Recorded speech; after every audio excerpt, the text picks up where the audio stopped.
why do you walk a warrant versus let it go to the grand jury and let a grand jury indict? The nature of the crime, if it's a severe crime against a person, if the suspect is a danger to others, So that's what I want to get to. there's So different walking reasons. warrants, in all fairness, walking warrants really applies to gang members, people that are really dangerous to a society. Would you agree with that? Those are some people, yes. Well, how many, and maybe you don't know this, and if you don't, that's fine. Have you ever seen officer-involved shootings where they walked a warrant within hours of the incident? There, Let me ask the question again. I know, but I'm not sure, I think I can say it, so I'll say it, but, I'm not sure, I don't know what you're going to say. Let me ask the question very specifically, because it's really kind of a yes or no. it is, but what, and I'm sorry, I think it's okay, but there's another officer case, and I know a warrant was walked on that one, I just don't know the time frame, but that's the only other case that I know of. Well, I'm asking, if you don't know the time frame, I'm asking about specific time frames. Yeah. Okay, so I'm just going to ask real specific questions. You testified last week, Uh-huh, and I'm going to get your words because I want to make sure. A warrant would not be, if you were the lead detective, your quote, a warrant would not be walked within 24 hours. Do you remember saying that last week? what was the question? Your answer was, the question was about walking a warrant on a case like this as the lead detective, and you quote, a warrant would not be walked within 24 hours. You remember saying that? I remember Mr. Harris asking me a question about a warrant, about warrants being walked within 20, but I just don't remember the rest of the question. But Do you remember saying that as your answer? Because I wrote it down and it caught my attention. I don't remember what the question was exactly. But do you remember giving that answer? I remember giving an answer similar to that. Okay, well then let's But talk a about that different similar question. answer you gave. Well, one second. Yeah. Have you talked to anybody between Friday and today About this? about the case, about your testimony, about anything? No, Nobody at all. Have you talked to the state? no, Any representatives of the state? no. Okay. So you recall now giving a similar answer to what I wrote down as your answer of a warrant as a lead detective would not be walked within 24 hours, correct? I don't, like I said, I remember answering it's similar to that. Okay. But for the question when he asked me about if something along the lines of have I ever, how many cases did I think that I have walked a warrant within 24 hours? That's all I'm asking is just to specify the question. So Mr. Harris asked you. I'll bring it Yeah, up. Okay? yeah, You have it all I mean, down. I'm not trying to argue, I really am not, I just want to That's make up to sure. people's opinions, but I'm going to ask you the question because I want clarity for this. Okay. jury. Have you, this is Mr. Harris, how many occasions, have you, sorry, you Yes. wrote it down. Have you, how many occasions have you determined probable cause and walked a warrant within 24 hours? In my cases, it would have been an on-site arrest. Yes. Or the warrant, let me finish please. Or the warrant was not walked within 24 hours. Now do you remember the exchange? Yeah, I do, I remember that Okay, exact so scenario. that was my original question. In my cases, you as the lead detective, it would have been an on-site arrest or the warrant was not walked within 24 hours. In the cases I've worked, yes. That's what I asked you. I'm sorry, That's okay. I just wasn't understanding Okay, the full I'll try to be question. more clear. But now do you remember saying that? Yes, Okay, so in your cases, you have not walked a warrant within 24 hours. You remember saying that now? right, yes. Okay. So let's talk about your experience as lead detective. As a lead detective, before you walk a warrant, is it important to review all the evidence before you go before a magistrate judge, have that magistrate judge sign an arrest warrant for individuals, and then those individuals be charged with something as serious as murder? Yes, And so, you mentioned that would be considering the totality of the circumstances, right? right, That's a term of art that we use in the legal system and you in law enforcement, right? yes, And you testified last week that the totality of the circumstances to you means reviewing all evidence and facts in the case before taking action. yes, You remember saying that? Yes, I do. Okay.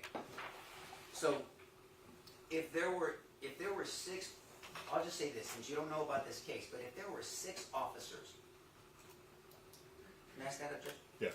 If the incident happened here on the porch, if there were 6 officers directly in front, facing the porch with their body cams, would it be important for that lead detective to review all of these 6 people before you walk a warrant? I'd say yes, as many videos as possible. Let me ask you the question again. If there were 6 officers right in front of the incident with body cam, would it be important for a lead detective to review all these 6 individuals, maybe more, videos before you walk a warrant and ask the magistrate judge to arrest people for murder? Yes. And you've been involved in prosecutions as well, correct? Yes. You've testified for the government. Yes. And would it be important for a jury? Would it be important for the government? Can I stand up again, Judge? Yes. To bring all of these officers standing right in front of the incident so a jury like this could see their videos and hear their testimony. Would that be important? Well, that's not up to me. I didn't say it was up to you. And listen to my question, please. Would it be important for the government to bring these 6 officers that stood right in front of the incident with their body cams so a jury can hear from them and see their body cams and they can make a consideration? Would that be important for them? Yes. More importantly, would you expect the government to do that? I would assume so. I would assume it as well. Okay, so if there's an officer Ramos, if there was an officer Vince Gomez, if there was an officer Travis Thompson, if there was an officer Dylan Young, if there was an officer Ricardo Neri, and if there was an officer Maria Salinas, as those 6 to 7 officers, we should hear from them. A jury should hear from them before they make an important decision. Would you agree with that statement? Yes. Pass the witness. Thank you for tolerating me.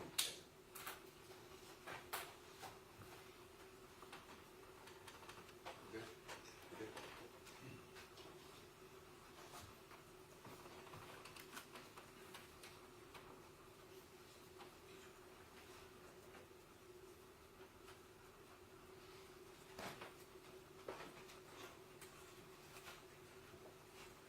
I think we're done. I think we're done, Judge. All right. State.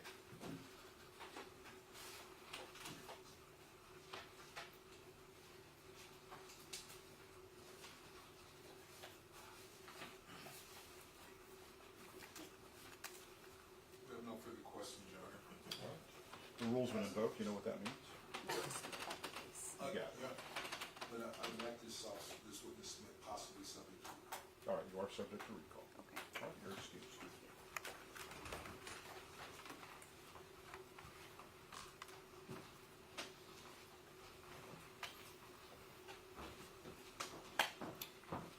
All right, State, you can call your next witness. State called Kieran Foster.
Have a seat.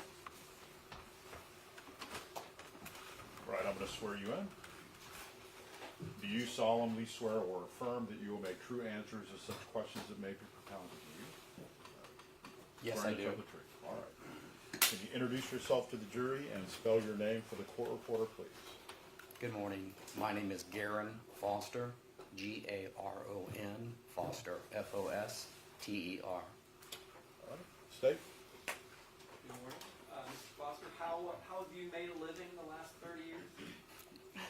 I was employed as a Bexar County forensic scientist for the last 30 years. I recently retired in February of this year. The last 18 years, I was a forensic scientist supervisor at the Bexar County Criminal Investigation Laboratory within our forensic serology DNA section. Can you tell the jury a little bit about your education, your background, your training that qualified you for that position? Yes, sir. From an educational standpoint, I received a bachelor's degree in zoological sciences from the University of Texas at Austin, a master's of science in forensic science from the University of Alabama at Birmingham. My entire career was with Bexar County, so it began with on-the-job training and then joining local as well as national and international organizations specifically within forensic science. Therefore, I was able to attend workshops to continue education in those areas. The educational requirements specifically in my area, which I had, was biochemistry, molecular biology, genetics, population genetics, as well as statistical analysis. A brief background then would be I hold a certificate from the American Board of Criminalistics in molecular biology.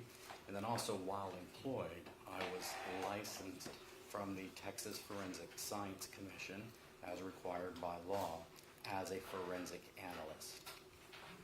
And in your 30 years applying your craft, has it all been here at the Bexar County Criminal Investigation Laboratory?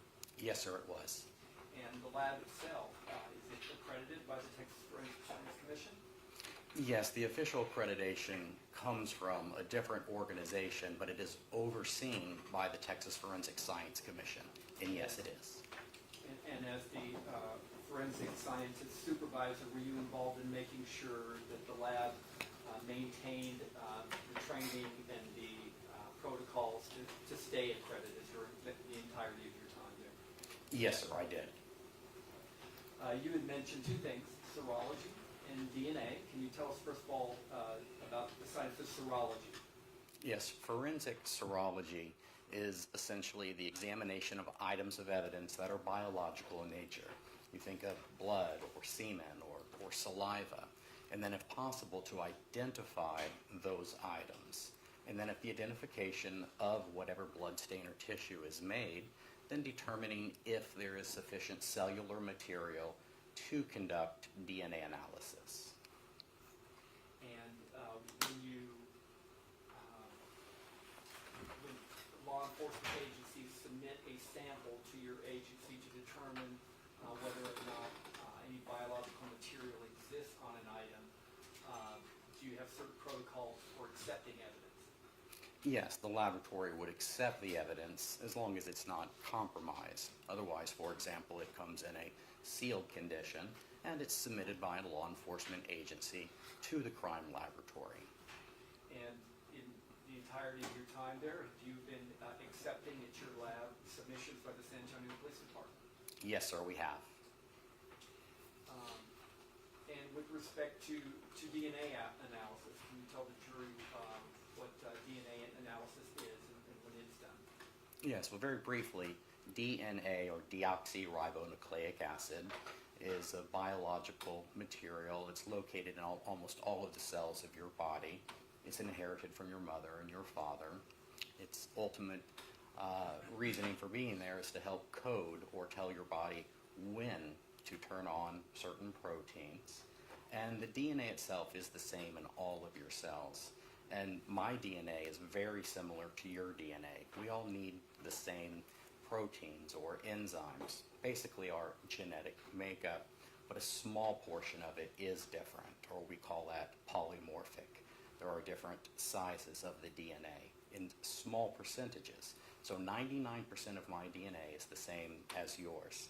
But that small percentages that's different, a forensic DNA analyst will examine those areas, and if sufficient DNA quantity and quality is available, create a discriminating profile to help determine who may or may not have been the donor of that biological fluid or stain.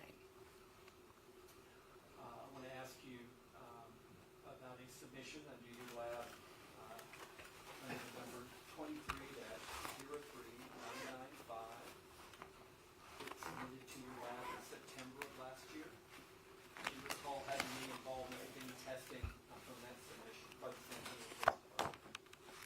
Yes, sir, I do.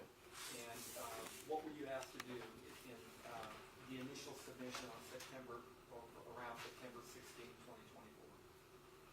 Yes, I received 4 different apparent bullet fragments, and I was asked to examine those for the possible presence of blood or any other tissue that ultimately would potentially lead to a genetic profile if there was biological material on those items. And is that an unusual request, or is that fairly routine? It's fairly routine. If I could approach you. Yes.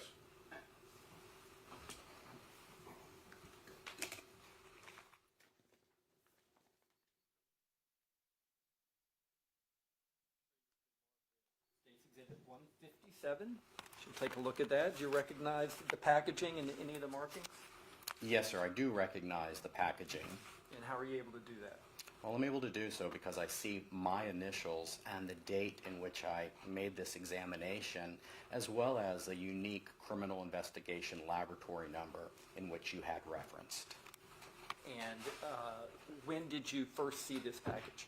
I would have seen this package on September 13th of 2024. And when you first put your hands on it or so, was it in a sealed condition? Yes, sir, it was. And inside it, what was inside that package when you opened it? Well, inside this tape-sealed envelope were 4 smaller tape-sealed envelopes, and each one of those would be marked with a law enforcement agency number and brief descriptions, and then each one of those would be opened, and that is where the alleged apparent bullet fragments were found. Let's take a look inside.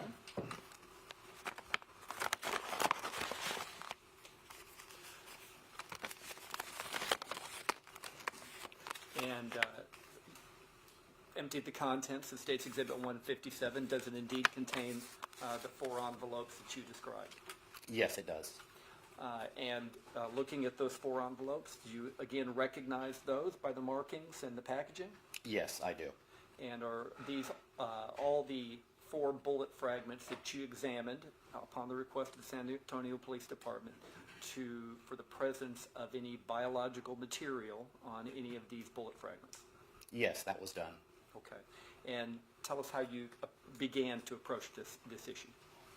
With identification of any item is first basically a visual examination.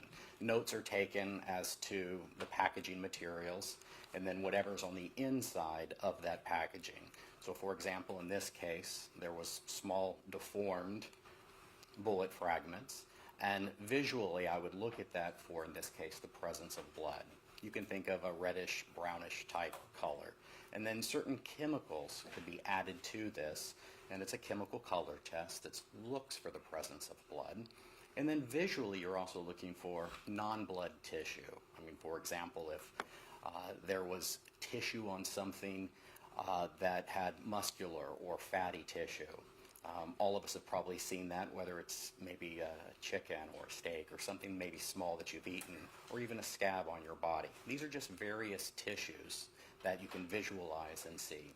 So the chemical testing would have been performed, and a visual test would have been performed, and then the last test basically is just the collection of that biological material. So for example, a sterile swab, like a Q-tip swab, would be taken, sterile water would be placed on that, and then the bullet fragment would be actually swabbed itself. So we'd remove any potential biological material onto the actual swab tip.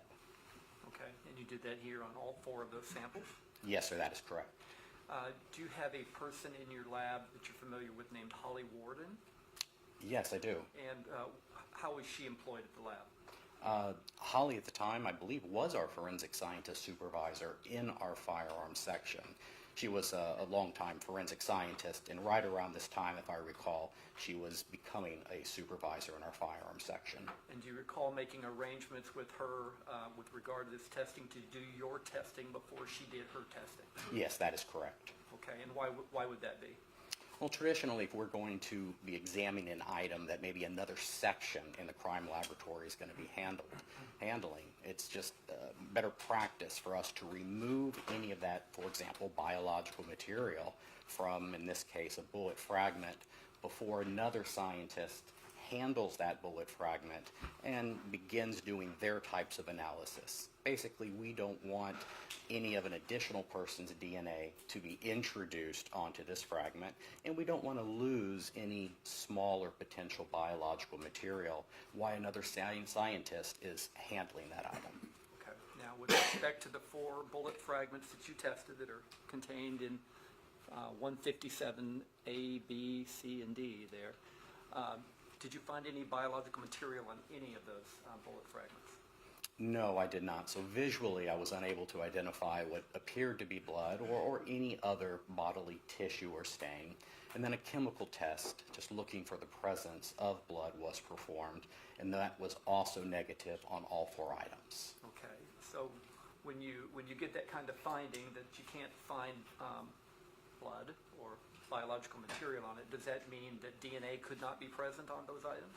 No, it is possible for DNA to be present in, for example, saliva, but I may not be able to visualize saliva. So it is possible for DNA to be present in something other than a visual blood stain. So when you did your serological testing on these 4 items and you swabbed each one of them, right? Yes, sir, that is correct. You retained those swabs for later DNA testing? That is correct. Okay, and you repackaged these bullets, fragments, in each envelope, put them back in the larger envelope. That is correct. And then did you seal it? Yes, the envelope itself would be sealed. The individual smaller envelopes, as well as the larger envelope, would be tape sealed with my initials and the date in which I did the sealing. Okay, and then would the item be routed back to the San Antonio Police Department for them to preserve and protect thereafter? In most cases, yes. In this case, it would have been transferred to our firearms section, Yes. so that Ms. Warden could do her analysis of it. Thank you. Let's put these back together.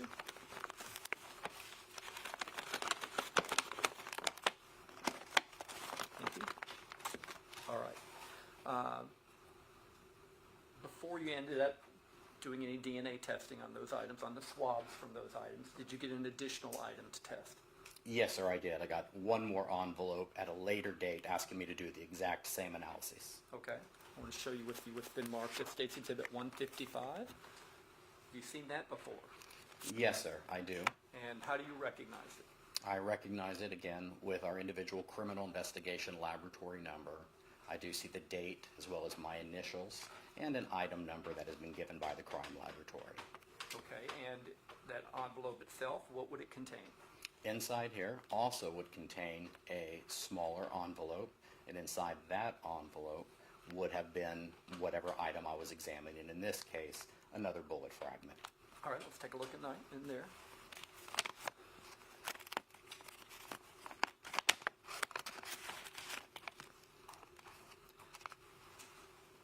You have removed an envelope that is marked State's Exhibit 155A, correct? Yes, sir, that is correct. And on the back of it, it has an E1 written on there, is that right? That is correct. Okay. And looking at this envelope, does this contain the bullet fragment that you were asked to identify if it had any biological material on it? Yes, it does. And you conducted the same examination. Did you find any biological material on that item? No, so otherwise chemically it was negative. Visually I didn't see anything, but should there be any material that cannot be seen visually or tested chemically, a swab was taken as well to collect any potential biological material. But in essence, we would say all serological testing was negative. If a bullet fired by a firearm passed through a human body, would you expect there to be any biological material left on the bullet? The possibility exists, yes, but there's absolutely no way, as a forensic DNA analyst, I would be able to state that it would or would not. For example, I can only say that if there's biological material present on the items submitted to the lab, and then if a DNA profile is available, who that may have come from. But how the DNA got present onto an item, I would not be able to say. And that would be included in, could a bullet pass through an individual and may contain biological material based on various variables, as well as could it pass through a person and not contain biological material. both of those are possible. Is it also possible that a bullet that passed through a human body and was submerged underwater for a period of time would not retain any of that biological material? Yeah, that would be possible as well if water was utilized to wash away biological material, in essence. Or if a bullet that was fired through a human body went also through other items, like a wall or something like that. Is it possible that any biological material on that bullet could have been, in a sense, wiped away by the subsequent items it struck? Again, the answer would be it is possible. Again, without being able to determine how DNA is present on something, but know that DNA can be introduced as well as removed from an item through, as you mentioned, water or mechanical removal. As to the bullet, again, if it passed through an individual, I'll be unable to say that. So the answer to the question would be it's possible. Okay. You had mentioned that you had examined these things visually. You put some chemicals on it to determine the serology, if there was any human or biological material on these items. You did not find any. You swabbed each of these items, the 5 items that we've shown the jury here today, right? Yes, sir, that is correct. So in a matter of time then, and you can tell us when, did you go back to the swabs on all these items that you looked at and examined to determine whether there was any DNA that could be detected on any of these swabs? Yes, that's exactly what I did. I went and collected the swabbings that were made at or around the time in which I examined these a few weeks prior, and then attempted a DNA profile on each one of the swabs while these alleged bullets had already been submitted to the firearm section. Okay, and how did you go about doing that with the swabs? Well, DNA analysis itself involves 4 steps. The first is to extract any DNA that's present. The second would be to quantitate the DNA. So, for example, each one of these swab tips would have been subjected to various chemicals that are going to open up the cells that we have the DNA in. You can almost think of it as an egg that's being cracked open. And then we have a technique that quantitates DNA. How much DNA is present? Is it human DNA, and what is the quality of DNA? So that's the second step in DNA analysis. And if DNA is present, or it's believed to potentially be present, then the remaining steps are done. Third step is what we call polymerase chain reaction, or it's the amplification of DNA at various genes. These are the areas that may be different from person to person. And when I say polymerase chain reaction, it's almost like a photocopy machine for genetics. It amplifies over and over because DNA is very limited. And then the last step is DNA typing, which is the actual creation of the genetic profile just based on the various lengths of DNA that are polymorphic. The differences between you and me. And what were your results with respect to each of these 5 bullet fragments that you tested? In general, it was negative. Otherwise, either no human DNA was identified on those swabs that were taken from the bullet fragments, or if there was any DNA present, it was beyond any detectable limits of either the quantitation or going through the procedure and trying to attempt a DNA profile. So otherwise, no profile was available on any of the bullet fragments. So, in essence then, with the 5 bullet fragments you found, or that were submitted to you for testing, you cannot say whether or not any of them passed through a human body. Is that fair to say? It is fair to say, regardless of the DNA results, I would not be able to say if a bullet fragment had passed through somebody or not, but it's also fair to say that there was no human DNA that was identified on these items. Thank you, Mr. Foster. I'll pass the witness. Yes. Mr. Foster. Hi. Hello, Mr. Goss. How are you doing? I'm doing well. Retired. Yes, no, I know. I was going to tell you, congrats on a well-earned retirement. You and I, we know each other. It seems like the most memorable cases I've ever had, you were a part of them somehow, and I've always appreciated that. I appreciate your testimony today. I'll just say I think you were fantastic at what you did, and I'm glad that you're able to retire and put that up. I did have just a few questions. Not really I think that you could say that that some of your testimony is that really there's nothing that you have, that you can offer that really tells us one way or another what happened as far as the bullets are concerned. Do you agree with that? I would agree with that. Yeah, and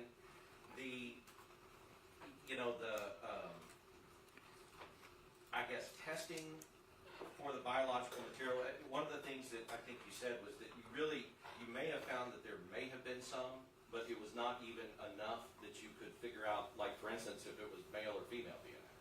That is correct. Right, and because one of the things about, and you educated the jury well, and I just want to talk a little bit about kind of like categories, like you would agree with me that when you're testing, one of the early things that you can see is like, is this a male or is it a female? Because it's XX or XY, right? It is, that is correct, but it depends if you're talking in a quantitation stage, and then there's additional testing that actually is the genetic profiling. And it is possible that one may not, or you may not be able to tell from a quantitation if it's male or female, because it could be in a background level. So regardless of the results, you may not be able to say male or female. But definitely when it came to genetic typing, that is the last step, if there is potential biological material, if there was male or female DNA present.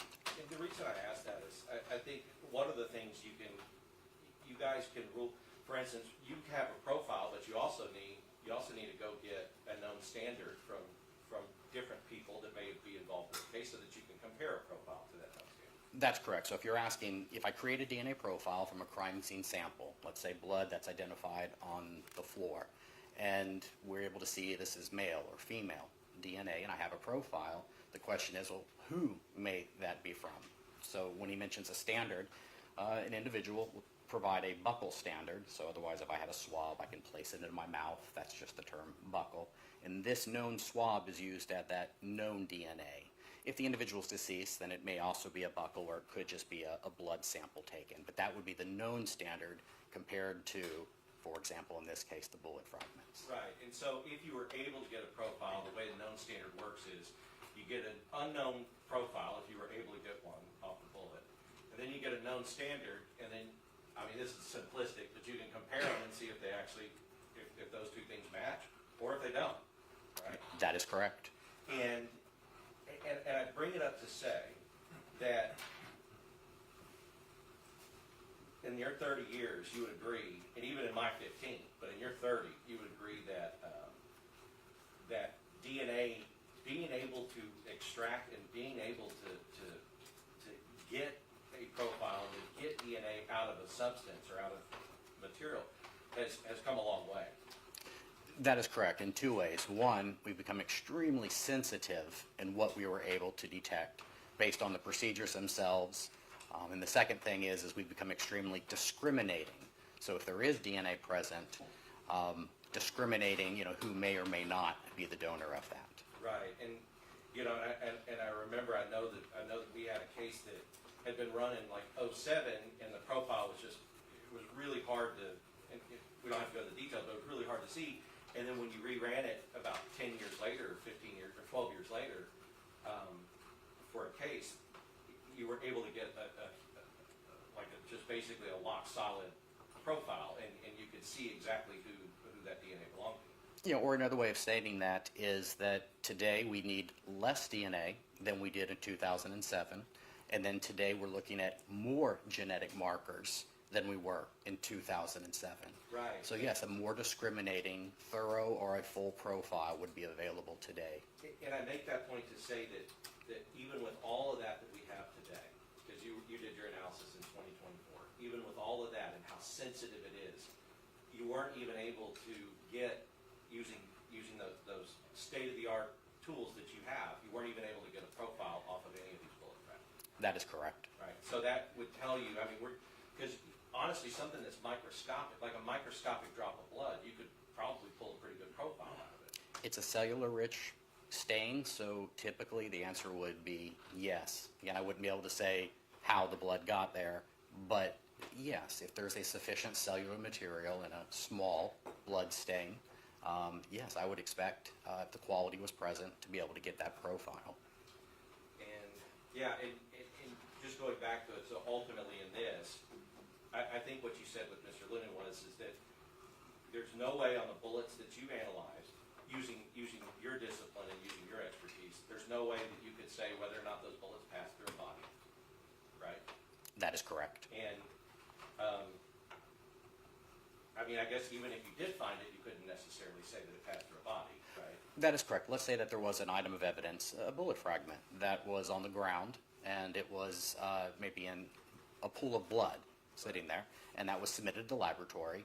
You know, I may be able to probably create a genetic profile from that, make a comparison, but as the scientist, if you ask me how that blood got under the bullet, I wouldn't know that it was sitting, you know, in a pool of blood, but I definitely wouldn't be able to say that it absolutely got there because it did or didn't pass through a body. I would just say that, well, it was in a pool of blood, so therefore it's obviously possible for that blood to transfer onto it. So Sure. it kind of comes down to the how did DNA get there, would not be able to say. Absolutely. And so as far as the whatever you did analyze, you would agree that you took whatever they gave you and you were willing to analyze whatever they gave you, That is correct. right? And so there wasn't a thing where you were like, no, I'm not going to analyze those bullets or those, I'm only going to do these. You would have taken whatever was submitted to you, you would have done your job and you would have done your best to try to get a profile. If time and resources allowed, the answer is yes. We would do whatever it is that would be asked.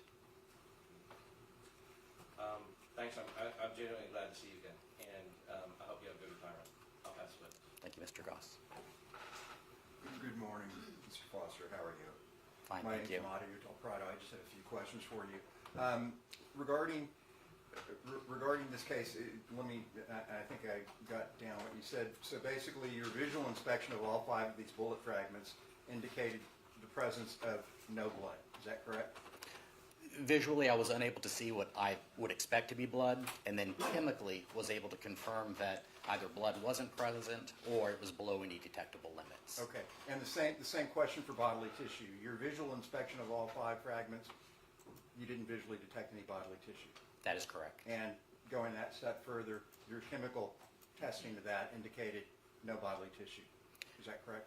If the bodily tissue was blood, that is correct. But if it was not blood, for example, something that you couldn't be seen with the naked eye, like saliva, we were able to confirm that with a very specific human DNA test. Would I find DNA present if there was human DNA? And those results were either negative or very limiting beyond any kind of detectable limits. Okay, thank you, sir. And with regard to the source of the DNA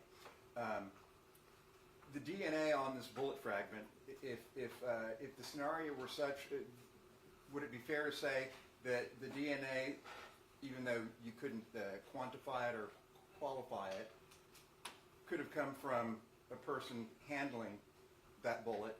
Would that be fair to say? I'd have to say that anything is possible. Right. You know, would I expect DNA from somebody's fingers to be present on a bullet as it passes through a gun and there?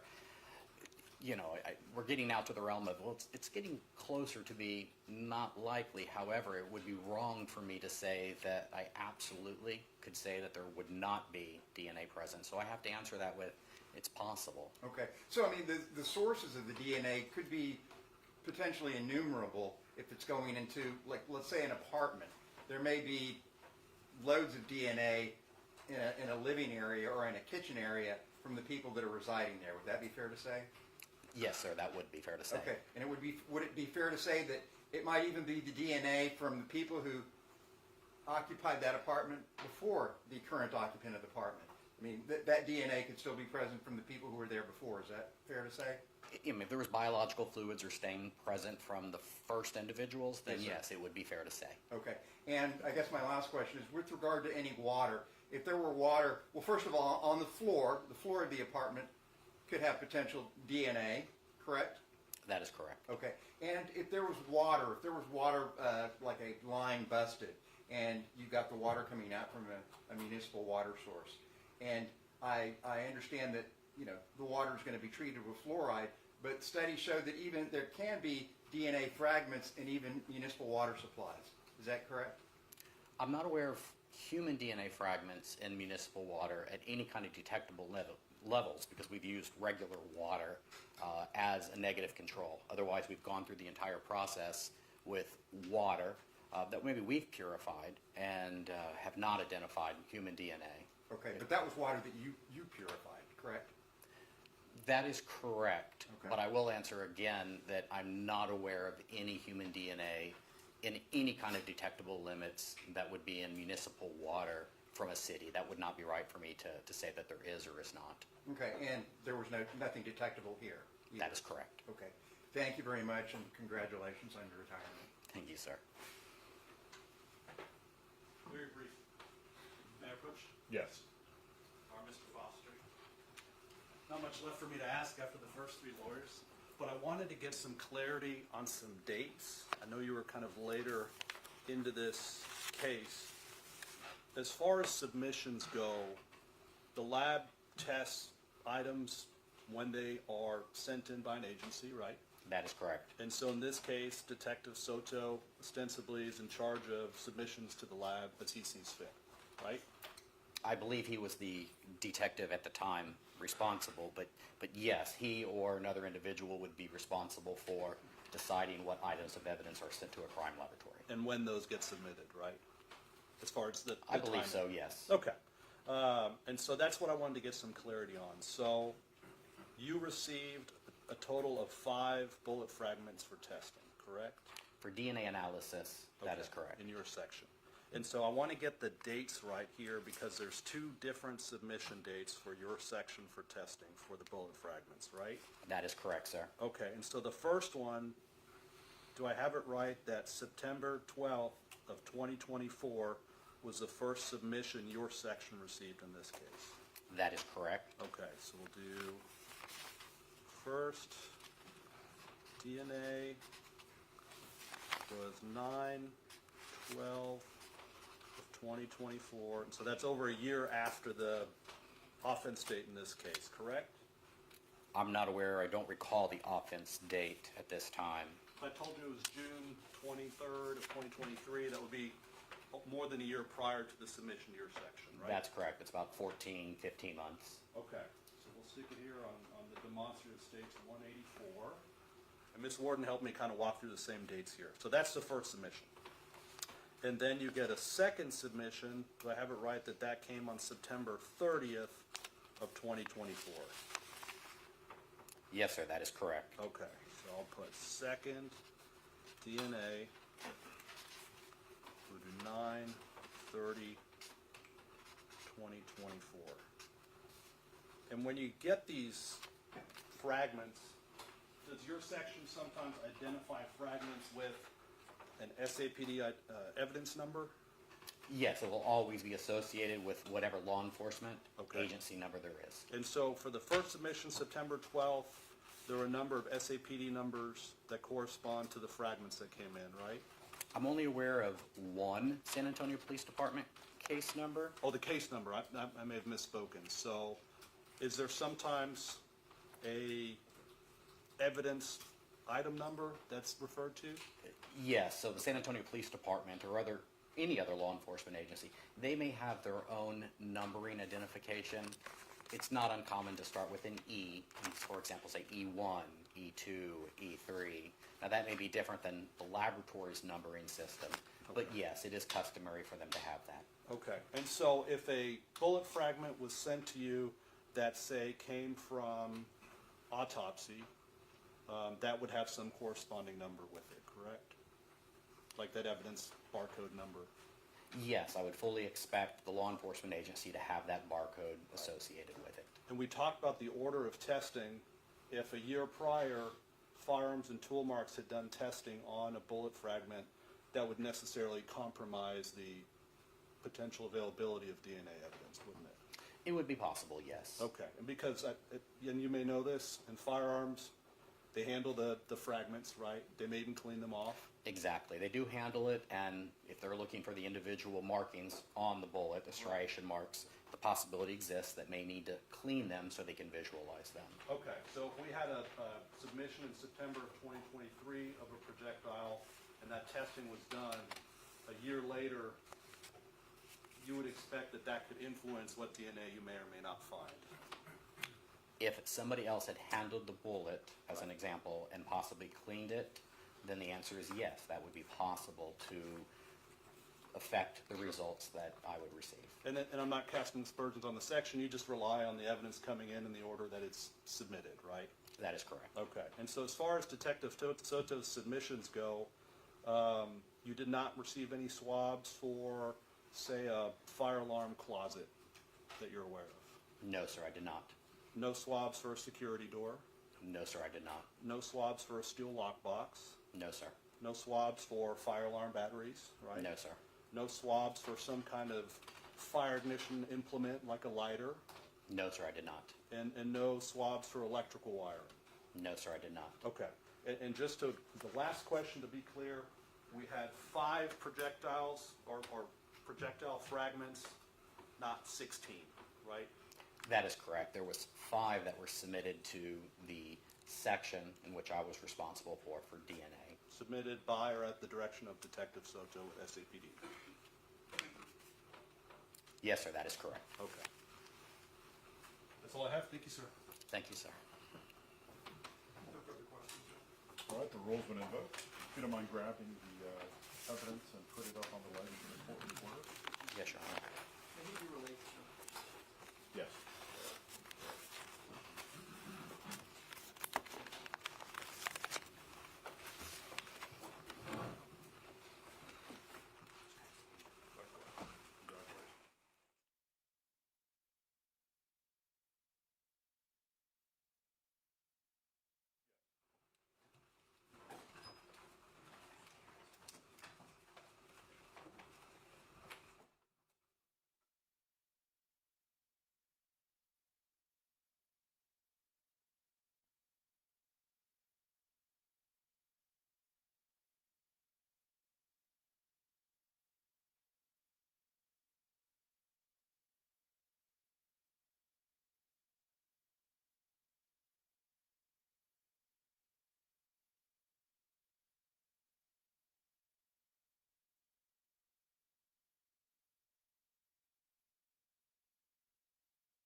state has failed to timely disclose any experts. I don't know that the witnesses A through E would be considered experts, but they didn't file notice of witnesses until October 1st this year for those witnesses. And as we've articulated, none of these witnesses have been designated as experts, and therefore, under Rule of Evidence 602, their testimony would not be based upon personal knowledge, and if they're not based upon personal knowledge and they're not an expert, it wouldn't be relevant. So the evidence should be excluded under 602 in the failure to meet the 3914 requirements of proper notice. Expert testimony is irrelevant if it's inadmissible. And we cite a case there. Also, additionally, we are objecting to any evidence as to alleged policy violations. I think we made it patently clear in our motion, in our pleadings, that any punitive violations would be irrelevant because of the lack of causation. Under Texas Penal Code Section 604, it's essentially you have to show that a cause is sufficient in itself to cause the result. There's no way that they can show any policy violation caused Melissa Perez to engage in an illegal deadly assault with the hammer. And therefore, the need for self-defense was not caused by a policy violation. And although we haven't cited it, what's clear, and the Supreme Court has rejected the Ninth Circuit officer-created danger, and that's been reaffirmed in Barnes v. Felix, which was cited in Judge Bimperod's order. So policy violations should not be allowed, and the court has previously ruled that policy violations should not be issues before this court. Additionally, one of the alleged policy violations is based upon our review of discovery provided by the state. There was a course given by Sandoval in 2022 that they're relying upon. It was not even a certified TCOL course at the time. It did not become certified until June 2025, so at the time it wasn't a certified course. Moreover, one of the captains that addressed this issue said there's no policy on barricaded subjects who are engaged in criminal activity and who are not alone. So even Sandoval's course, which was given in 2022, gave instructions about an alleged tactical retreat when there's no requirement in the law to engage in a tactical retreat. And the course that he gave in 2022 only required or suggested a tactical retreat when the person was non-criminal and alone and not a danger. None of those predicate facts exist in this fact situation. And so, since the predicate facts don't exist, since the course was not even written policy, it's an instruction, and it wasn't certified, Sandoval's course should be irrelevant. And again, the failure to engage, the punitive failure to engage in a tactical retreat did not cause Melissa Perez to attack the officers. And it didn't give Melissa Perez the right to resist arrest or use deadly force against the defendants. Additionally,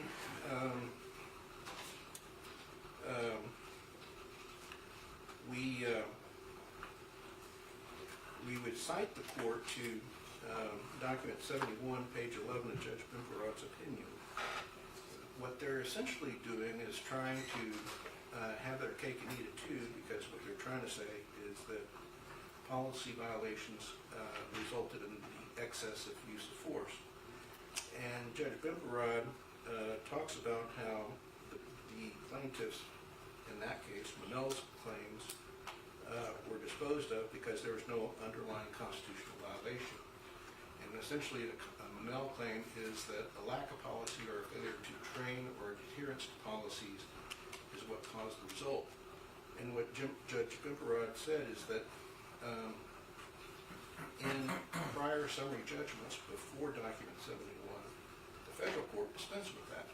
So what we're going to be doing, if you permit that inquiry, is to have a trial within a trial of something that's already been disposed of, and there's a lack of causation, there's lack of relevance, and it would cause confusion in the jurors.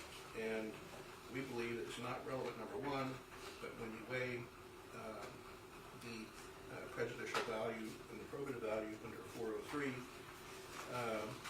it clearly does not require admission into evidence. And also, the barricade exigency is something they're attempting to do. And I told you previously that Captain Angel Costello, I didn't use his name, he wrote in an official SAPD document that was provided in discovery, there is currently no written policy on the specific disengagement of criminal barricaded subjects beyond the 5 Cs, which is what Thomas Nesbitt has elicited from witnesses so clearly and distinctly and unrefuted. And so to inquire into barricaded subjects and exigency, even though the training does not require a tactical withdrawal, would be misleading. Now, in essence, this case is an attempt by the state to circumvent the court's ruling that's been made in trial and that was made in the motion to eliminate that the Castle Doctrine does not apply. The state has objected to any reference to grand jury, but we can provide the court copies of what has been provided to us in grand jury by the state. And what's clear is that any attempt to get into the Castle Doctrine is a repeat of how the state misled the grand jury that the Castle Doctrine applied and gave Ms. Bettis the right to resist the officer's attempts to arrest her. And we cite in our pleading here that to permit this inquiry would essentially enable the state to violate Texas Rule of Professional Conduct 3.03. And there are cases that say that the rules of professional conduct set forth the minimum standard below which no attorney may fall. And so to permit the state to misrepresent the law, which they've already done before the grand jury, represent the law in front of a jury would be improper, and this court cannot sanction or enable that. I don't know if Mr. Goss has any further information to add, or if Mr. Nesbitt does, but we would urge that these witnesses, Nathan Sandoval, Melissa Campos, Nathan Herbler, Mark Bolter, and Captain Stephen Torres, be stricken from the witness list and they not be allowed to testify in the areas that we've outlined. Yeah, we do agree that this is a question.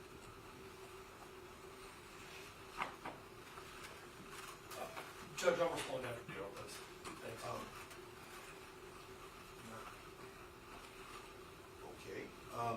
First, Your Honor, I note for the record that a state's amended disclosure of expert witnesses was filed with the court on September 8th of 2025.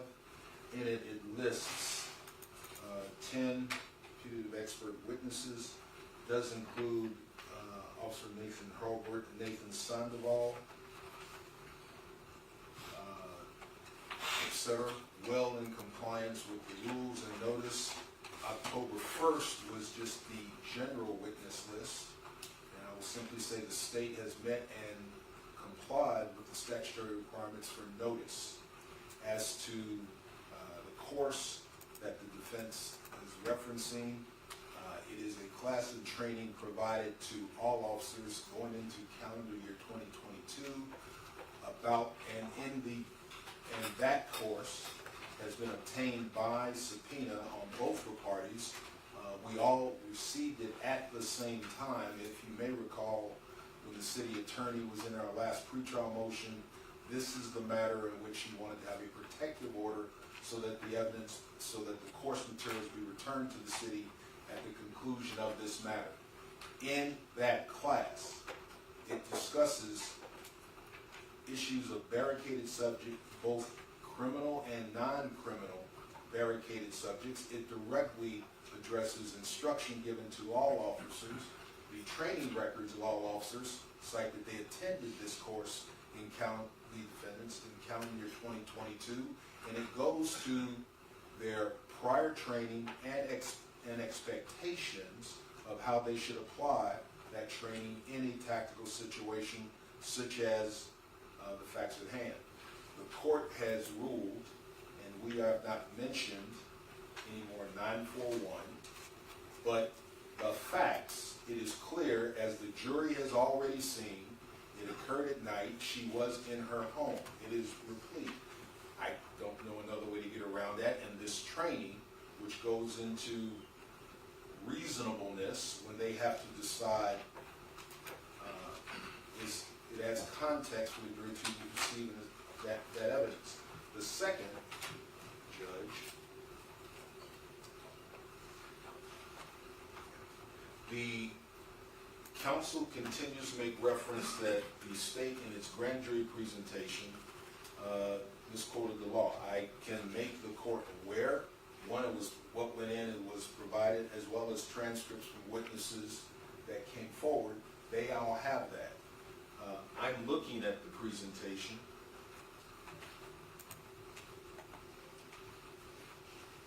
I will have to ask counsel, could you refresh my recollection? What is the illegal thing that I told the grand jury? Your PowerPoint slides, I believe it was probably slides 43 through 49, where you quote the castle doctrine statute in your slides. That clearly is a violation of the ethical rules because you misstate that the castle doctrine applied to Melissa Perez, and you implied that in eliciting the testimony from the witnesses. Your Honor, I'm looking at the charts presented. I presented them instruction on 932, 933, as it reflects the defendant's conduct, and I am citing the statutory Code of Criminal Procedure 1404, 1405. I make no reference to the Castle Doctrine, which is a subset of 942, which has been discussed ad infinitum. I believe counsel would not accuse him of intentionally misleading the court. I believe he is simply mistaken in his assertion.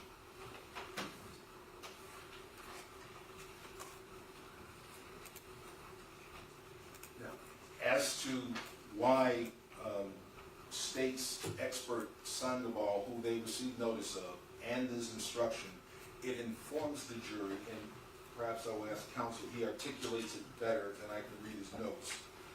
Mr. Lumen. Governor, the importance of Nathan Sandoval's testimony about the training that he had trained each of these officers in about the tactics involved in these goes to inform the jury as to the reasonableness of their beliefs. You know, we have to prove that the defendant's perception of the threat was reasonable, right, on deadly force, and that goes to their subjectively, whether they believed it personally, and it goes to the objectively, whether the community standard and ordinary prudent person would have also felt the same way, right? I mean, that's what a reasonable belief is. It's both the objective and the subjective. What the training does is it shows the jury how their minds were influenced in their policy and their directives and what they were held to do. It informs as to their subjective belief as to whether or not their behavior was reasonable. And so there's nothing more other than calling the defendants as witnesses themselves, which we cannot do, to talk about people that told him this is what the policies are, this is what the scenarios are, this is how you should respond to that. So it is very relevant for the jury to inform them about what their what their belief is, whether it's subjectively reasonable or not. Again, they're missing the point that what they're trying to do is espouse a theory of officer-created danger. And what the Supreme Court has done is they've rejected officer-created danger, and essentially, by rejecting officer-created danger, what the Supreme Court is saying that 6.04 of the Texas Penal Code is applicable to whether or not the officers caused the illegal conduct by an accused. And so since 6.04 says that the cause has to be sufficient to create the result. And so when the Supreme Court has said officer-created danger is not a theory that the state can rely upon, there's no causation. We know that Melissa Perez attacked the officers with a hammer. We know that it's a deadly weapon. We know it's imminent because of the testimony. And so what the state is attempting to do is to say the defendants caused Melissa to engage in the illegal conduct. So 604 says that's not relevant, and the policy is not a statute. There's nowhere in Chapter 9 does any provision say that if an officer violates policy, that policy means that they acted unreasonably and they lose their right of self-defense. In fact, if what the state really is saying is policy controls, what we know is that under 501.07 of the SAPD General Manual that talks about use of deadly force,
Article 1405 of the Code of Criminal Procedure, rights of an officer. In each case enumerated where arrest may be lawfully made without warrant, the officer or person making the arrest is justified in adopting all measures which he might adopt in cases of arrest under warrant, except an officer making an arrest without a warrant may not enter a residence to make the arrest unless the person who resides in the residence consents to entry or exigent circumstances require the officer making the arrest enter the residence without the consent of the resident or without a warrant.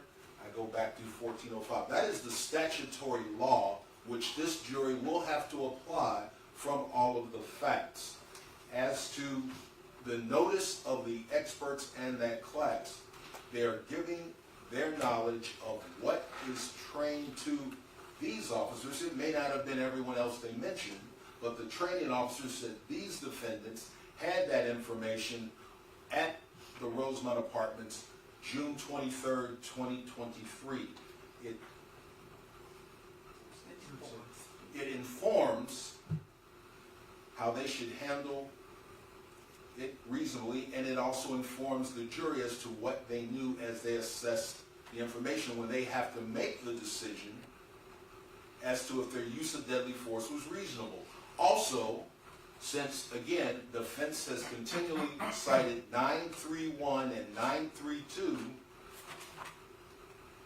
of the penal code as the basis that they're relying on, it is the state's position, under the facts which this jury has seen, that this has been an extended approach, that everything officers did caused a reaction, in effect, in lay terms, who are not officers. I'm citing 9314. The use of force against another is not justified if the actor provokes the other's use or attempted use of unlawful force. The facts that have gone before this jury is that the deceased, Perez, entered her home at 0049. Officers intended to cajole, harass, etc., and then called it off. They retreated, got additional information, then go back and then resume the harassment that causes Ms. Perez, and the jury sees it, she reinforces the door with a chair. They observe it, they notice it, then they start to come in through the front. She reacts. They retreat, she backs off. It repeats again, they approach, she reacts, they back off. It is the state's position that reasonable minds can see that is a question and a fact for a juror to consider the 932 self-defense claim. All of this is based on statutory law, not policy. The law that this jury will have to apply. None of that applies to the three gentlemen behind me, Judge. I don't know what this cajoling Mr. Harris is talking about. I thought we crossed this bridge already. No prosecutor that I've ever heard of in 23 years has used this against officers. So it's a misapplication, Judge. And everything that he just described to the court, with all due respect, applied to officers that are uncharged by this office. Charge them. Charge them with whatever you want to charge them with, but not these guys. These guys didn't do anything that this gentleman just said to this court, Judge. So it's irrelevant. There's not a nexus to that. First of all, it's a misapplication of that law. I think everyone watching, everyone, experts behind me, this judge, this honorable court, and all of us as prosecutors knows that that is a misapplication of the law, even if it applied to them, but it doesn't. Because what he described does not describe these gentlemen, their actions, Judge. So I don't know where he's going with this, Judge. Mr. Cifuentes was gracious enough to let me chime in because my ears were bothering me and my stomach was growling. So I'll let Mr. Cifuentes finish the argument, Judge, but none of what he said applies to the individuals behind me. So, Your Honor, wait a minute. The argument that the state is advancing is disingenuous. Nowhere in the grand jury did they comply with Article 20A.258, which is how a suspect should be interrogated. They called some witnesses that refused to testify unless they were granted immunity, and they did not give the statutory warnings. if they knew that somehow or another, the officers they called before grand jury engaged in illegal conduct, and by some stretch of the imaginations, their conduct was sufficient under 6.04 to cause Ms. Perez to engage in illegal conduct to resist arrest, then the state should have given those witnesses who testified in the grand jury their statutory warnings under Article 20A.258B. They did not, and C, and they were required to give those warnings in writing. They did not give them verbally in the transcript. They didn't include an exhibit that they gave them the warning in writing. So their conduct before grand jury is inconsistent with what they're arguing now. If they're saying that it's relevant and admissible now, then they're confessing to having engaged in an intentional, willful violation of Article 20A.258 of the Code of Criminal Procedure, and this court would have a duty to have the state bar inquire into that unethical conduct. So either they engaged in unethical conduct before the grand jury, or they're making an invalid argument now. Either choice is untenable. And I should also say that their grand jury presentation talked about exigency as it's defined in the San Antonio General Manual, not as Judge Bimperod defined it. And these officers in a criminal setting are not constrained by the definition of exigency in the San Antonio General Manual. Their criminal liability should be judged by how a court interprets exigency, and they're opening the door to the introduction of Judge Bimperod's order and findings that there was exigency based upon my client saying, oh, and I'm not going to say the word, oh, whatever, we have to go in now when he learned of the existence of the underwood. Judge, if I may, and hopefully put to bed, we went over again 1404 of the Code of Criminal Procedure and 1405. The policy cited in section 502 is verbatim, word for word, the statutory law. There is no distinction between the two. Counsel definitely skirts between its policy on one hand and then apply law on the other. They are verbatim, as is the preceding 14045, which is what has been continually stated that these officers could rely on. As to everything that has been stated has gone before this jury. This court will have to give an instruction that advises them on how to deal with the evidence that they've seen. I believe the phrase that we like to use here is the totality of the circumstances. That is before this jury. You can possibly narrow it out, but they've already seen it. And our state law gives guidance on how to apply it. But as to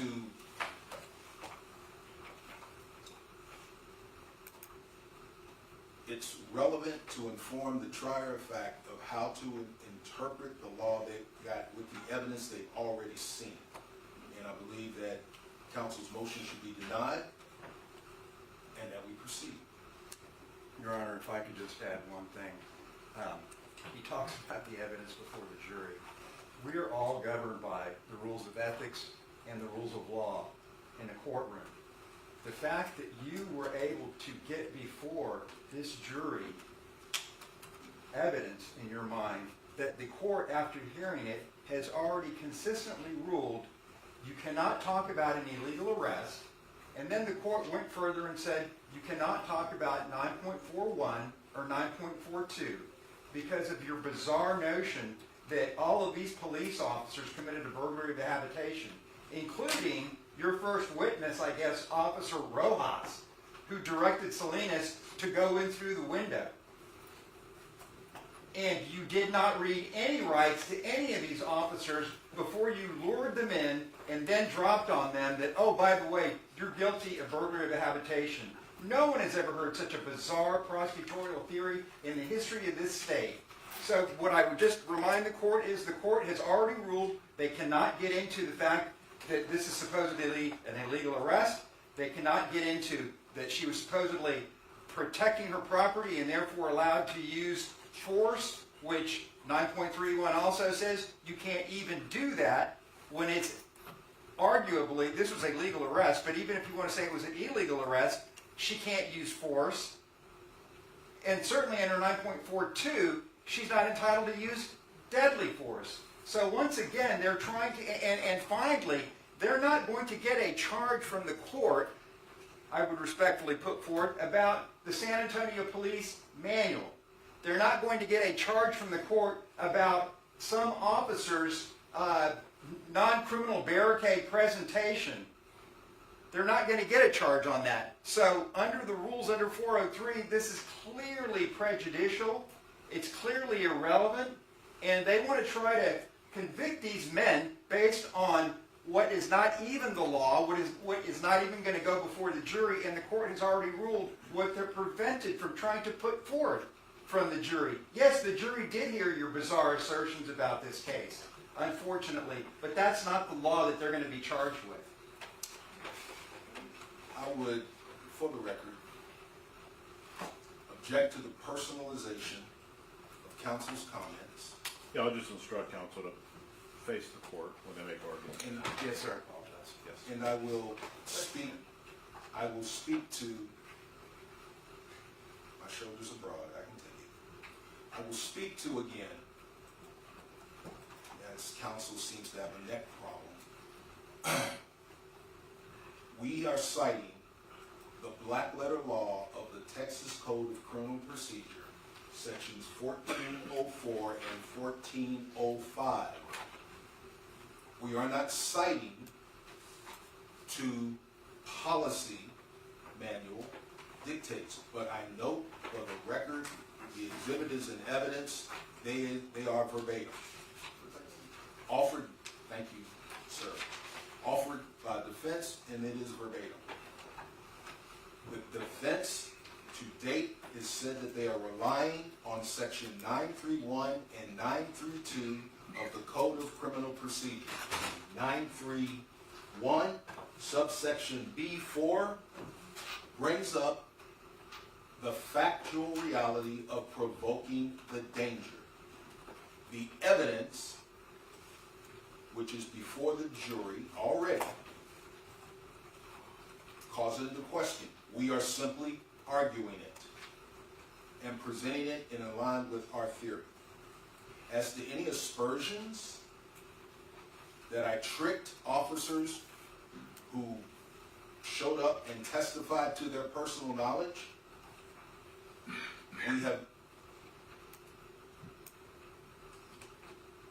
everyone knew what I asked. They came in willingly. And so I would flat out object to counsel's citation to 20A. Again, I see no reason. This motion should be denied on its face. I yield to Mr. Boone. Your Honor, in the proposed charge that you gave us days ago, okay, it contains in there, appropriately so, section 1405 that talks about giving this jury the opportunity to decide whether or not this arrest was illegal or illegal based on the fact that it was a warrantless entrance into a residence. That's in the charge.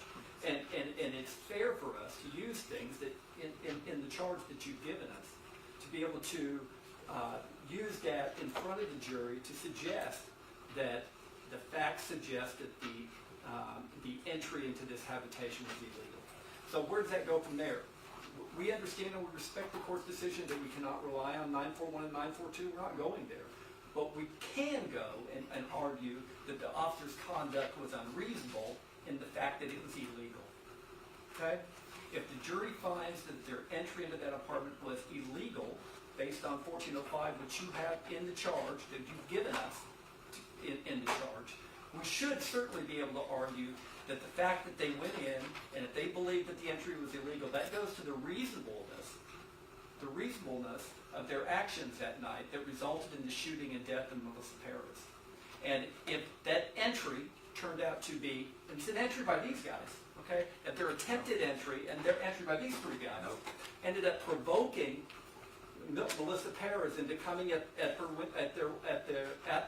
with a hammer in her hand, the jury should be able to consider whether or not they provoked that difficulty by engaging in illegal conduct, which is left for the jury to decide about whether that exigency exists. You have in the proposed charge to us 1405, and you have in the proposed charge to us the definition of exigency. That's for the jury to decide. Judge, I know that you've listened to everybody. Yeah, I've given both sides an opportunity to make their arguments. You have, and I would just like to point out, because I think it's dangerous to talk about provoking the difficulty. As the court knows, provoking the difficulty is very, very specific. They would have to have some evidence in the record that they provoked the difficulty in order to have an excuse to shoot her. And that, I think, is a bridge too far. As far as 1405 goes, again, all I want to reiterate to the court is I believe that is a pure question of law that the court should decide. It should not be a question that goes to the jury because the jury doesn't have the ability to look at the case law and everything else like the court does to determine exigency and those things. At some point, we are still presenting evidence. I just wanted to make the court aware that we are going to ask the court, after the court's heard all the evidence, to actually make a legal determination on whether or not there was an exigency. And so I wanted to add that in. All right, so a couple of things. First of all, the proposed charge that the court provided you on, that was really before the evidence had begun.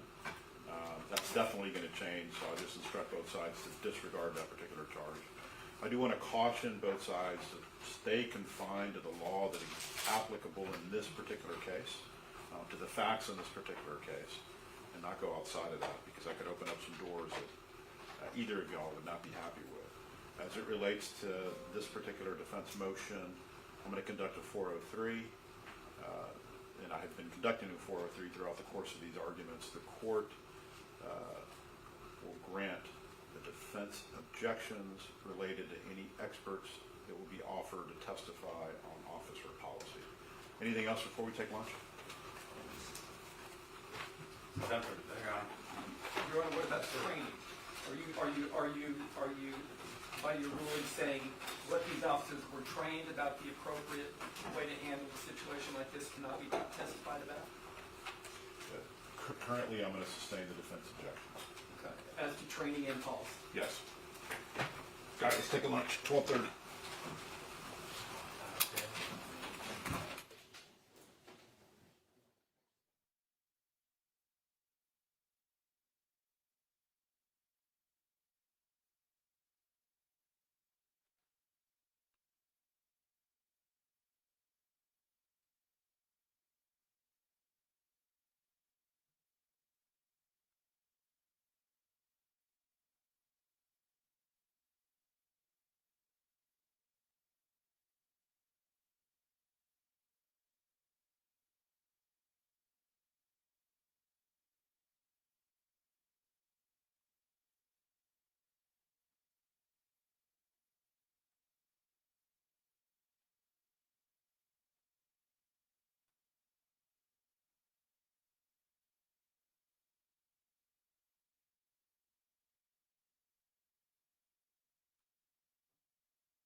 State, you can call your next witness. Your Honor, the state calls Ms. Daisy Nieto to the stand.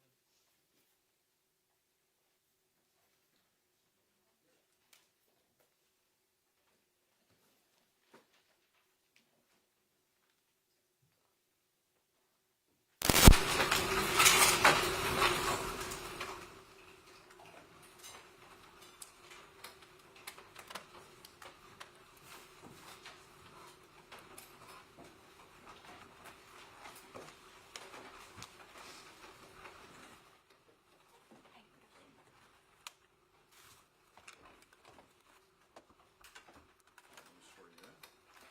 Do you solemnly swear or affirm that the testimony you give in this matter will be the truth, the whole truth, and nothing but the truth, so help you God? Yes, sir. All right, you may need to adjust the microphone, okay? Make sure everybody can hear you. It does move down. Can you introduce yourself to the jury and spell your name for the court reporter, please?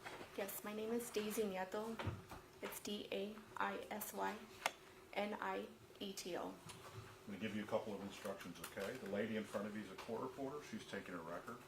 Make sure the questions are asked in their entirety before you respond. She cannot get more than one voice at a time. Also, if at any time during the testimony an attorney stands up and objects, do not answer until I let you know whether or not you can answer, okay? Understood. And all answers got to be verbal. Understood. State? Good afternoon, Ms. Nieto. How are you today? I'm doing well. And are you a San Antonio native? Yes, sir, I am. What part of town? I was born in San Antonio. I'm a San Antonio native. I was raised on the west side of San Antonio. Okay. I'm not going to get into regional differences between the sides. And how do you know Melissa Perez? Melissa Perez was my sister-in-law. She was with my brother. They entered into a relationship in 1998. That's when I met her. In 1999, she gave birth to my niece, Alexis. And shortly after, in 2000, her mom passed in a tragic car accident. And their relationship, the grief took a toll on her overall well-being, and so she and my brother separated, and so she remained as a part of our lives through Alexis. She was a connection to Alexis, and so she had 3 younger boys who we also considered part of our family because they were all a unit together, and so we treated them as such. And so she stayed involved with your family in the years past? Yes. Years after? Yes, sir, she did. She drifted in and out of our lives. My brother moved on and had his own relationships, and out of respect for each other, I believe they tried to set boundaries. But she was very close to my mom. When her mom passed, my mom became like her mom. My mom treated her as such. She drifted in and out of our lives. I often would visit unannounced sometimes because she felt that connection with my mom, and my mom welcomed her in that manner. It was home to her, I guess. And you said that you've known her, Alexis was born in 99, so you probably known her since 98? Yes, since 98, yes. Okay. Did it come a time that, not being specific, what do you do for a living? Okay, I work at the VA healthcare system. I work with I work with men and women who have served our country. I provide behavioral health services to them. Are you a counselor or therapist? I'm a clinical therapist. Did it come a time in your relationship with Ms. Perez that you began to notice changes in her mood, personality? Yes, I did. Can you pinpoint about when in that relationship you started to notice it? I started noticing the changes in her personality, and I want to say it was like 2022.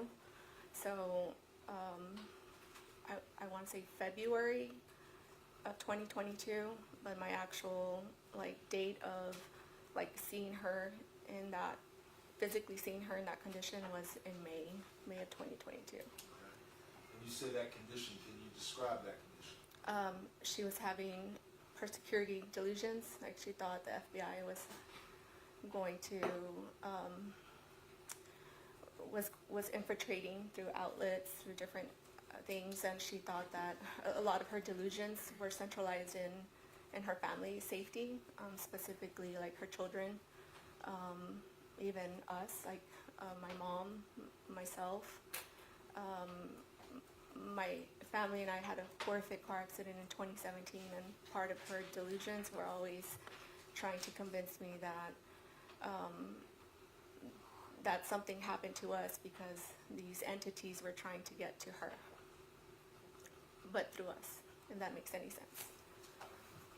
You said about 2022 is when it confirmed your concerns got, I guess, hardened or formed. Yes, sir. Did you and your family, and by family, how many siblings do you have? I have an older brother and a younger sister. What type, did your family try to take any steps to help support her? And were you concerned about your niece Alexis? And what's her youngest son's name? Her youngest son's name is Dylan. And the other two? It's boys? Aiden and Jaden. Did your family take any steps to try to help support your niece and nephew, your niece's mother? Yes, we did. And like I mentioned, in May 29th of, I want to say it's May 29th of 2022, was my first time physically seeing her in that condition.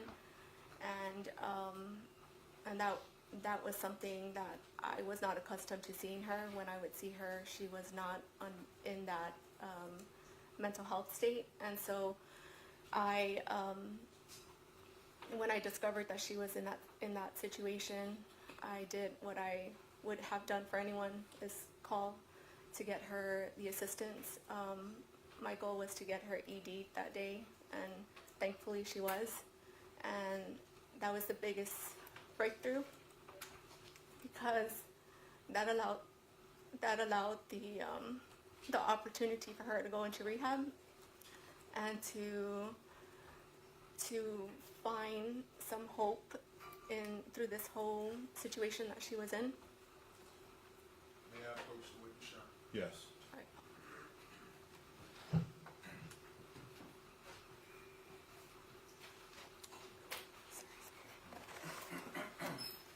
And so, you said May 29th of 2022? Yes, sir. And so she was admitted, I believe she was admitted at Methodist Transplant Center. And typically the turnaround time for an admission is like 4 to 7 days. So I knew I was working with like very little time. And so it was very difficult to gather information when I would call, unless she would put me on her list to be part of that process, or to have consent to talk to her or talk to anyone. And she did. And I was able to talk to the clinical team. Their discharge time was accurate. It was a couple of days, and they were going to discharge her. I asked them if they could please give me additional days so that I could start the process to get her into a rehab center. I did run into a lot of barriers because she had a particular insurance plan that didn't cover a lot of these places. That specific day, the clinician there at that hospital said, "I have these 3 leads if you want them," and I took them, and those 3 leads led to 9 leads in all. And so some didn't accept her insurance, some were self-pay, so it was $20,000, which we didn't have, and neither did she. And by the 9th one, thankfully, she was able to, that particular site, which is Starlight Recovery, took her. They said that they could admit her. but it was a quick turnaround time. Like they gave me a list of items that she needed to take with her, and so as a family, we provided always to like help her with like specifically with these transitions, getting her like a huge duffel bag, hygiene products, whatever was on that list, we provided because we wanted her to have that opportunity to get better. And so those items were dropped off. The Starlight Recovery staff picked her up from Methodist Transplant Center, and she got admitted, or she entered rehab during that time. Sorry. And so that was provided for her, like items. Even while she was there, if she needed something, they had like like an aquatic meditation class or like just different activities for them.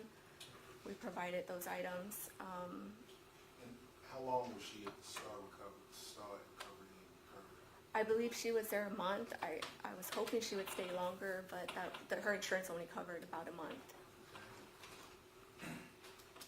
And this whole started with you asked, what did you literally do to start the ED at Methodist and then this Star Recovery? Who did you call? I called SAPD. Called 911? Yes, sir. That approach wasn't shown. Yes. Ma'am, I'm showing you what has been marked as State's Exhibit number 190 for identification. You recognize, is that your name on 190? Yes, sir. Take a moment to flip through the attachment and the underlying offense report.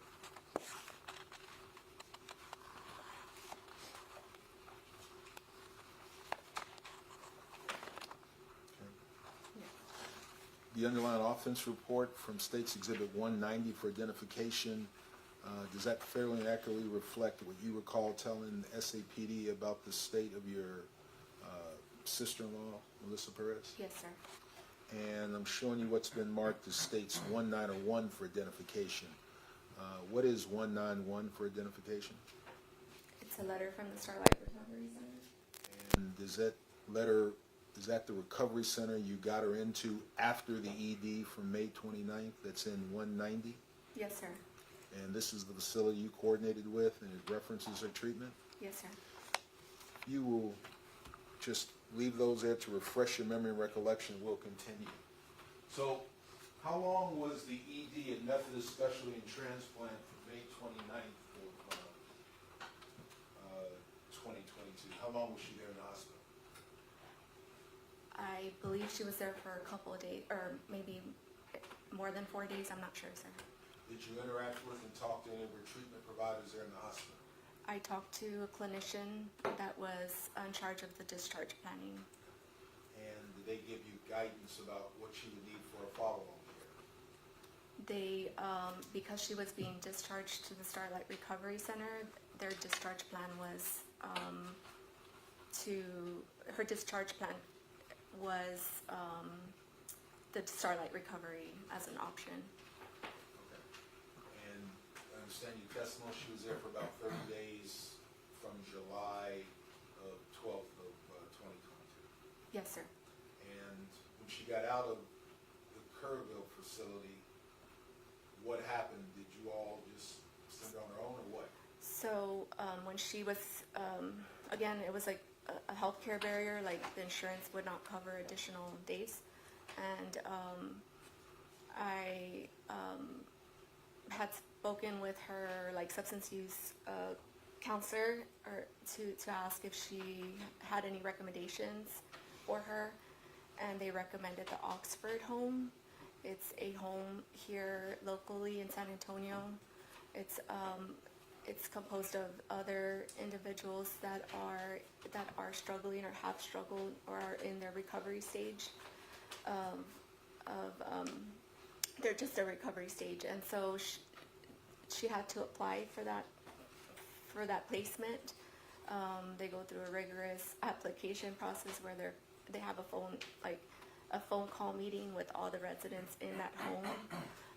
The Oxford home is a home that's donated to the community by donors themselves who have experienced either a family member going through similar situations that we experienced with her. And so they had rules there, and they had the residents had to agree that she was a good candidate to live and reside there. And so the goal was for her to stay there as she transitioned, so that she can continue her classes, like her AA classes, her NA classes. Now, you mentioned NA, is that narcotics anonymous? Yes, sir. The diagnosis, what was it? Was it just substance abuse, or did she have something else? We were told it was schizophrenia.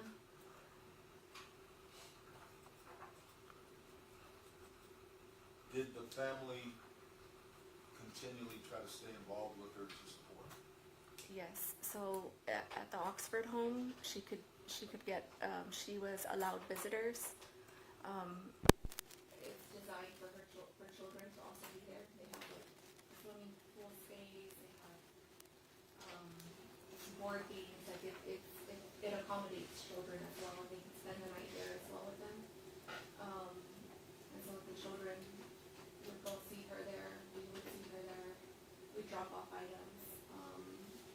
She got employed right away, so there was a lot of she had an interview at a local like office space, like cleaning offices, because that is part of the Oxford home requirements. She had to pay rent there, and so that was part of that responsibility. Was she had to provide her own hygiene products, but also pay a portion of like the bills that were assigned to every resident there. And so she did not waste any time. She found a job. She would walk to her job. So the Oxford home is located on Bandera by the San Antonio Aquarium, and she walked all the way to 410 by I guess like the Marshalls area, like that little Ingram shopping center. So she would walk over there. It was a nighttime job, so I would Uber her back home at times because I didn't want her walking. She was very considerate. Like she would always say, "Don't spend your money. I'm fine. I can walk." But I chose to Uber her when I could, or when she asked if she was tired. Okay, now, let's be honest, but you also, were there other times you got concerned about her, you had to call the police again and try to get her ED? Were there other occasions? Yes, sir. Each time I called SAPD, it was with the goal of getting her ED.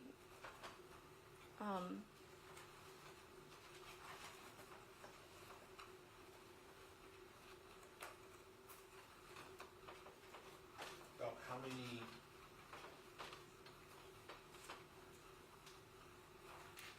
approach her? Yes. Showing you what is marked as State's Exhibit number 192 for identification. 192 for identification. Is this the same type of, it's marked an incident detail report. Does this look like the same document from 190? The call you made that resulted in an ED to Methodist Specialty? Does this look like the same thing? Yes. And is that you as the caller? Yes, sir. Okay, and if you take a moment, flip through 192 for identification. What day did you make this call? The incident date is May 26, 2023.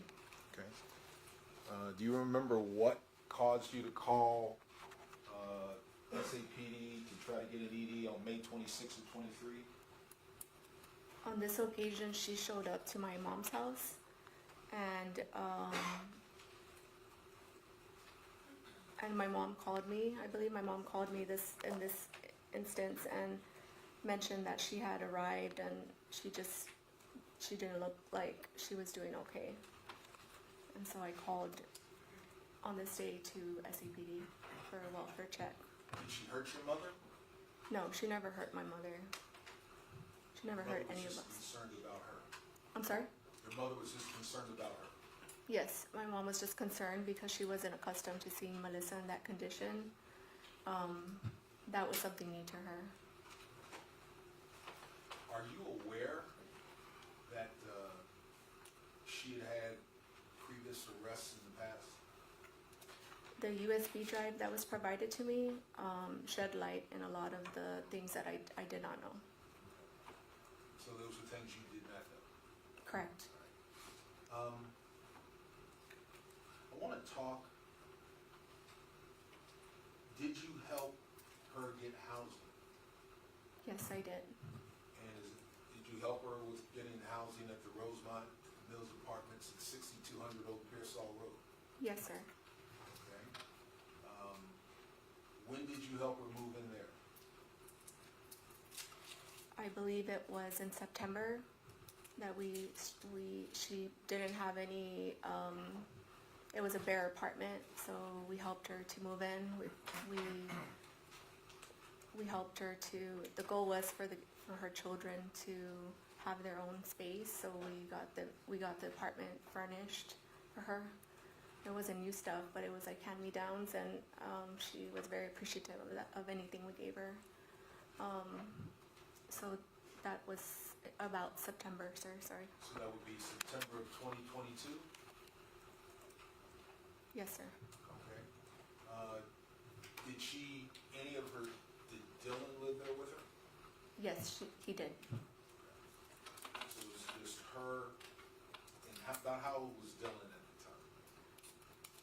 I believe Dylan was about 9. And Alexis, she was grown by that time? Yes. And the other two boys, where were they living? Aiden and Jake, where were they living? Aiden and Jaden were living with their biological father, Mr. Reyes. If you're aware, would Aiden and Jaden sometime come and visit their mom and their younger brother Yes. at the old Pearsall Apartments? Yes. Do you know what type of sleeping arrangements did she have for when Aiden and Jaden would come? Sleeping arrangements, like for them to. Can you rephrase that? What type of beds did they have? They had, I believe, so she had her own bedroom, and then Dylan had his own bed as well. So I'm not sure on the sleeping arrangements, but I know that there was like space for them to sleep. Was there a time towards the end of December of 2022 that the family got concerned about her again? Can you repeat that? Was there a time towards the end of 2022? Well, let me rephrase. So when she moved into Rosemont Mills Apartments, Dylan moved in with her. That's correct. Did he stay with her? Did he ever have to leave? He stayed with her, and then he had to leave. About when did he have to leave? He had to leave in December of 2022. Do you have any personal knowledge of what caused that? So in December, there was a social worker that was assigned to a school in the district that Dylan attended, and that social worker made a home visit. And when they approached the home, because Dylan hadn't been at school, they noticed that Melissa was not herself, like was not acting like herself. They mentioned they had been there before, I believe, and they just said that she was acting. She was talking about like children being in danger, and that's why she hadn't sent Dylan to school. After this incident, December 22, did Dylan have to go live somewhere else?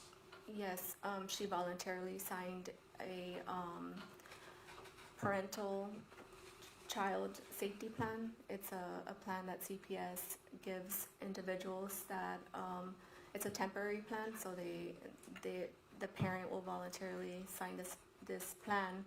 And the goal of that safety plan is to return the children back to a safe environment.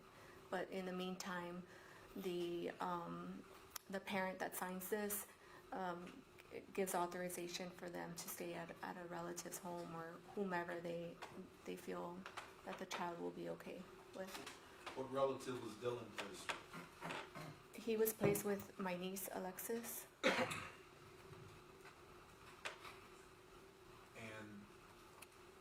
did you also interact with Ms. Perez over this time frame? During the time that after 2020, or after Dylan left? Yes, ma'am. Yes, I did. So did she do that willingly?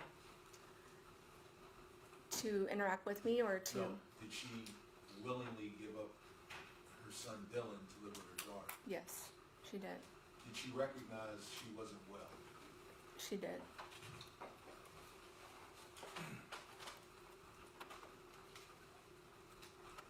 During the turning into calendar year 2023, did you all visit her or check in on her at the at apartment 3102 at Rosemont at the Mills Apartments? Yes, I did. I provided, like I mentioned, if she would call me and ask for something, I provided hygiene products, whatever she asked me, I would tell her, like, you have to give me some time, like I can't just drop everything I'm doing, but I will be there, and she understood. I would provide food, like I would Uber her food. She started a job at Bill Miller's, like literally like adjacent from the apartment complex, so she needed like work boots, and in her own like humble way she would call and ask, like, can you please get me some working boots and I'll pay you when I get paid. And so I always she was, I'll walk to Walmart. The Walmart was on the other side of town, so I would tell her, I'll Uber you there, I'll pay the boots. And I provided as much as I could during that time. I also had my family. I have beautiful children that need my attention as well. So I did the best I could when I had that opportunity. And so in January, I would drop off medications too, pick up medications for her, and drop off medications. And I would definitely stress the importance of taking those medications all the time. To your knowledge, well, if you don't know, don't answer. Did she also work as a roofer? She did.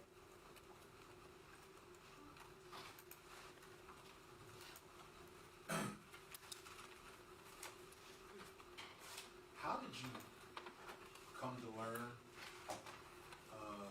how did you find out about your ex-sister-in-law's death? How did you find out?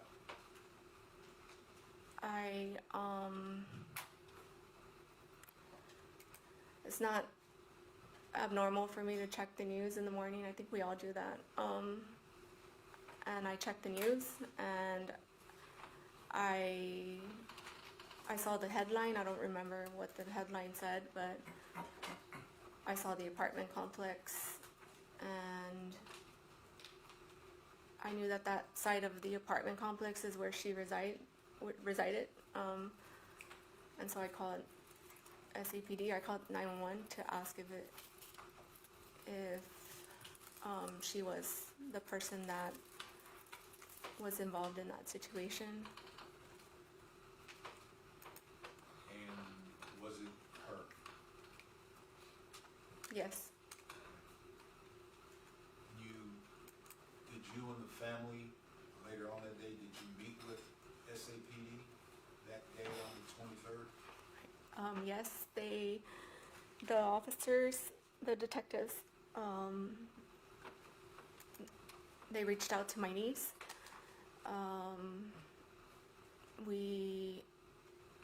They reached out to my niece. they asked us to go to headquarters. So my husband and I and Alexis and her husband traveled to the headquarters, and prior to that, the detectives went to my mother's home because that's where we met, and that's where we were introduced to both detectives. I believe Detective Soto is one of them. They were very empathetic through that whole process, and they delivered the news. They didn't give us details, so we didn't know anything about what was going on. That's why we were asked to go to the headquarters, because they were going to show like the actual footage or give us more details.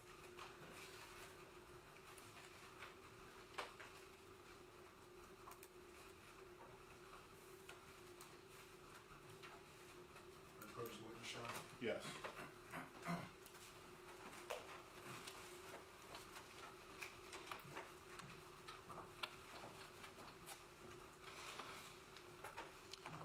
Ma'am, I'm showing you what has already been admitted into evidence, is State's Exhibit number 158. Do you recognize the person that's in State's 158? Yes. And is that Melissa Perez, your sister-in-law? Yes. Okay. It'll take a moment if you need. So sorry. It's okay. I'm good. Okay. I'm also showing you what has been introduced into evidence, the State's Exhibit number 63. Correction, Defense Exhibit 63. Who's that person? That's Melissa.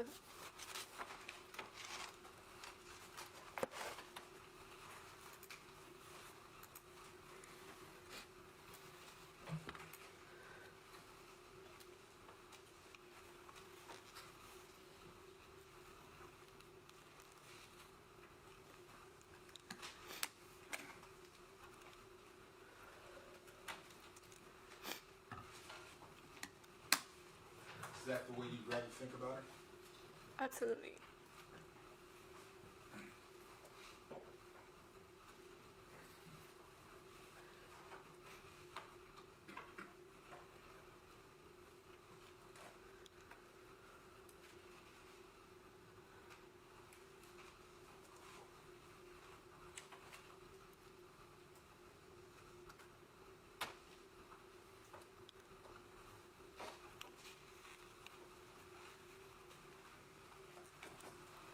Ma'am, aside from meeting with our office to prepare for testimony today, did you ever give a statement to law enforcement or anything? Aside from, Just talking to, did you give a formal statement to police or law enforcement? no. And you said you testified you did call 911 the morning of June 23rd, 2023. The morning of June or May? June 23rd. Oh, yes, yes, sir, I did. Ma'am, I have no further questions for you. I will pass the witness. These gentlemen may have some other questions. If you'd be as helpful to them as you were to me, I appreciate it. Yes, sir. Actually, Judge? Yes.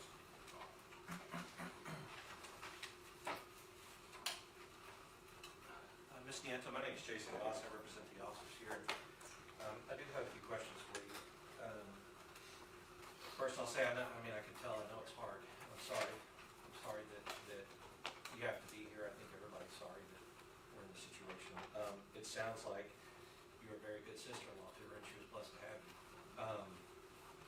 I do kind of want to talk about the relationship. One of the things that Mr. Harris left off with, he said, he asked you if she was a roofer. And just so that we can be clear, like, what that means, what you understood is that she spent some part of her life working in construction, right? That is correct. And specifically, she would be like the people putting together roofs of houses, Yes. right? And she would use a hammer for that, Yes, sir. and she was strong. I assume for someone that works on roofs, you have to be, right? I would agree. Yeah, I mean, because, you know, it would be hard for me to do. I know probably for you to do as well. That's not really what we're trying to do, but, We're not females, right? well, yeah, you know, I mean, but she was a female, and she was able to, you know, work construction and build roofs. And that's something you knew about her, right? Yes. Okay. So, you know, we talked about her children, and you talked about Alexis. Alexis is her oldest daughter, is that right? That's correct. And only daughter. That is true.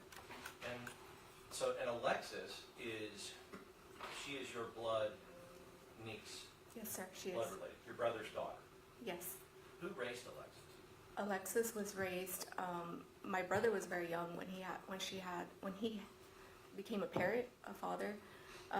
So my mom helped a lot, helped both of them, but she lived with Melissa at times, and at times she lived with my mom. It just depended on the work schedule. My brother, he had a very distinct schedule. His schedule is like 2 weeks on night shift, 2 weeks on day shift, and so that interfered a lot with picking up, dropping off, things like that, like the normal routine. And you said Alexis was born in 1999? That is correct, sir. And how old was your brother when she was born? I believe he was 18, sir. He was young. And and then later on, I guess with, you said Melissa and your brother broke up and Melissa had other children. Yes, sir. That's Aiden, Jaden, and the youngest boy is Dylan. Dylan. So, as far as Aiden and Jaden, who raised them? Melissa primarily raised those children. Was there ever a time that they were taken away from her or the CPS removed them? They were never taken away, sir. She voluntarily signed that document that I mentioned earlier. And I think, and just maybe correct me if I'm wrong, I think when you were talking about that document, you were talking about Dylan. Did she also do that with Aiden and Jaden? I believe so, sir. Was that before she did that with Dylan? I don't remember that part. Okay. How old is Aiden and Jaden? Aiden is 17 and Jaden is 14, I Okay. believe. And so 2 years ago, been 15 and 12. Correct. And then you said Dylan was about 9 Yes, sir. back then. Yes.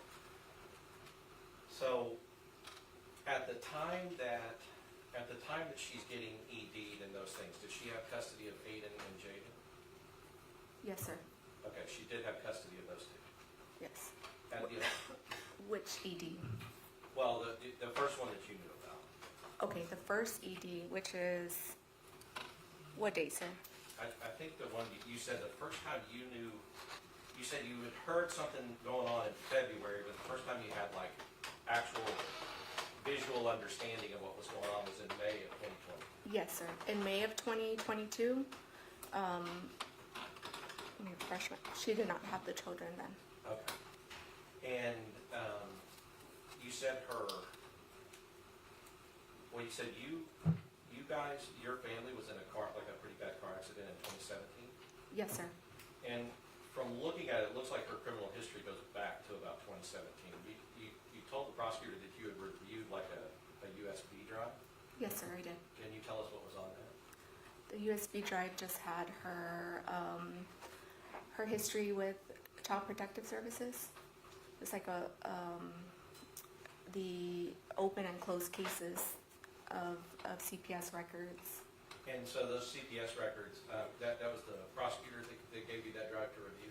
Yes, sir.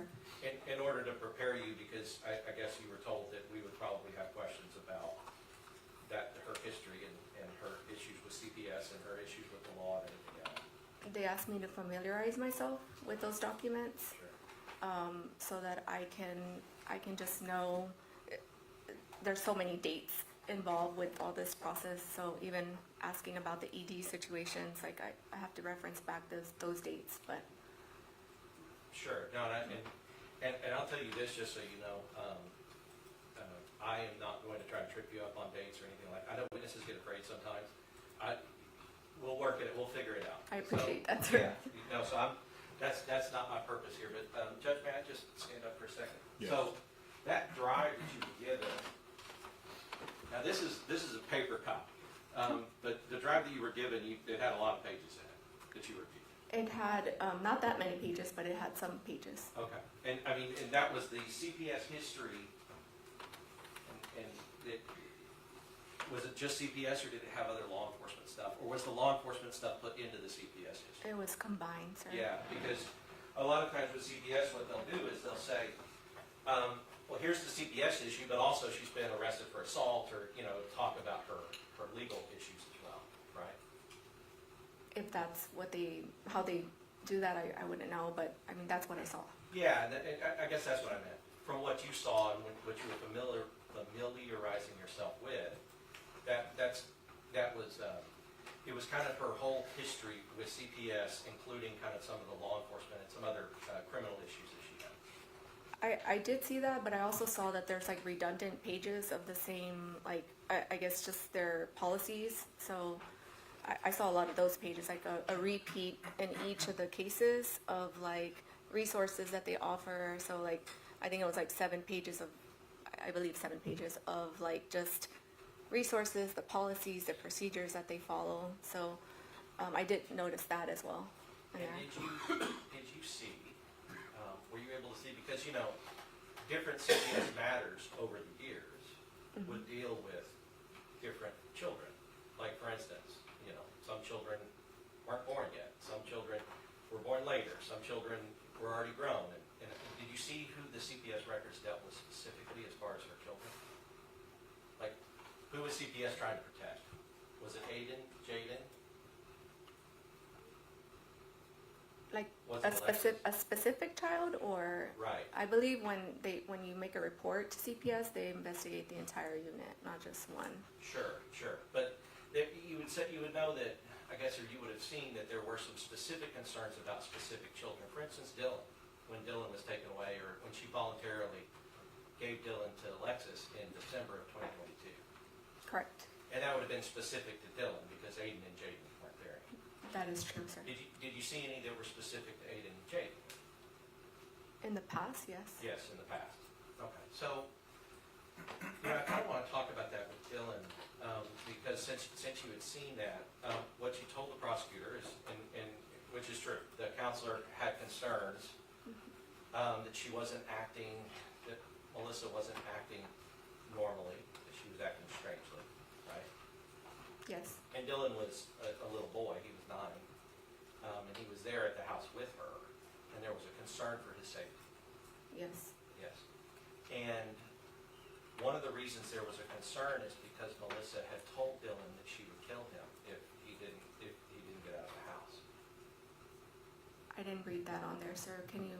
You didn't see that in the CPS I record? didn't see that Did specific. you know that she had those delusions that people were trying to hurt her, trying to hurt Dylan? Yes, I did know that. And that she had told Dylan that people in the vents in the roof were trying to kill him? Did you know that? I did not know that. Did you know that she had a delusion that somebody was living inside of Dylan's ear and was molesting him and assaulting him? I knew that through the records that I familiarized myself with. Right. Yes, sir. Right. And so, and you would agree, I mean, you work, and thank you for your work with veterans.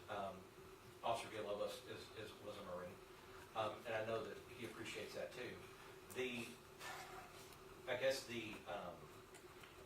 I'm not saying you're an expert at these things, but you can just tell based on your knowledge and your work that these are some pretty significant delusions and hallucinations.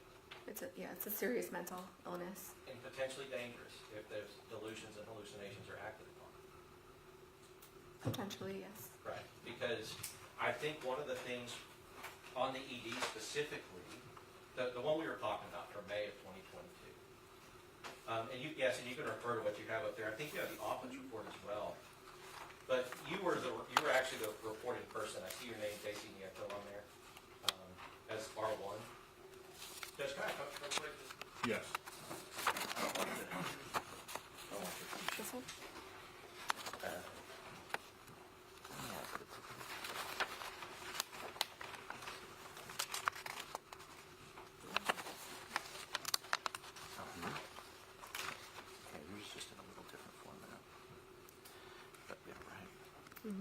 So R1 is like reporting party one, or, you know, on mine, it's actually got you labeled as the R1.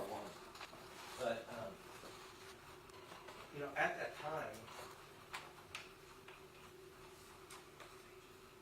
time in May of 2022, one of the things that you're trying to explain, because you said your goal every time was to try to do an emergency detention. Right. That is correct, yes, sir. Because of her mental health concerns, that's what you felt that she needed. At the time, yes. Right. And, but one of the things you said to the police at the time when talking about that is, and it's kind of a few sentences down, R1, that'd be you, informed me that when SB1, which is Melissa, gets these episodes, she attacks people for no reason. And you said that. Yes, but can I clarify on that? Well, let's sit there at first. Okay. So you told police that when she gets in these episodes, she attacks people for no reason. It was collateral information that I had received earlier in the day when I called for an ED. So this was my second time calling SAPD that day. During the first visit, an SAPD officer went out to a different residence, asked her the questions that they normally ask to determine if she meets the criteria for an ED. And at that time, sir, the officer did not ED her. He asked crucial questions.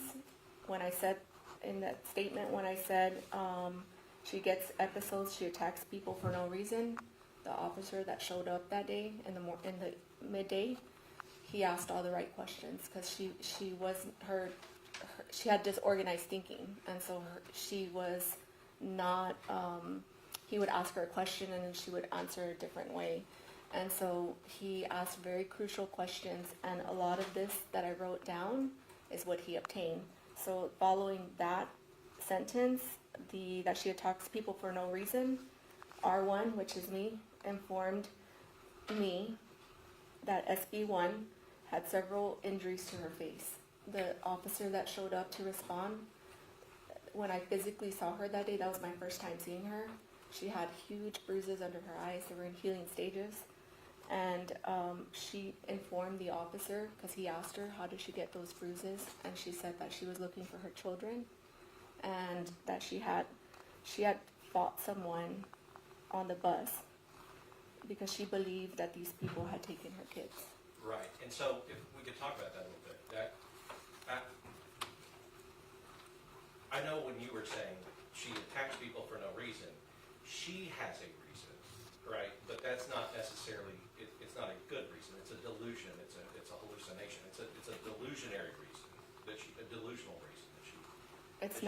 It's not reality, but yeah, that's her delusion. Right. Her reason is, so she attacked a random stranger on the bus enough to where they had to fight back and injure her. And the reason being is she felt this random stranger had taken her children, right?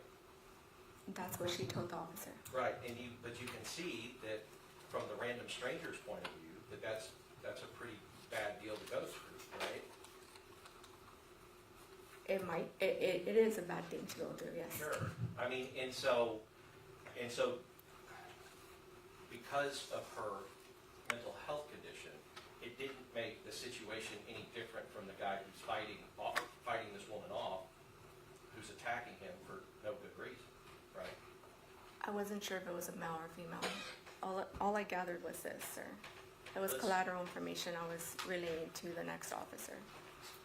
Yeah, it does say person, so you're right. So either this man or this woman who is being attacked by Melissa and fighting back against Melissa's attack, right? That you would agree that that's an act of violence committed by Melissa, right?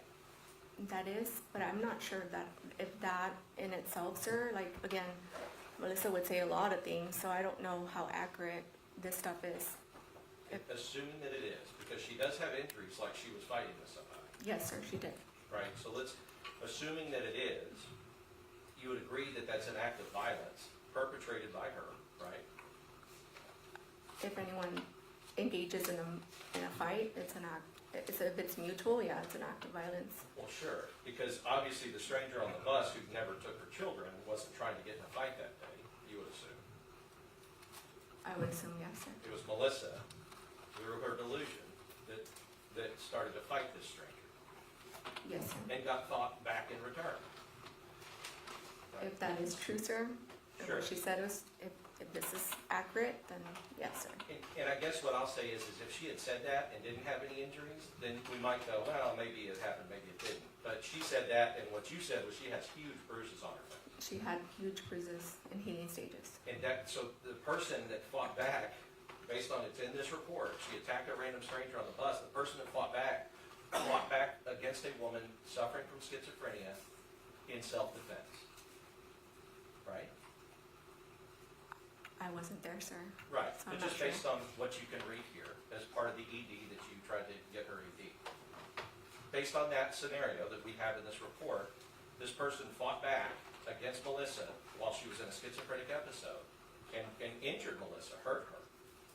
And the person fought back in self-defense, right? If that's what happened, yes, that's what happened. Right, because if Melissa was correct and this stranger really did kidnap her children, she would have a reason to attack them. Right? Correct, but she wasn't stable. Yeah, and she wasn't correct. No, So- she wasn't. Right. So the person turned out just to be a person unfortunate enough to come across her when she was in that stage, or not being stable. You would agree with that? If it's true, yes. All right. And so and talking about that phone call, and I guess just to kind of put a cap on that, you would agree with me that Melissa, when she was in these stages, was capable, assuming this is true, was capable of unpredictable violence against other people. Are you asking if she was, or if like someone that's experiencing schizophrenia is? I'm not I'm sure. asking her specifically. Okay. Taking this as true, what we've been talking about, she believes random stranger has kidnapped her children, she physically attacks them, assaults them, gets assaulted in return, right? You would agree that, assuming this is true, which is, it's in the report, and she had injuries, that Melissa is capable of unpredictable acts of violence against others. I'm not sure how to answer that, sir. Can you rephrase it? Because I'm trying to answer in the right manner. No, I understand. I know you're doing your best. And so, we'll put it this way. There's no way a person can know that what's going on in her head is that she thinks that I've kidnapped her children, right? Right. Okay. So when the attack comes, that's unpredictable. You would agree with that? That is true. And so, assuming all this is true, is Melissa has unpredictably attacked the stranger for something that's going on in her head, right? Right. Right. And so, when Melissa is in that stage, strangers and other people are at risk of being attacked violently. You would agree with that? Yes, sir. Okay. So, and I just kind of want to move to your mother, and I can already tell your family's important to you. Your mother is, your children are, just like mine are. So I'm not talking about your mom in this situation in a way to hurt you or embarrass you.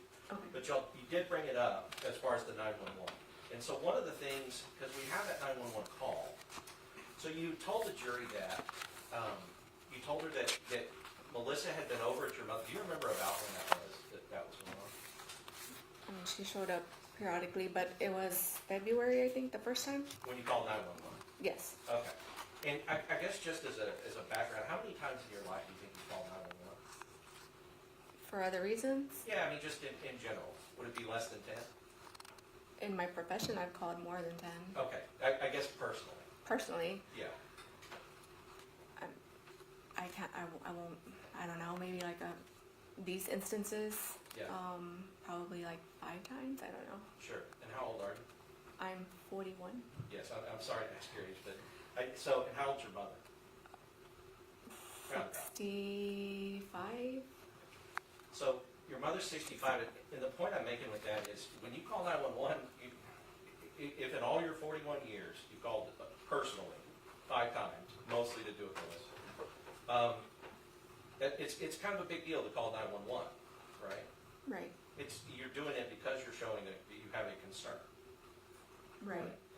so when you called 911 on this occasion, it was because you had said that Melissa had showed up at your mother's house. She was acting strangely.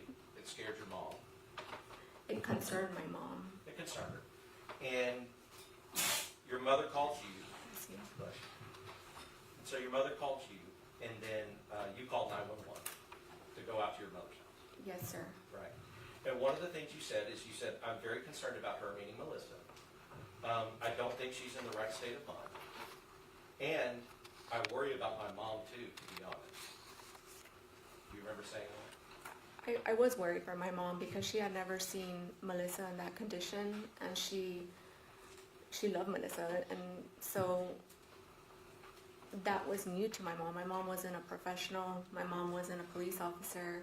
My mom couldn't de-escalate her. My mom could talk to her, try her best to redirect her, but in my family, we had never dealt with psychosis or any form of schizophrenia like that. That was completely new to us and to my mom. And so, yes, sir, I was concerned for her. Right. And you know, and I think that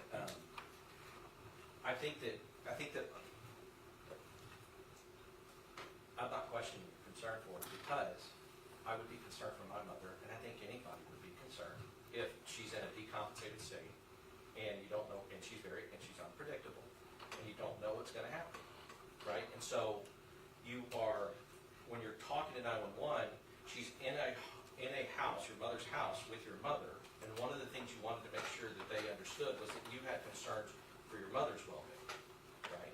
Yes. Okay. So you also said when you were asking for them, like whether or not,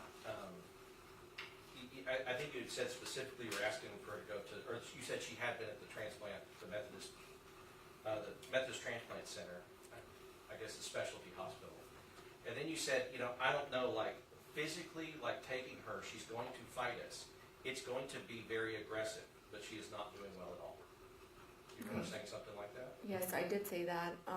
So when you're calling in the heat of the moment, like to dispatch or to SAPD, personally, this is me speaking, like I've called multiple times, and it's crucial that you just deliver what you have to deliver. And at times, like for instance, in that time when I said she'll fight us, I meant like she was not going to agree, like to let us take her to a hospital, because she didn't even recognize that she had an issue, right? And so Melissa never harmed us. She never hit me. She never harmed my mom, my dad, my brother, who was in a relationship with her. So when I said she'll fight us on it, I meant she would not be receptive to going to a hospital. Sure. But you also said it's going to be very aggressive. I mean, aggressive is a little bit different than just, you know, she's going to be angry. You know, the aggressive part is it suggests something more physical, or something at least, if you are talking about verbal, something very, very upset, very angry, right? Verbal, maybe, yeah. Okay. So, I mean, you said that, you know, she didn't hurt us, she didn't touch us, but you do know that she had threatened random people with a baseball bat. No, I did not know that. Yeah, so you didn't know that. That she has, you know, one of the things you said is that in this kind of situation, you wanted to make sure you were giving the police the information that they needed to deal with her, right? The information they needed so that she can meet the criteria for an emergency detention. Sure. And because you know that that's important for them when they're responding, to understand what they're responding. Yes. Right. Did they ever, or the police, when you talked to Detective Soto and Dorsey, did they ever tell you that, that when these officers responded, that nobody had said anything to them about any kind of mental health problem that Melissa had? Did you know that? No, sir, I did not know that. Right. Because in what we found out, and what we've kind of done through the trial, is we've understood that the first officer on scene did recognize that she probably was going through something, but he never updated it so that everybody else would know. So nobody came out there knowing that she was in a mental health issue at all, but you didn't know that. I did not know that, sir. And by the time that they got out there, nobody ever told them when they were out there that there was any mental health issues or any problems like that, and you didn't know that either? No. Okay. Because, you know, it's been characterized as like they responded to a mental health call, but the call was for she had committed a crime. And so they were responding because, these guys were responding because she had thrown a candle and hit an officer in the arm. Did you know that? What'd you say? When I met, after, like when we started meeting with the DA, we learned details. But Officer Soto and Detective Soto and the other detective, they did not give, we weren't privy to that information because we weren't blood related. So like, Right. I didn't get that information from them, and I'm not sure if my niece did either. Yeah, and I mean, you know, and I guess additionally to the candle thing, she had also taken that hammer and come out of the window and tried to hit one of the officers in the head with it. Did they show you that on the body cam when they brought you in? No, sir. Okay, because I know that they did, I was gonna talk to you a little bit about that. That they did bring you in, I think you mentioned it, they brought you in, they kind of talked to you. But first, you know, in your knowledge of Melissa and some of the things she was going through, she was a methamphetamine user, and you know that. That's correct. Right. And you understand as a healthcare provider that methamphetamine use makes schizophrenia much, much worse. It exasperates its symptoms, yes. Yes. And so, and that's, and we all understand about self-medication and those types of things, but that is a choice that Melissa made to use methamphetamine. You would agree with that? Sir, it is a choice, sir, yes. Because everybody who has schizophrenia does not use methamphetamine. That's not a symptom of schizophrenia. It may be common, but it's not a symptom. Can you rephrase that? Because I'm trying to follow you. Sure. Dealing with people who have schizophrenia, and I don't know how much you've had in your professional life, because I'm sure that a lot of the veterans that you treat are not schizophrenic, I would say. Sir, there are some veterans that do, Sure. and we have a specialty clinic just for them. Okay, so, and I guess what I'm saying is that somebody who has schizophrenia, that having schizophrenia doesn't require, the disease doesn't make them use methamphetamine. You would agree with that? Yes, sir. Right.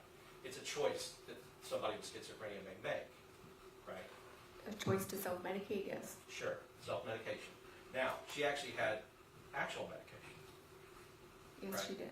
and when she was on the medication, she did better. She did better, however, they had side effects, and so she would always tell me that it would make her sleepy. It's not uncommon for them to discontinue their medications once they start feeling better, and I think on some occasions she felt like I'm better, I think I'm okay. And then there's times where she struggled with the fact that the medications had those side effects that would make her feel like sleepy or zombified, like just not herself. Sure, and do not get me wrong, I understand. I know that it's common that people feel that way. And I know that it's common for when people who have schizophrenia, when they start feeling better, they discontinue their medication. However, the choice to discontinue the medication and not go through the side effects and stay mentally healthy, that was her choice to discontinue the medication. You would agree? I think it was her choice to discontinue, but I also feel that there was not a lot of understanding as to why it was important to stay on her meds, or what this particular serious mental illness, what it entailed, right? And the importance of being medicated and how that would help her. Because there's a lot of individuals who are experiencing or living with schizophrenia, and they're productive, they have, you know, they go to work, they go to school, and so they're high functioning. They're experiencing schizophrenia or living with schizophrenia. The psychiatrist that we hired for her, because my mom and her stood in line 3 days in a row at the Center for Healthcare Services. That particular, after the third day that she wasn't going to be seen for those intakes, she kept going back. We decided as a family to hire a psychiatrist to help her, and that psychiatrist did an amazing job trying to explain to her what a delusion was. And don't get me wrong, she was fixated on the fact that, you know, she had these like involuntary tics, or she she was trying to understand it as best as she could. But that psychiatrist really focused on her strengths, and one of her strengths was that he told her that she was making so much progress than what he typically encounters. And so what he was saying was, you have a job, Melissa. You're in orientation. You're doing these things that typically I don't see at this phase of treatment. And so I was very thankful for him, because he took his time to explain it to her. It's different. Like, she wasn't my client, my patient. So I explained as I could, but I couldn't cross that boundary. She was a loved one, and so I never intended to treat her or provide like therapeutic interventions. I just simply helped her. And I appreciate that you did. I would say that not many people, with her means, with her insurance situation like you talked about, it sounds like it was difficult standing online, like waiting in line for 3 days trying to find health care, which is, I think, a problem with the system that we have. But not many people in her position are lucky enough to have somebody like you and your family hire a private psychiatrist to sit down with her, which is what you did for her, right? Yes, sir. Okay. And the psychiatrist focused on her strengths and explained the importance of the medication, explained what delusions are, tried to go through the delusions, tried to break some of her delusions, right? That's what the psychiatrist was trying to do. Yes, sir. And even despite that, she made the decision not to take her medication. You agree with that? She made that decision. She Right. was in our clinical field, we call that self-determination of the client. Like, you can't force them to do something. That's right. And in making that decision, as well as using alcohol or methamphetamine or any of those other things, that exacerbated her schizophrenia, right? Yes, sir. And we know that the way that her disease, because everybody with schizophrenia doesn't act or react violently. We know that. A vast majority do not. Vast Do not. majority do not, but she is somebody who did. You would agree with that? She is someone that was not on her medications, and when she wasn't, She would act violently, she would not act herself. which, and I know it's hard, but and not herself being violent. She would be violent. Based on what I never physically saw her be violent, sir, but based on what I'm reading, yes. Yes. If that's what it says on there. And, when you, I guess, your brother's Antonio, Yes, right? And your brother, that's Alexis's dad. correct. And so you and your brother and Alexis all went to the police station, talked to the detectives after this incident. That is not correct. My husband, Timothy, and myself, and Alexis, and her husband went. My brother did not go. Okay, your brother did not go. Got it. Yeah. Okay, so her husband. No. So, Yeah. okay, so let's, I was trying to set the stage. Oh, That's sorry. all I'm trying to do. Sorry. Just to make sure that we all know the time that we're talking. Because as y'all are talking, just so that we know, as you guys are talking to the detectives, you're in a group together. You would agree with that? Outside in the lobby? Yes. Yes. And whenever, because we have body cam of you on the body cam.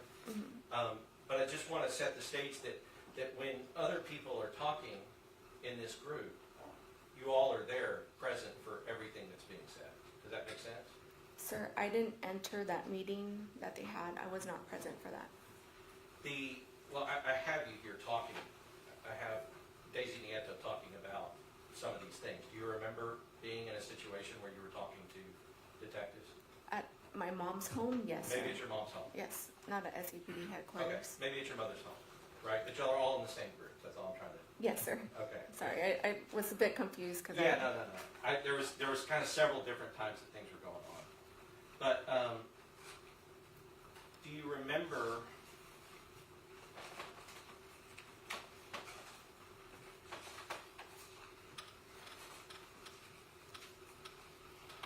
Just gotta go through a little bit to find this. Do you remember Alexis telling the detectives that she hadn't really spoken to her mother in a few months? It's been months since she had talked. Yes, I remember that.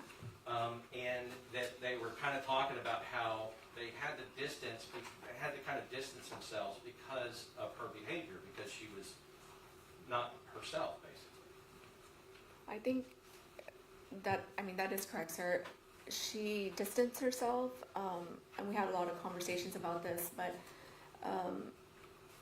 Alexis had a very difficult time grieving her mom to this mental health illness. And so there was a lot of times where, we had conversations about healthy boundaries. And again, it's not deemed as an abandonment. I really feel that it took a toll on Alexis, her well-being, to see her mom in this mental health decompensation process, to take on her brother and have 2 children under 4 years old. And so it was a lot for her. But yes, sir, she did say that. Yeah, no, and the point, I just want to make it clear, I'm not criticizing Alexis for that. It had to have been extremely difficult. There was a time, I think, when the idea was maybe Melissa could live with maybe one or more of y'all, like with her family, right? I mean, that was attempted. She did live with Melissa. So after the Oxford home, Melissa, while she was at the Oxford home, Melissa was very independent, by the way. So like she lived with other residents there, and there was rules, and they cooked there. They did a bunch. Judge. Oh. Anything. All right, let's go ahead and take a short break. All rise for adjournment.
we'll need at least one more break, at least, possibly two, but I'm gonna let y'all tell me when. As soon as I get from any of y'all that you need a break, we'll take one.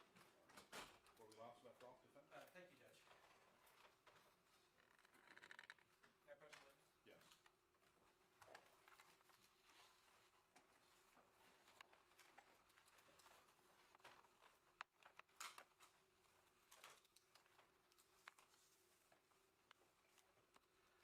Ms. Niatel, I'm showing you Defendants 108. Can you tell me, when you talked about your, I guess you talked about the USB drive that contained like a lot of the, or the CPS, did it look similar to that when you were reviewing it? Yes, sir. Okay, and this comes out of like page 338. Do you see that? You see that little green flag there at the bottom? Yes, sir. Okay, the line above it. You, You don't need to read it out loud. If you could read it to yourself.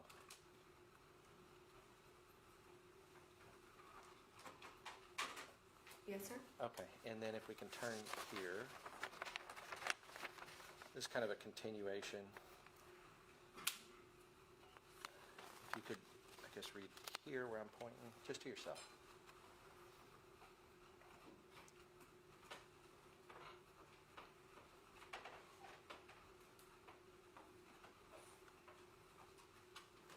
Yes, sir. All right, and just so that we can get a clear frame of reference, you see the name of the person that's being interviewed and the age? Yes. Okay. Because we were talking about the age. So the document I showed you, it's part of the CPS records where they interviewed Dylan Perez, right? Correct. And that's Melissa's little boy. Yes. He was, at the time, he was 7 years old. Correct. And the purpose for this, because, you know, as this is going on, this is kind of December sometime. And I think you guys talked about the fact that this was when, you know, things were getting to the point where Dylan wasn't going to be living with her anymore. So there's two occasions, sir, in December. The first December, what year is that, sir? This is 21. 21, This would have yes. been the year before? Yes. Okay. And CPS had been called out the December the year before. Correct. And I guess, were you involved with the family at that time? Did you know that CPS had been investigated? No, my true intervention with Melissa started, family intervention, started the day I saw her on May 29th of 2022. Okay. That's the day I started intervening, and that process started, what I explained earlier. And so you would agree that there is a whole lot of history about her that you weren't necessarily familiar with until you read the USB and kind of went through that. Correct. And so in this thing in particular, what Dylan told the caseworker is that his mother would whisper into his ear, "I'm going to kill you," talking to the man in his ear. Correct. And he said it scared him because he thought she was talking to him. Yes, that was Going into his ear. that was information that was relayed by at that apartment complex. Dylan was already with Alexis, so it was information that was relayed by CPS to Alexis, I believe. Sure, and I mean, and obviously it's a concern because a little boy like that hearing his mom say that in his ear would be hard. Absolutely, sir. And he also talked about the fact that he witnessed his mother attack a neighbor, right, assault her. Right, because her security delusions made her believe that her kids, something was wrong with her kids, and so she was on a mission to find her kids, or I don't know, I can't speak for what happened, but I know that it's centralized in some of those things. No, and honestly, I think that I think from I've probably seen more, or read it probably more deeply than you have. I don't know how much time you've had with all this stuff, but I think your presumption is right. I think her delusions drove her, especially the persecutory delusions, dealing specifically with threats to her children or family members or other things like that, drove her to commit violent acts against other people. As we now, assuming the person on the bus is true, that's one, right? Yes, sir. For kidnapping her children. I think went over to the neighbor's house because she thought that the neighbor had her kids in their house or their apartment or something, Yes, sir. right? But the little boy Dylan, the 7-year-old boy, saw his mother attacking this woman, and he said pulling her and yanking her by the hair and everything else, right? Yes. Okay, and so it goes back to, though, the woman who did not have her children, did not have Melissa's children, did not have anything to do with her, that's still the same threat to her. Just because Melissa's having a delusion doesn't mean it's any less dangerous for the woman being attacked. Do you see what I mean? Yes, sir. Right. Because even though somebody may have schizophrenia or may have a delusion, if I have a delusion that you've stolen my children and I need to kill you for it, I'm just as dangerous to you as anybody, as if I didn't have schizophrenia, right? Yes, sir. So, I kind of like to go back to some of the things when you guys were talking to the detective, I can see that, and I think probably because of your position, that your role in the family and kind of dealing with this is kind of interfacing about the medical stuff, because that may be something that you know more than Alexis does and maybe some other members of your family, right? I mean, they would reach out to me to get some guidance. Sure, and you would try to explain, like, when you're talking to the police, you want to get her ED'd, so you're explaining the things that needs to be ED because you know what those things are, right? I know to use key terms Sure. to expedite Sure. care for individuals, yes. And I guess that's what I mean, because in my family, if anybody has a legal question, I'm the one they text and call, and I think that you were probably serving that role as far as Melissa's mental health in your family. Right. Okay, so one of the things that when you're talking to the detectives after the incident, I think you're trying to go through and explain, and you're talking about the fact that she's been having schizophrenic episodes and paranoia, and you said hallucinations, auditory, tactile, like all kinds of stuff. Now, so if you could please explain to the jury what you mean by that.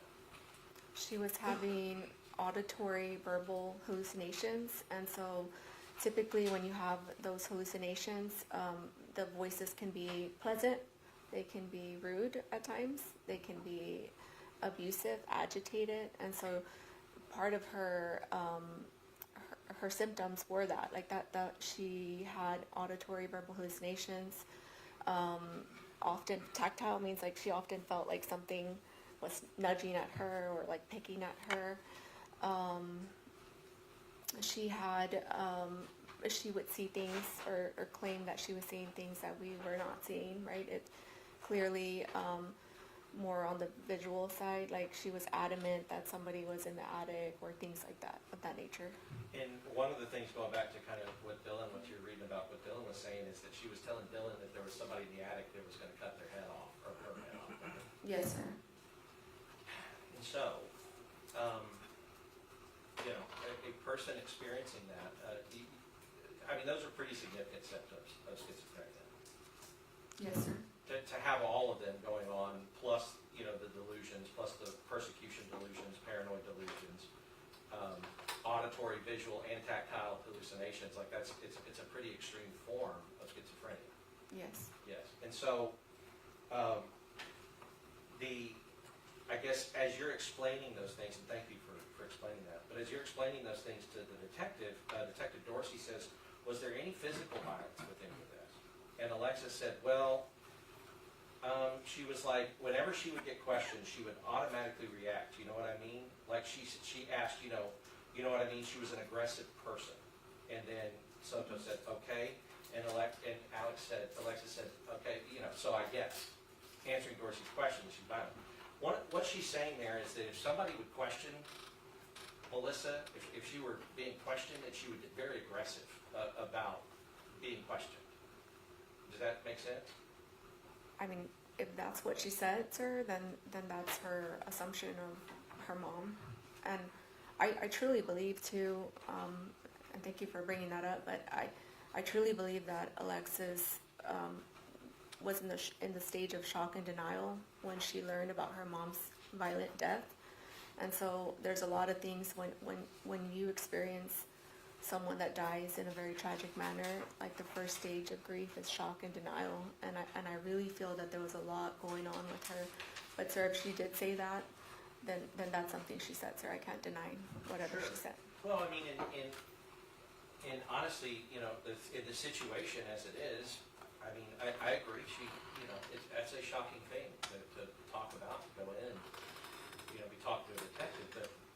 But I think what she's trying to communicate is that my mother is the type of person that if you question her, she gets aggressive, she gets upset about it, right? Again, if that's what she said, then yes, sir. And in fact, you know, and then she, like you actually, when you were there, you asked like, how are the officers doing? Absolutely. Yes, and they said they're fine, and you said they have hard jobs. I do, yeah. And I still stick with that, sir. Well, yeah, you know, and there's a lot of things about what had happened that night, as you said, like that you weren't aware of. Like, I don't know, maybe I'm wrong, but I think until this point of you on the stand, I think that you believed that they were called out for a mental health call. Sir, You didn't know? I didn't know. Okay. And because it just seems like that's kind of what we do know now, what Melissa was suffering from. Right. But go ahead. we didn't know, no, none of them knew then. Right. The only thing I do remember from some of the raw footage that was shown to me was the first responding officer that was out at the scene asked her if she had any form of mental health illness, and she said, "I have schizophrenia, but I don't think I do." She said she was like falsely diagnosed or something. Yes, something Yeah. along those lines. You're correct. And guess, I'm with you. That first officer, he heard her delusions. He believed that she needed to be ED. He started walking back to his patrol vehicle and let her run off, right? And so he didn't arrest her, he didn't put her in handcuffs right there.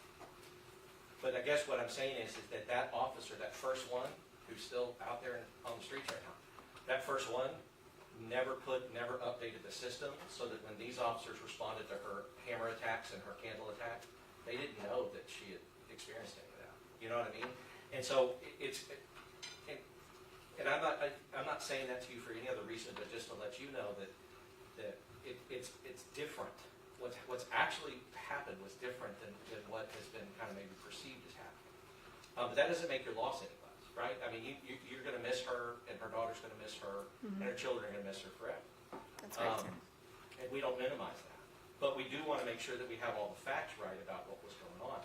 And I think that ultimately your, the safety plan, like the voluntary safety plan that you were talking about, I mean, I guess it's important for us to delineate that CPS came out and thought that her son would be in danger if her son stayed there at her place, and you would agree with that? Yes, sir. I actually called Family Protective Services myself after I learned that. Right. That he was that December of 2022. When she wasn't bringing him to school anymore because she was afraid for him. Yes, sir. Because, and I'm sure that you've seen this, sometimes with those types of delusions, they can stop being about, for instance, in schizophrenia, sometimes they can start to have delusions that demons are wearing their children's faces, and they have to get the demon out of the child. You've seen that. I haven't seen that, sir. You've never seen any kind of delusion where the person is not who they appear to be, but they're somebody else. No, sir. So it can happen. And so my point being that if somebody has lost touch with reality, then they can potentially be a threat or a danger to other people around them. You would agree with me? Objection, Your Honor. Calls for the witness to speculate. She has said she has not heard that counselors persist in that scenario. She has no knowledge. Yes, Your Honor. I mean, I can withdraw that other one. She did say she didn't hear that, so I'm moving to this next one. Okay. Thank you, Judge. I guess what I'm saying is, just in your experience with people who have schizophrenia, if they have lost touch with reality and they've lost touch with if they're auditory, visual, persecutory delusions. Persecutory delusions can also they can have command delusions, and you're aware of command delusions as part of schizophrenia. Command hallucinations? Command hallucinations, that's right. Thank you. Command hallucinations. Your auditory command hallucinations. Yes, sir. Kill this person, hurt yourself, commit suicide, do whatever. People with schizophrenia can experience those. Yes, sir. Right. And so I guess my point being is that somebody who is going through that is no place for a 7, 8, or 9-year-old little boy to be, That is correct, sir. because it's a potential danger to that child. Yes. And to anyone else who may not be able to fend for themselves, to anyone else who might be present there when she's in that state. You agree?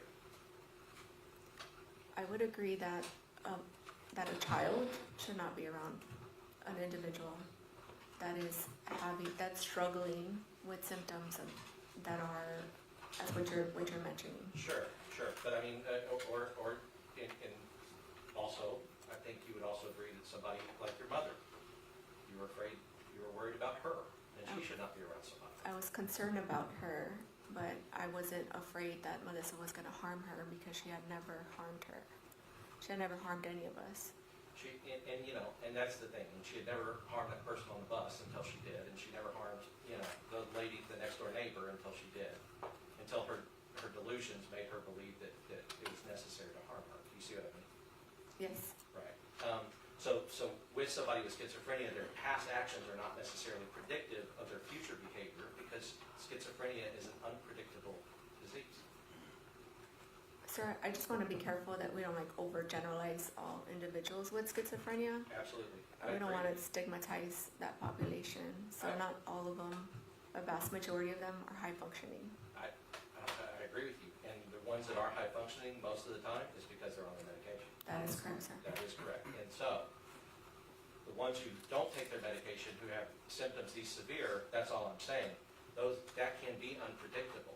So their past actions are not necessarily predictive of their future behavior, because the disease itself, when it comes out in this way, is unpredictable. I think any mental health illness is unpredictable. Sure, but specifically a mental health illness where the person is not in touch with reality, or they're experiencing auditory, visual hallucinations, persecutory delusions, those kind of things that you know that she was experiencing, those can make a person more unpredictable because you don't know what's going on in Yes, their sir. mind, right? Yes. Okay.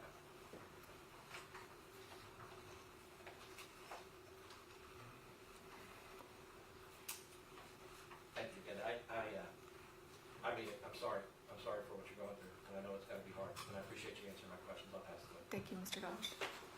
Merci, John. Yes. Good afternoon, Ms. Nieto. Hi, My sir. name's Mario Beltrado. I'm sorry to meet you under these circumstances. I know this is tough for you and your family, okay? I don't have a lot of questions for you, but I do have some that I've got to go over, okay? Absolutely. One of the first things I want to say is, I think a lot of us have had relatives or friends who maybe suffer from mental illnesses or drug addictions. And sometimes they can overlap, right? And a lot of times families do the best they can, but sometimes they fall short. Would you agree with that? Because it can be frustrating. Sometimes the people don't even recognize that they have an illness, for example. You're familiar with that, right? Yes, sir. Okay, people who have, and I know I keep forgetting the term, somebody who has maybe something like schizophrenia but doesn't recognize it or denies it, the medical literature says, well, that's a particular issue in and of itself, because they're saying, I'm fine, I don't have anything, like Melissa was saying initially to the first responders out there, okay? Now, when people feel like they don't have a problem, or maybe you get them into help like you do, and kudos to you for doing that and the family, but sometimes people they'll stop taking their medication, right? That is correct, sir. Okay. And a lot of times they stop taking their medication because they don't like the way it makes them feel, right? Yes, they prematurely discontinue medications because Right. of the side effects, or because they feel like they feel better. At some point, they feel like they're doing a lot better in their recovery. Right, because maybe they don't have the self-awareness to know that this is actually, all things considered, much better for you. Would you agree with that? Can you rephrase that, sir? Because sometimes they don't have the self-awareness to realize that taking the medication is better for them in the long run. I think that sometimes they are fixated on the side effects, like Right. the feeling of when you're not feeling well, or any medication that you're on, if it makes you feel a certain way, then you don't you don't engage in that medication, you Okay. don't want that type of medication. I think that when you first, one of the first things you said in your testimony was you first became aware, I think in February of 22, that there was an issue with Melissa, correct? Yes, sir. Okay. Because you knew, and I think you testified to the jury, that you were aware she had a series of emergency detentions, correct? Right. Okay. Collateral information. Okay. I'm sorry to interrupt you. And the reason an emergency detention is done is because law enforcement feels like the person is a danger to themselves or to someone else, right? That's correct, sir. Okay. And your family, including you, have called more than once for an emergency detention for Melissa, correct? Right. We were on a mission to get her stabilized so that she can reunify with her kids and be the Melissa that we knew. Okay. But one of the issues is, like the May 26, 2023, when you called, when she goes over to your mother's house on Madrid Street, right? And you're telling the 911 caller you want an officer to go out there and check on her because you're concerned for your mother and you're concerned for Melissa because this was on, your mother had her on speakerphone, so you could hear what Melissa was saying to her, right? I could hear the loud tone of voice. Okay, and you could hear Melissa saying to your mother that the FBI is listening to me and they're after me, right? She showed up at my parents' house because she wanted to let my mom know that the FBI was listening to her, and my mom has like an attic in her dining area space, and she was adamant that there was something there, and so she wanted to make sure my mom knew that, you know, that she was looking out for her. But it wasn't because she wanted to harm anyone there. It was out of her, in her own way, like a caution to my mom, like just be careful. It's almost like she was trying to take care of my mom, if that makes any sense. And Your Honor, I'm sorry, is it okay if I stand up? Thank you. Yes. Because these entities, I think they've been described, she was afraid that the entities that were persecuting her and her children might be after your mother, right? Her delusions always centralized around the safety of our family. Right. But with regard to your mother and the attic, okay, she was worried that those entities might be there after your mother, right? That they were going to harm my mom. Okay. yes. And are you aware in this particular case that, you know, on June 23rd, 2023, that all of the vents in Melissa's apartment were covered up? No, I was not aware. Okay. But you're aware that when you first became, when you, and you just didn't call 911 for emergency detentions, you also reached out to CPS yourself, and I think you just said that, correct? Yes, sir. I'm a mandated reporter, but first and foremost, I was always going to look out for the well-being of those children and of Melissa. Right. Because your primary concern, because in December of 22, there was only one child left with Melissa, and that was Dylan, correct? That is correct, sir. Okay, and both you and Alexis were primarily concerned with Dylan, correct? When the social worker from that district contacted me, I made sure that we secured his safety. Okay. Yeah. And that's when you found out that Dylan was telling the police officers and the CPS personnel, the CPS investigators, that his mother thinks that there are entities in the vents and that she actually had a bunch of knives out on the counter to protect Dylan from the entities up behind the vents, correct? That is true. Okay, and that these entities behind the vents, they were going to chop his head off and chop her head off, right? That is correct. Okay, and actually then she would actually whisper, the school personnel was even aware of this, or the social worker, she would actually whisper into Dylan's ear, who was, what, 7 or 8 at the time, you better get out of there or I'm going to kill you. That is true. Okay, and I guess it's fair to say that that would scare any 7 or 8-year-old to hear his mother telling him that, correct? That is true, yes, sir. Okay. May I approach? Yes. Ms. Yento, I just want to sort of orient the jury, if we could, and let me know. Melissa had 4 children. Alexis was the oldest, correct? Correct. And then there Correct. was, There was, You can't see the color. oh, I got a better marker. disappearing ink. Yeah.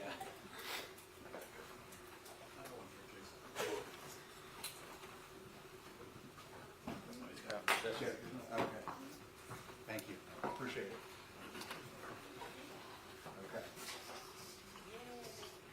So Alexis was her oldest, correct?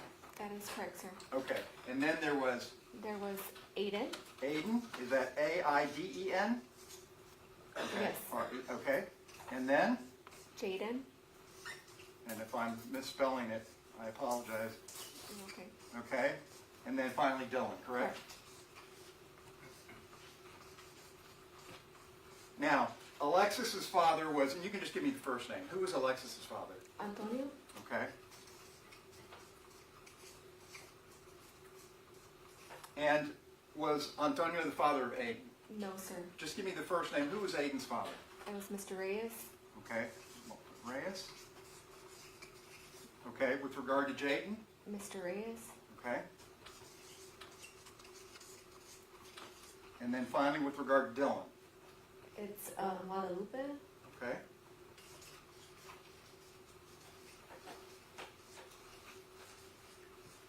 Now, as far as we know, Antonio lives here in Bexar County? Yes. Okay. What about Mr. Reyes? He also lives here. Okay. What about Guadalupe, Dylan's father? Guadalupe lives in Mexico. Okay. Okay. So he wasn't around and involved in Dylan's life. Is that fair to say? He is involved. He was as well, Okay. communicating with him through Okay. Okay. calls. Now, and Alexis, she left Melissa's home at a pretty young age, correct? During high school, like senior year. Yes. Okay. And with regard to Aiden and Jaden, you attended, because I know you contacted CPS.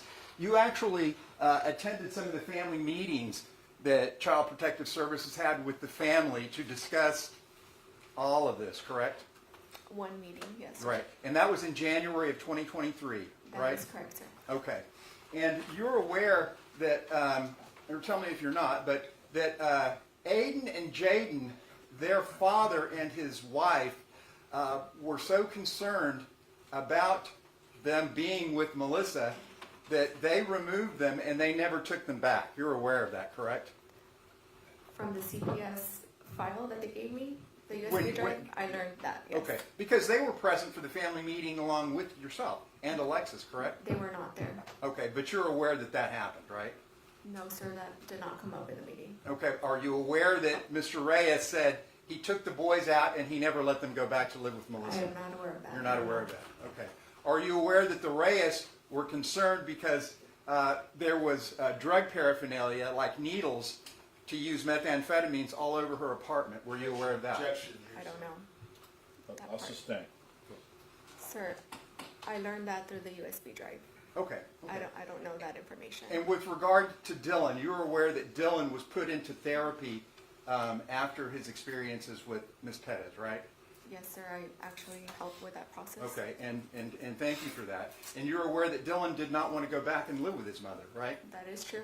And you followed up with CPS. You were so concerned that he might be sent back that you would actually send them emails saying, hey, I want to make sure he doesn't go back because he'll regress, correct? That is true.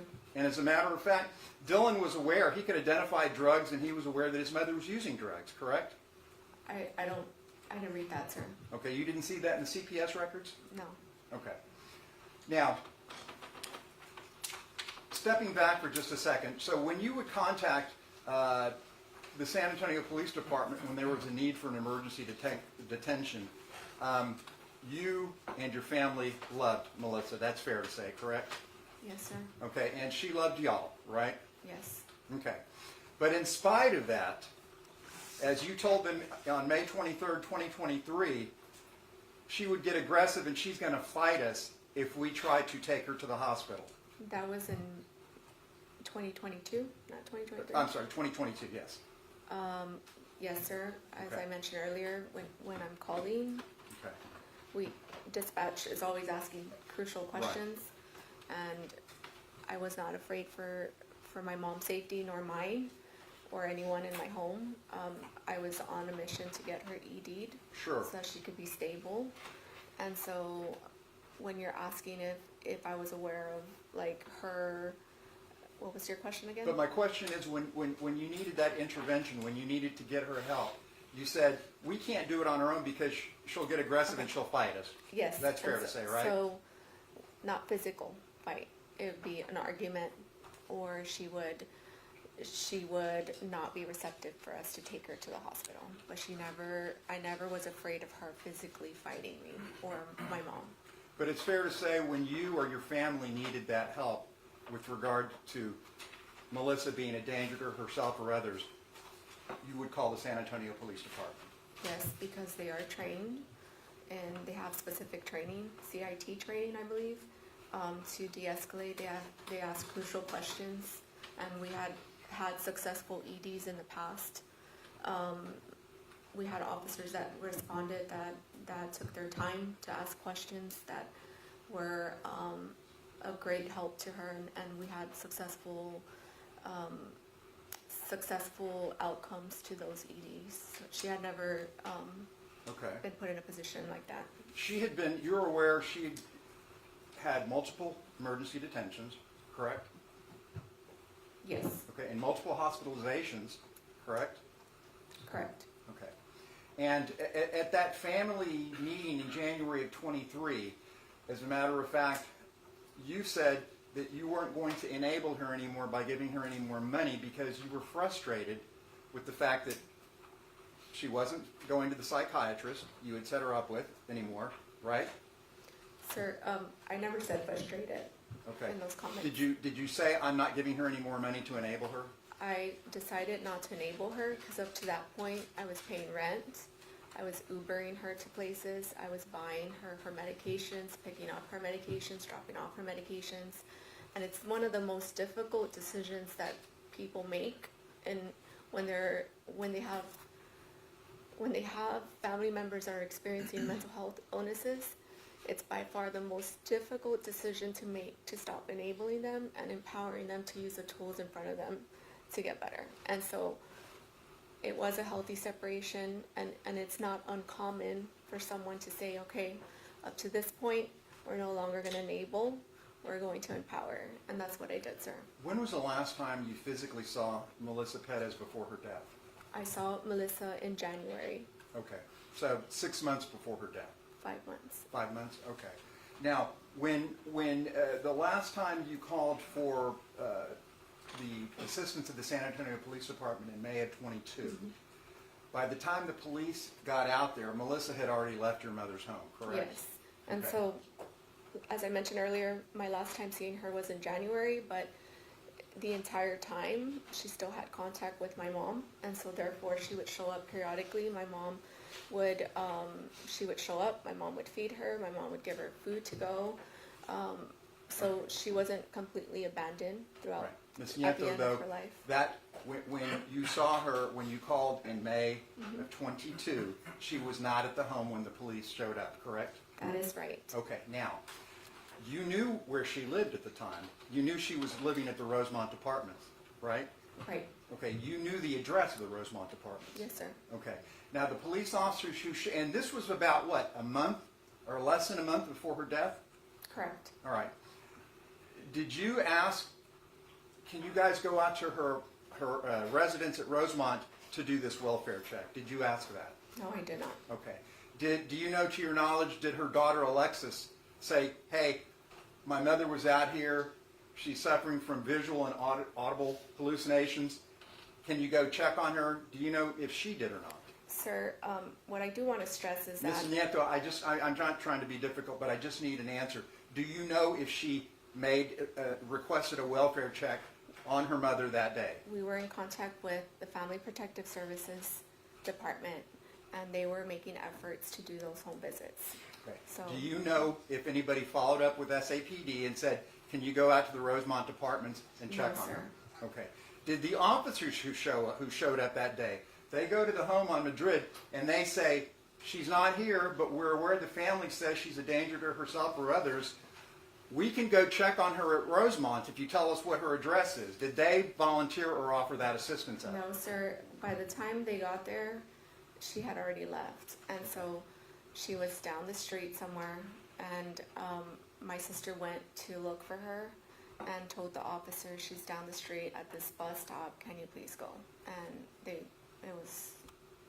no one followed up, I guess. So the officers did not do that? No, And to- I don't know, sir. Okay, and to your knowledge, they didn't go out to her address that was well-known on Rosemont to follow up on it? No, sir.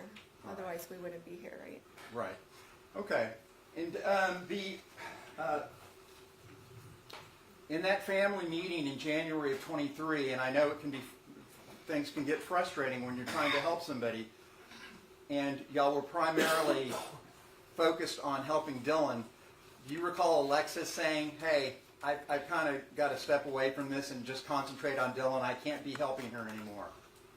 Yes, she made the difficult decision to have a healthy boundary, to set a healthy boundary, which I supported because I knew how difficult it was for her to be witnessing what she was witnessing. And again, she was grieving the loss of her mother to this mental health condition.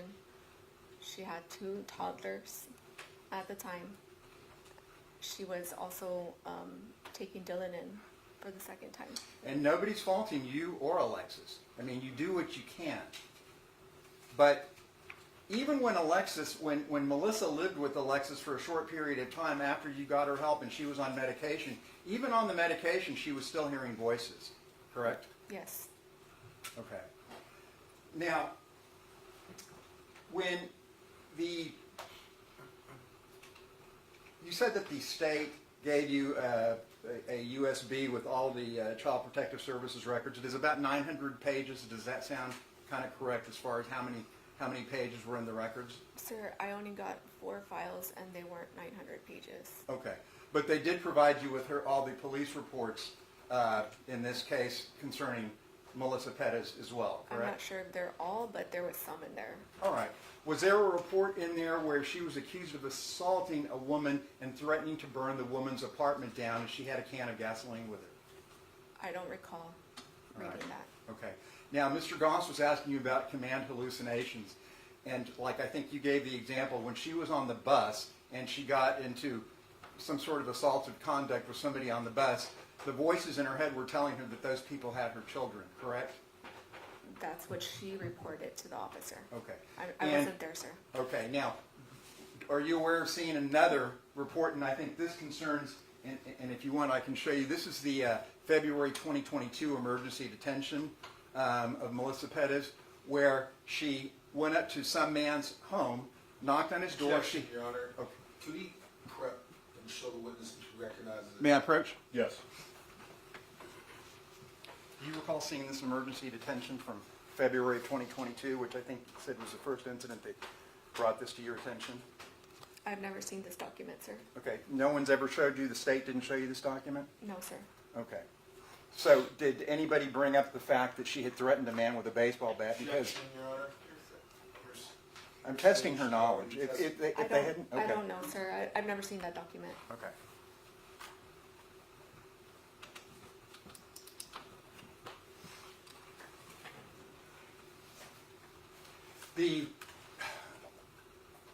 On the day of her death, the next day, that day, when the detectives went out to your mother's home, okay, did you know the individual that was living with her? I found through the USB drive, I learned it was potentially, I'm not sure if it was the brother or, I don't. Well, is it fair to say that neither you nor any other member of the family knew there was anyone living with her? I did not know there was anyone living with her. And I guess it's fair to say y'all didn't know who that individual was either, correct? I learned about that individual at her funeral service when her neighbor mentioned to me that she was trying to help someone in a wheelchair and that she was trying to, that she washed his entire wheelchair and she like cleaned him up because she wanted to help him. So that's Melissa, like she always found a way to help someone else despite her situation. And my last question to Nieto is, you reported to CPS you were concerned about Dylan because Melissa would often have people stay at her apartment who were abusing methamphetamine while Dylan was still there.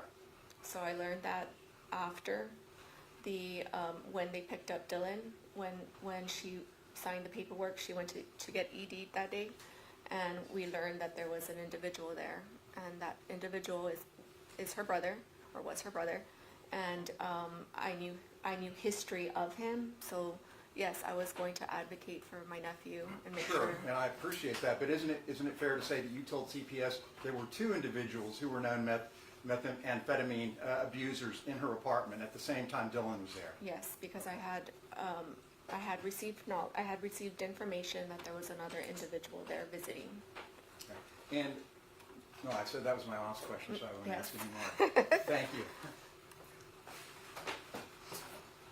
Good afternoon, Ms. Gamble. On behalf of Alfred and his family, we're very sorry for your loss, and Thank I have you. no questions for you. Thank you, sir.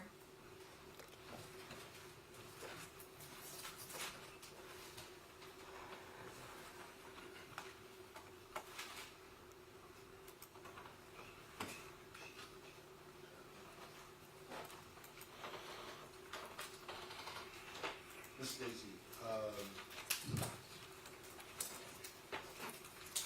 when was the time frame when you testified you had to step away and stop enabling? When was that? That was in January, the day before her birthday. So January of 2023. The lease for the apartment, is that in her name or yours? It was her name. And if you know, how did she make her rent? Melissa used to give plasma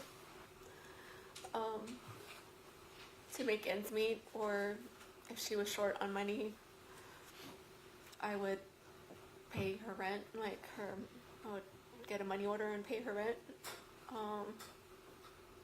I had initially, Melissa has a younger sister, and I often called her too, and she would pitch in to help her.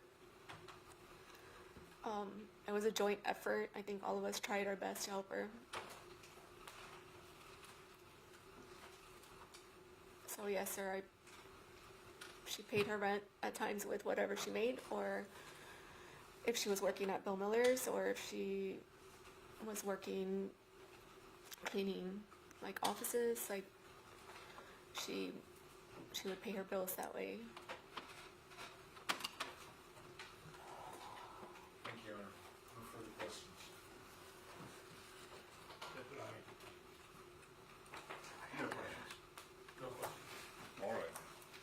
Make sure you don't talk to anybody about your testimony related to this trial or any other potential witnesses or witnesses in this trial and their testimony. That's going to apply to the end of the trial, and you can talk to the lawyers about whatever you need to, other than the evidence in this case, okay? Okay, sir. All right, you're excused. Thank you.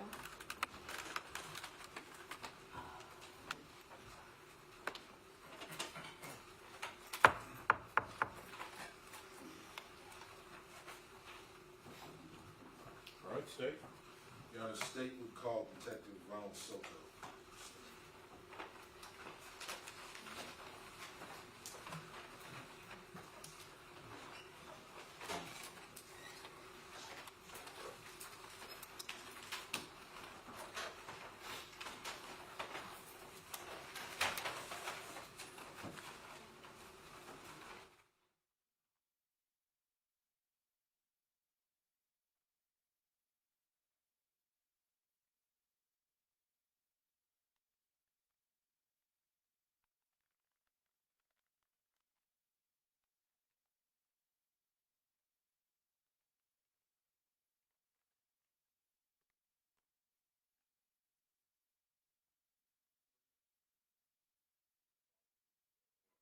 The testimony you give in this matter will be the truth, the whole truth, and nothing but the truth, so help you God.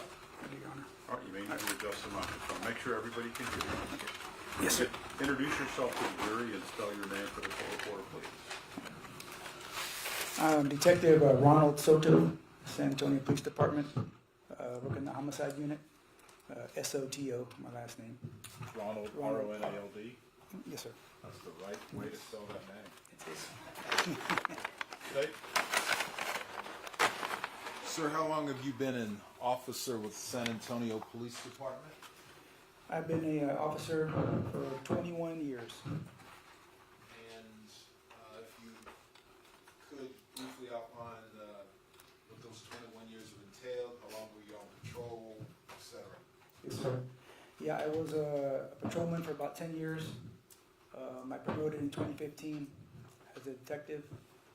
I briefly worked in the crime scene unit for a few months. And then from there on, I moved to the night detective unit and then to the homicide unit about 3 years ago, a little over 3 years ago. And I apologize, how many years were you a detective before you promoted to homicide? About 6.5 years. So I've been a detective for a little over 10 years. And you've been in homicide for how long? For about 3.5 years. And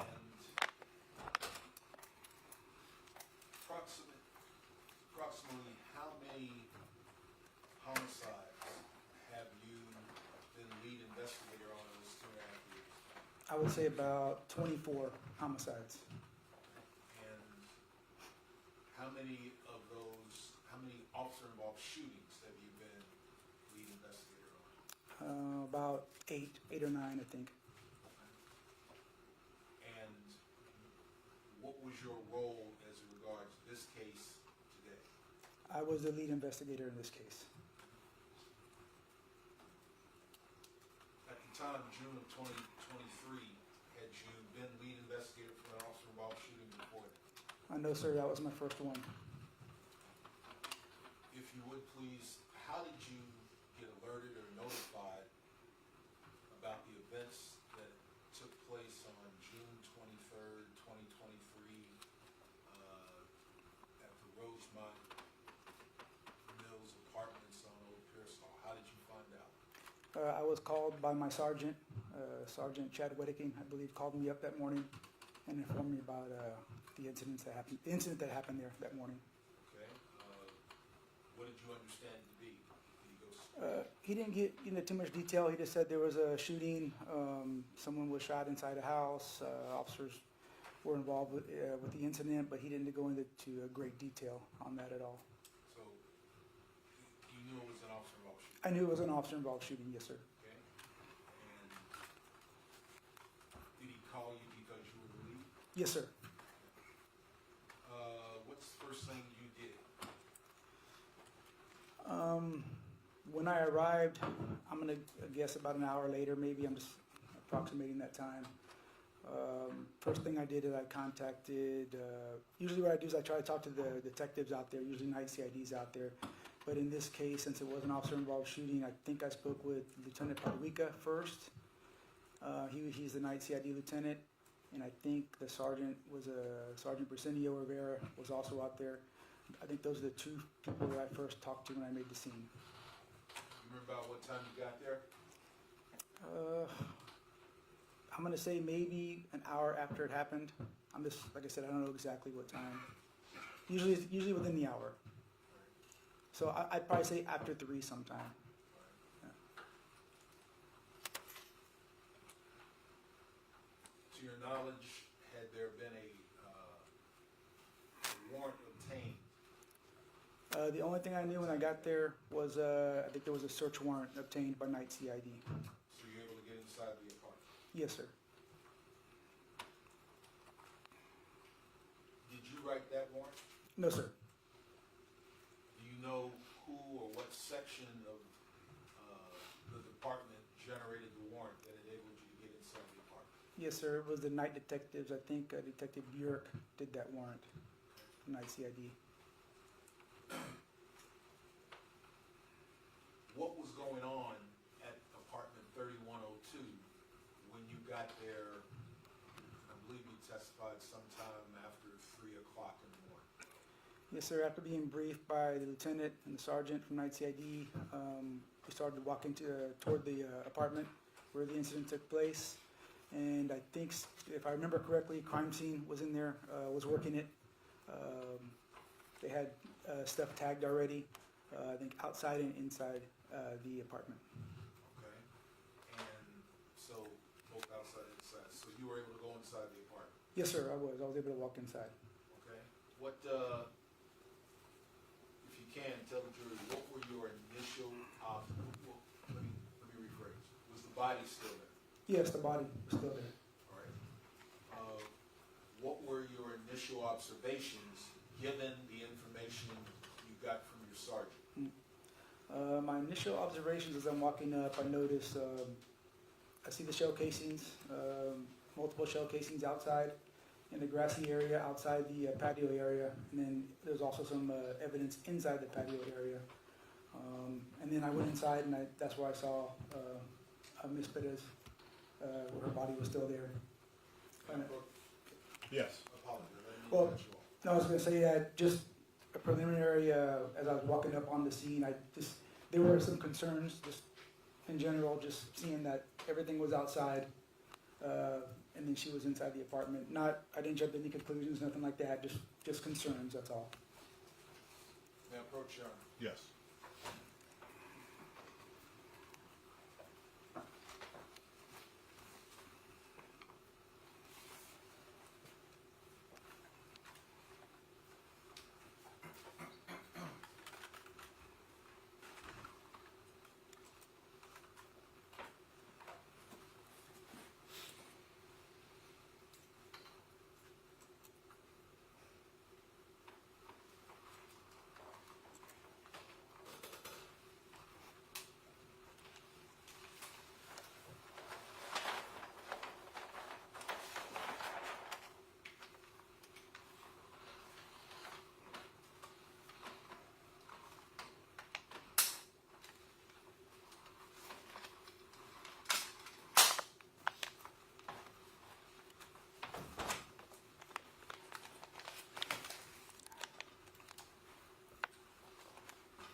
Detective, I'm showing you what has been marked as State's Exhibit 28C, or Charlie. Do you recognize 28C? Yes, I do. And what is on it? What's the diagram? It's of the apartment, Melissa's apartment, where the incident occurred. Okay. And so, where's the entry? And if you can sit down, point. Okay. Where's the entry? The front door. Beautiful. All right. And so this area here, what is that? That's the patio area. Okay. And I believe you testified that when you first came in, and that figure here is the body. Yes, sir. So the body is inside the apartment. Yes, sir. And where did you see the shell casings? On the outside. On the outside of the patio area, and also some on the inside. Okay. And so that was your first observation. Yes, sir.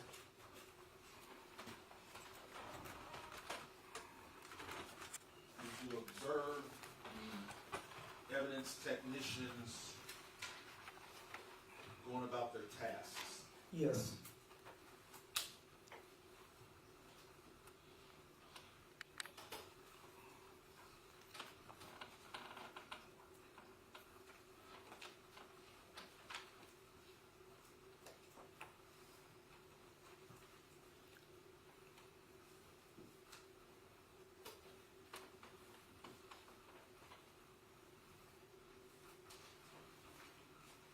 My apologies to the court, Your Honor.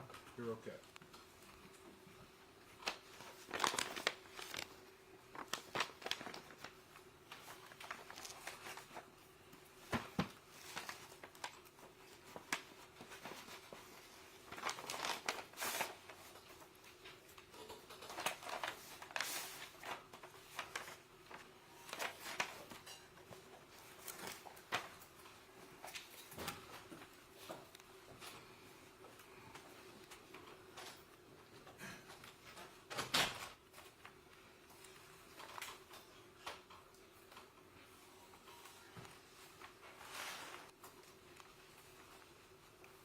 Do you recognize any of the evidence techs that were working that night?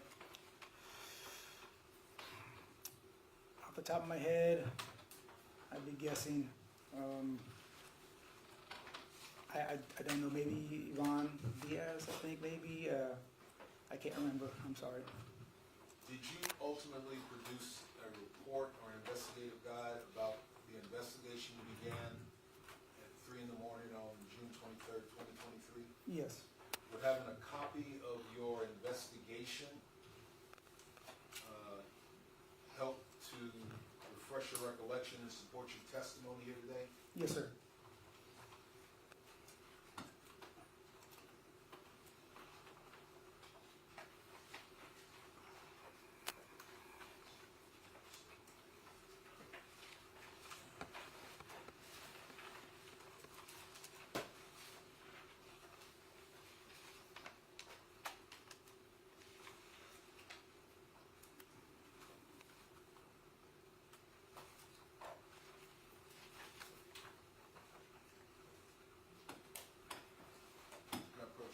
Yes.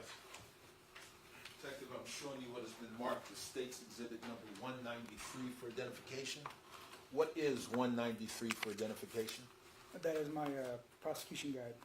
Take a moment, flip through it, see if it appears to be complete.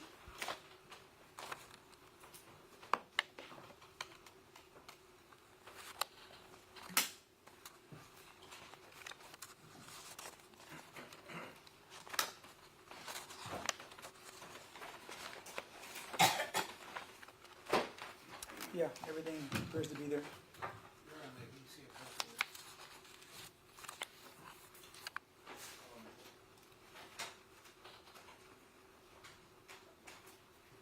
We have 193.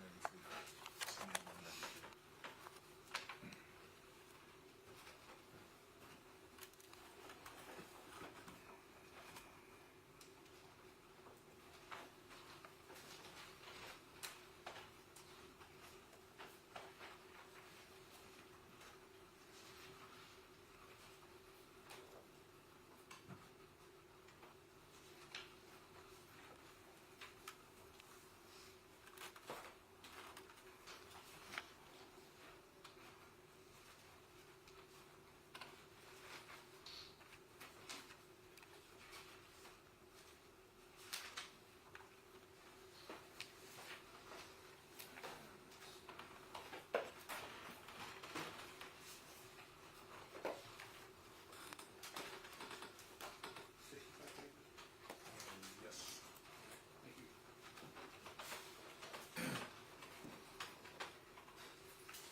And I apologize for this. Your report, it's unnumbered, correct? Yes, sir. It's not numbered now. If, just to support us, if you would take a moment, number the pages so we can both know, speak from the same page that we have to refer to. Okay.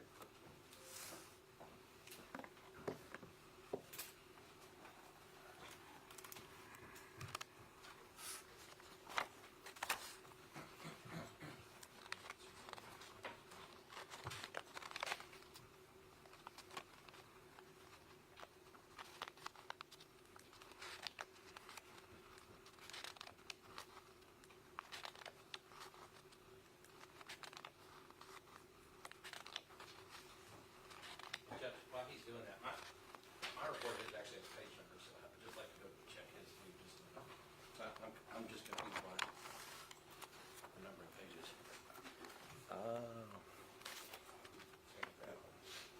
Your Honor, for the record, I think there's one version of this that was entered in Mark 43, and then there was another that was prosecution guide that had an attachment, final investigative supplement for filing that was signed off by the chain of command. I think State's Exhibit 193 is actually the final investigative supplement for filing the chain of command signatures and then the prosecution guide. Mr. Glass answer. Yeah, I do, so, yeah, Judge, that's correct. There's actually two different ones. One has page numbers and one doesn't. I have them both, I just didn't know which one to take. And that is correct, Your Honor. It's the one signed off by the chain of command, that's the one he authored. The other is a compilation of all the subordinate reports put together and has the body of his investigative guide in typeface with the SAPD headings, etc. But they are virtually word for word. I'm just simply saying he authored this, and that's the one I'm going with and referring to. I just have a request for a very, very, very short tempered break, very short. All right. Members of the jury, let's take a short break. All rise for the jury. The state will adjourn.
Okay.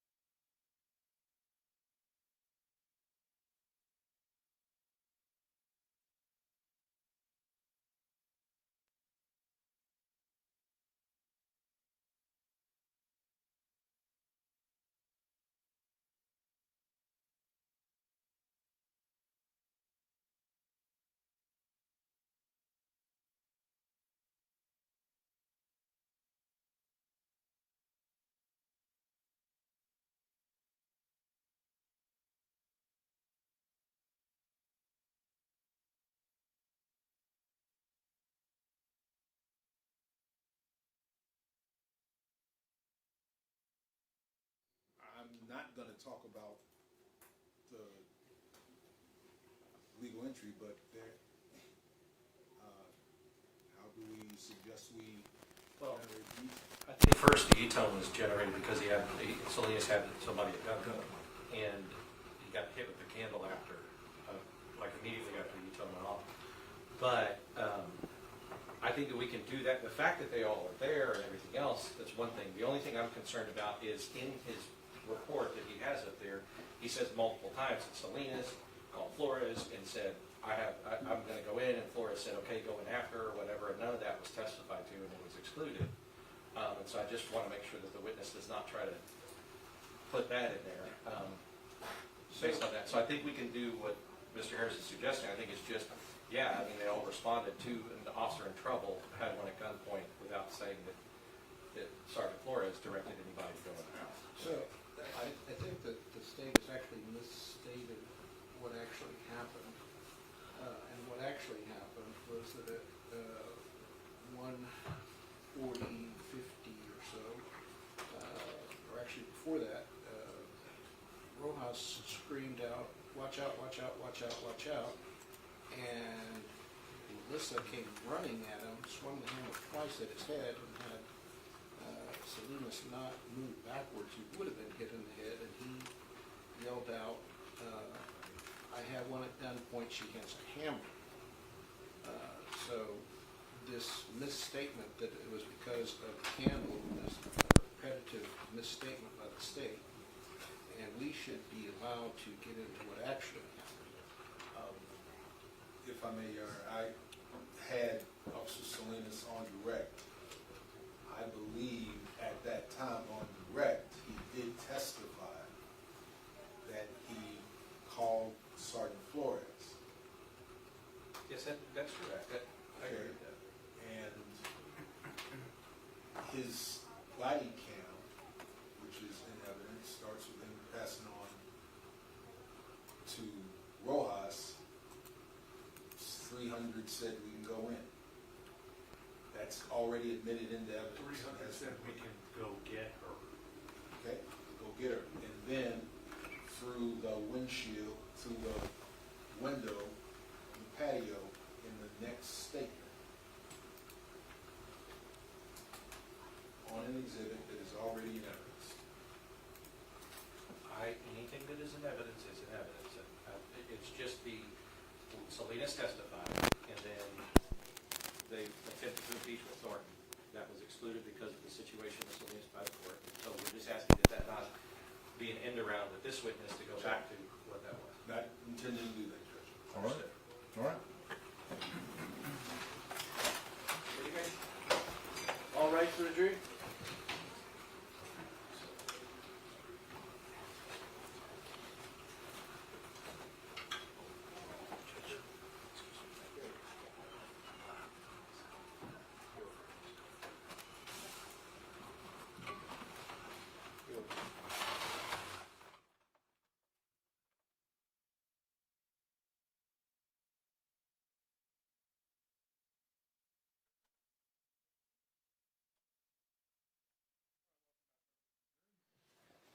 All right, were we lost in the call? Dave? Detective, as I recall before we took a break, we were talking about what you observed when you got into the apartment. Who was there, what was The CSIs were in there processing evidence when I got there. And Your Honor, will move to publish State's Exhibit 150, which has already been admitted into evidence. All right.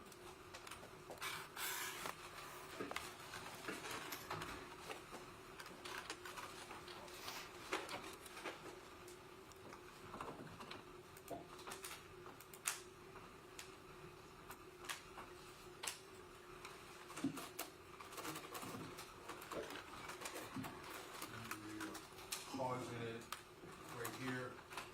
What is that collection of placards that are out there? What's there, if you recall? Shell casings. Is that what you talked about earlier? Yes, sir.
Yes, sir. Did you have any instructions or directives to the evidence technicians that were collecting evidence and filming what was published to the jury? They were already doing it in the process of collecting everything, so I didn't give them much direction on that. About how long were you out at the scene? So you got there a little after 3? I'm gonna estimate maybe an hour, less, maybe somewhere around an hour probably. Not sure. Where did you go when you left the apartment complex? I went back to police headquarters.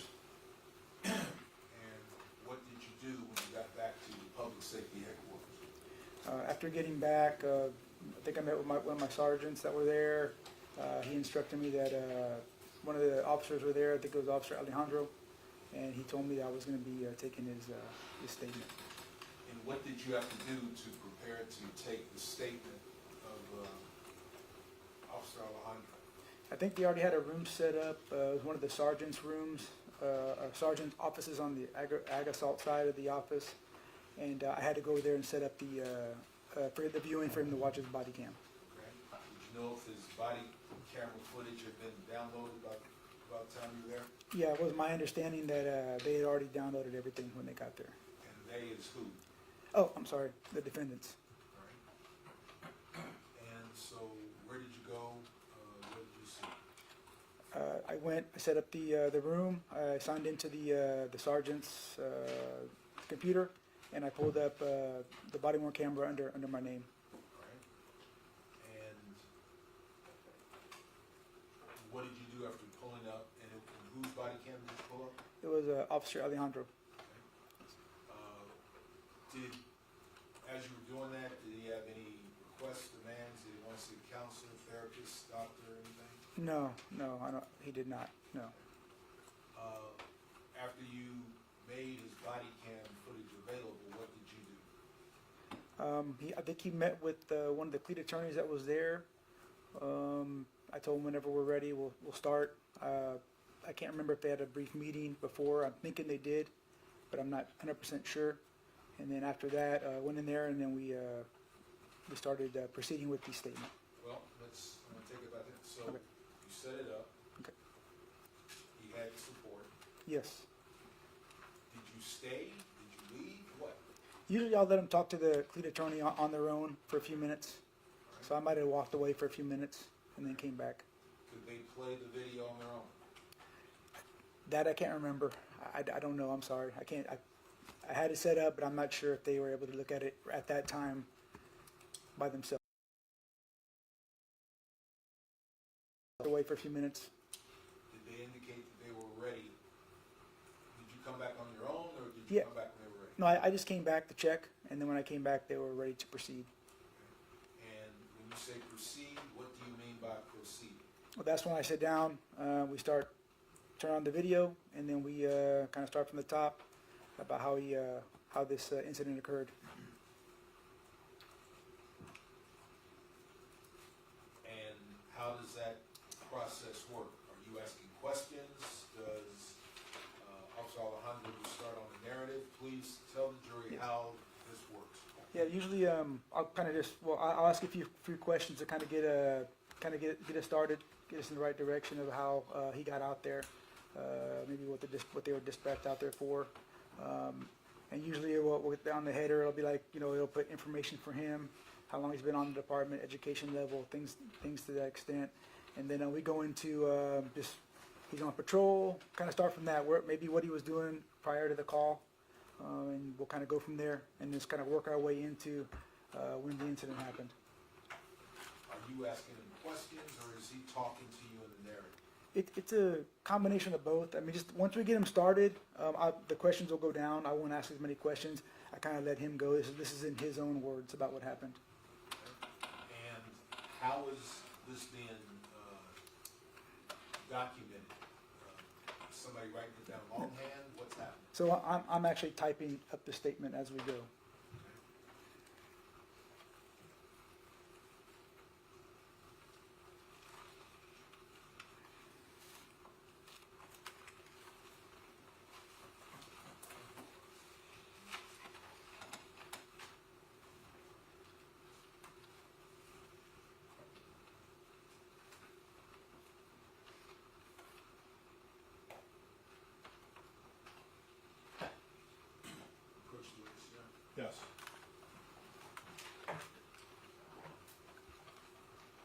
I'm showing you what is marked as State's Exhibit 194 for identification. What is 194 for identification? That is Officer Alejandro's type statement. Okay. How do you know it's his statement? His name's at the top, and he had signed it, and I'm signed here too, also. Okay. Yeah. Tender states 194 for identification, defense and inspection. Move to introduce 194 for identification. We would like for Daniel Villalobos' statement to be introduced as well under the rule of optional completeness, since all the officers are stating that they were justified and explaining the same event. And I believe under the rule 106, all of the statements should be introduced. Yeah, Judge, we would enjoy that and agree, obviously, on behalf of Nathaniel Villalobos, that we would be concerned if they entered into the officer's statement and didn't enter in Villalobos for optional. I have marked State's Exhibit 195 for identification. What else going to be the statement of Officer Villalobos? I tender 195 for identification to defense for inspection.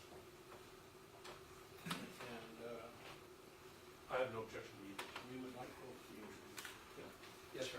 We have no objection either exhibit. All right, both 194 and 195 are admitted.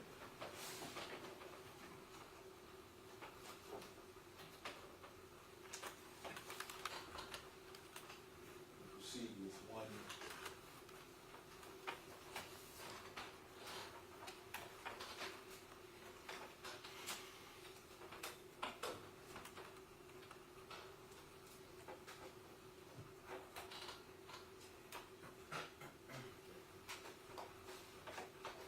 Detective, I'm showing you what is introduced into evidence, State's Exhibit 194.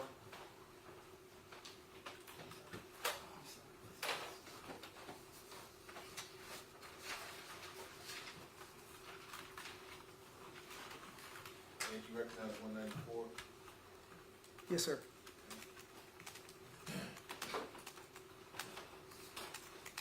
It appears that you were, is that when you completed the statement? Yes, sir.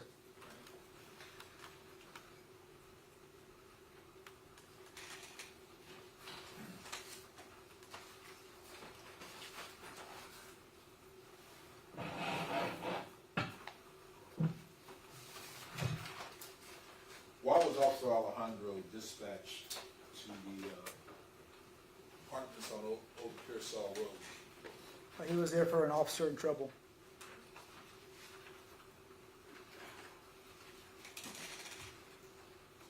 He indicated there was a suspect wielding a hammer and then throwing a piece of glass at him. Yes, sir.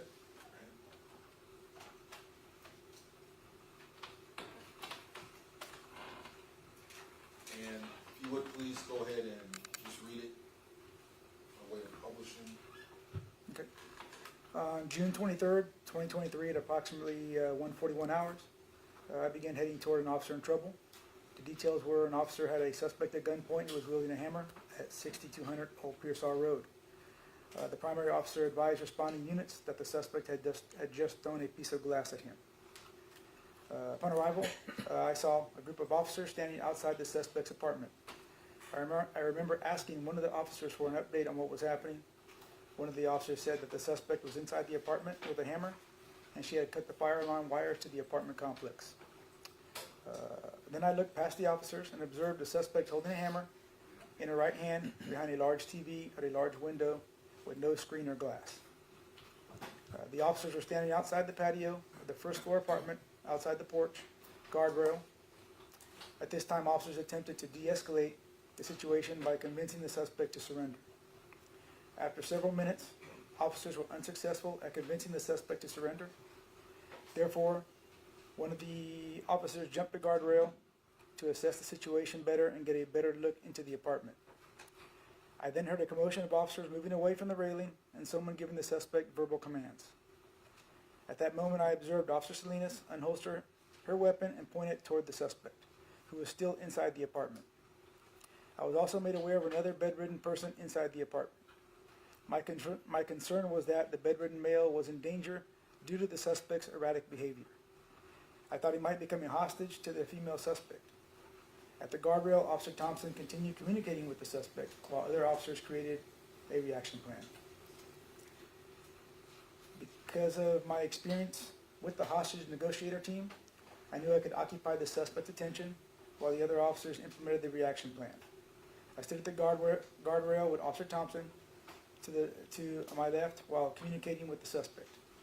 Sergeant Flores told me to continue speaking with the suspect while he and Officer Villalobos jumped the porch guardrail. I unholstered my duty weapon for officer safety as they jumped the rail, knowing she had already attacked an officer.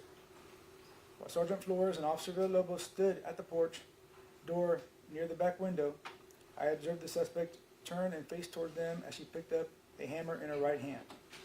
I then saw the suspect rush towards the porch window where they were standing, and I observed the suspect wind her right hand in the air with the hammer in her right hand.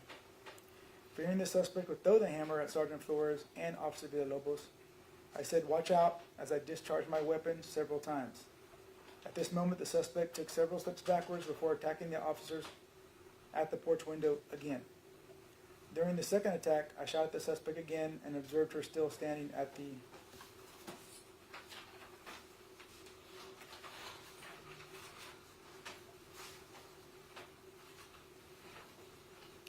window.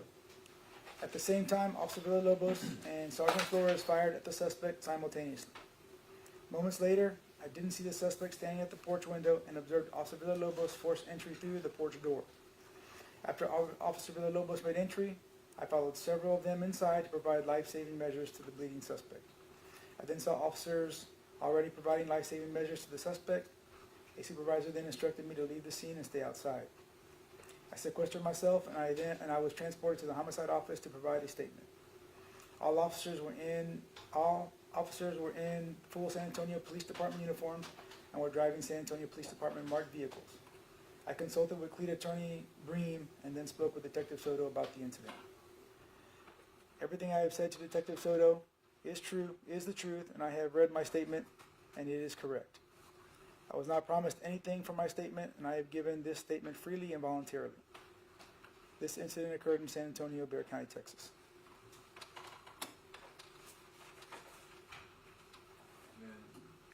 And do you know who took 195? I believe that was Detective Carrion. If you would, please. Okay. By way of publishing, go right ahead. Okay. My name is Nathaniel Villalobos. I am currently assigned to South Patrol, and I was on duty today in full San Antonio Police Department uniform and in a marked San Antonio Police Department patrol vehicle. I had my body camera system and my patrol vehicle had active code-ban. I graduated the police department in August of 2020. I graduated high school in 2014 and have some college credit hours. I started my tour of duty at 1,700 hours and was assigned to 6361 Tango and was doubled up with 6351 Tango. Officer T. Thompson. I was on a call at Southwest Military in Five Palms, and my partner told me about officers with a suspect at gunpoint in trouble. Officer Thompson asked me if I heard the call. I told him I did not. I think Officer Thompson stated an officer had glass thrown at him. Officer Thompson and I diverted from the call we were assigned to and started toward the direction of the officer in trouble. Officer Thompson drove to the call. The call was off Old Pearsall Road and was a few minutes from our location. We drove to Old Pearsall Road using our patrol vehicle emergency lights and siren.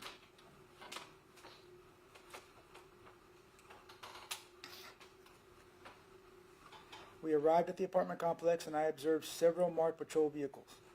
I exited our vehicle and moved toward the direction of the officers on scene. I observed uniformed officers standing outside a patio to a downstairs apartment. I contacted an officer at the scene, and that officer told me that someone threw a glass candle at one of the officers. Another officer stated that an officer was struck with a glass candle, but was okay. I did not recall the name of the officers who provided me the information. I moved toward the railing of the patio and observed a white female standing in the living room of the apartment. The female was wearing a white muscle shirt had a shaved head, and was holding a hammer in her hand. The female was walking back and forth in the apartment and talking loudly. I could hear the female state, "We can't go inside. We need a warrant." The female stated we were disrespecting her house, and she continued moving back and forth inside the apartment. The female appeared to be aggressive, confident, and belligerent. The female had the hammer at her side, and it had an orange in color handle. I observed the window open with no screen or glass to the apartment and decided to communicate with the female. I asked the female, "Why are we here? Why are we out here?"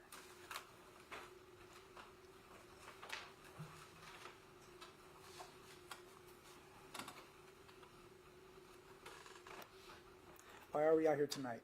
What is going on?" The female continued to repeat, "We needed a warrant and were disrespecting her apartment several times and did not answer my question."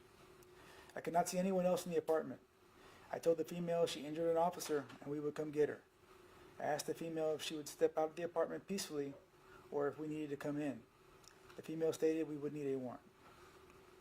Officer Thompson came to my left side and began to speak with the female. The female continued to repeat, "We need a warrant and we're disrespecting her house." Officer Thompson asked the female to come outside. The female did not comply. The female moved inside the apartment and I lost visual of her. I moved onto the patio of the apartment and checked if the patio door was locked. The door was locked and I could not see the female. I placed my arm into the open window and was able to reach and unlock the patio door. I was partially inside the window as I moved back from unlocking the deadbolt. I heard Officer Gomez and Officer Salinas state the female was coming back into the living room and was headed toward my direction with the hammer. I could not see the female. I unholstered my weapon, fearing the female could attack me with the hammer. I pointed my weapon at the door and could not see the female. I heard the female state, "We needed a warrant and were disrespecting her house." I reholstered my duty weapon and moved or jumped from the patio back to the other side of the railing. I observed the female inside the apartment, standing next to the window. Officer Thompson spoke with the female for a few minutes, and I decided to move from the location to speak with a supervisor regarding the situation to inform him I had been able to unlock the door. I spoke with Sergeant Flores, who was a few feet from the apartment. I told Sergeant Flores I was able to unlock the patio door, and he told me to stand by. Sergeant Flores stated another supervisor was getting less lethal to the scene. I moved back to the patio where Officer Thompson was talking with the female inside the apartment. The female continued to repeat herself and was not complying with our verbal commands. Officer Elazar Alejandro came up to the patio area where Officer Thompson and I were staged. Officer Alejandro asked the female if we got a warrant, would she come out and talk to us. The female stated, "You need a warrant," and refused to come outside.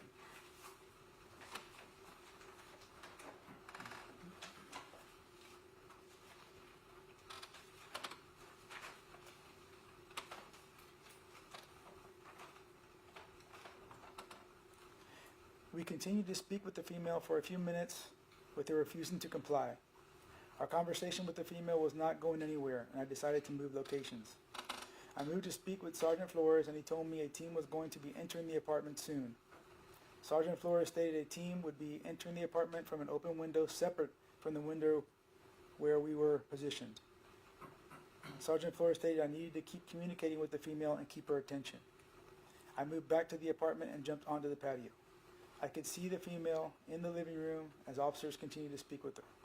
I could see the female looking at my direction as I jumped the railing, so I unholstered my taser after I landed on the patio. I lost sight of the female once I jumped onto the patio. I had the taser in the low ready position, and I moved to check on the door. I moved the door handle, trying to open it, and it was locked, which surprised me as I thought I had unlocked it. At about the same time I tried to open the door, I heard gunshots coming from behind me. I could not see who was firing. I moved away from the gunshots, which were coming from my left side. I moved toward my right and positioned myself against the wall. I observed the female in the living room through the door. She was standing up, holding the hammer. The female appeared as if nothing happened. I moved toward the patio door to open the door handle with Sergeant Flores behind me. Sergeant Flores moved me toward my left, and I could see the female. As I moved toward the patio door, the female was sprinting directly toward me with a hammer. The female was a few feet away from reaching the patio door, and I moved backwards to create to space. I lost sight of the female, and I holstered my duty weapon. I had my taser in my support hand. I thought the female was about to exit the apartment and attack us with a hammer. I thought the female would exit the apartment at any time, and due to limited space, I was not able to move. I thought the female was on the other side of the wall, and I fired 3 shots where she would have been positioned. I heard an officer state the female was down. I kicked the patio door and broke the glass. I observed the female on the ground. I placed my arm through the door to inside the apartment and unlocked a second deadbolt. I opened the patio door and entered the apartment first. I observed the female bleeding on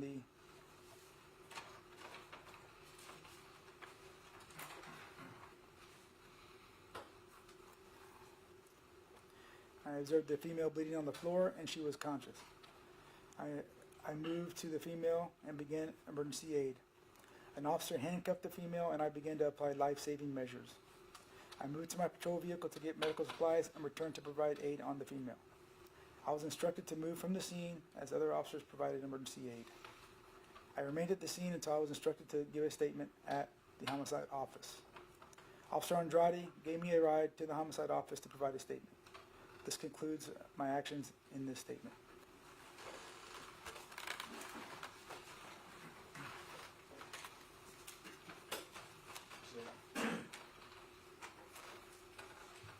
So at the time you took the statement from Officer Alejandro,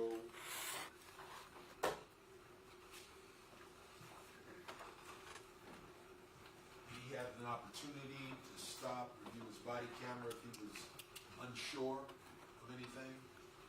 Object to the characterization, unsure, officer's state of mind. Commissioner Perez? Well, also, Your Honor, we would also object if this witness, as far as, are you referring to Villalobos? Alejandro. Never mind. Was this all one setting or was it iterative? Did he stop, review, did he have the opportunities when I'm asking? Talking about Alejandro. To compound and vague. Or you can refer. Did you write Officer Alejandro's statements 2 pages? I did Officer Alejandro's statement, yes. Yes. Was it, those 2 pages, was it all in one setting? Did he just work, you kept up? Or did he stop, go back? So the way I remember it is we went through, we finished it, and then it's not just like all in one thing. Like we have to go, we take it to the sergeants, we take it to the captains, they review it, usually for like punctuation, stuff like that. And then we bring it back to them, and they get to make sure that, you know, they fix it the way they want it, the statement to look. Did he ask to see his camera again once he started reviewing the statement? We watched the body worn camera. I honestly, sir, I can't recall if he did ask. I don't know. I can't remember. All right. Who or what is Cleat? There are attorneys. There are attorneys that work with officers in situations like this. And how did they know to show up? They're notified usually by the shooting team command staff. Someone will call them and let them know, and they usually go straight to headquarters.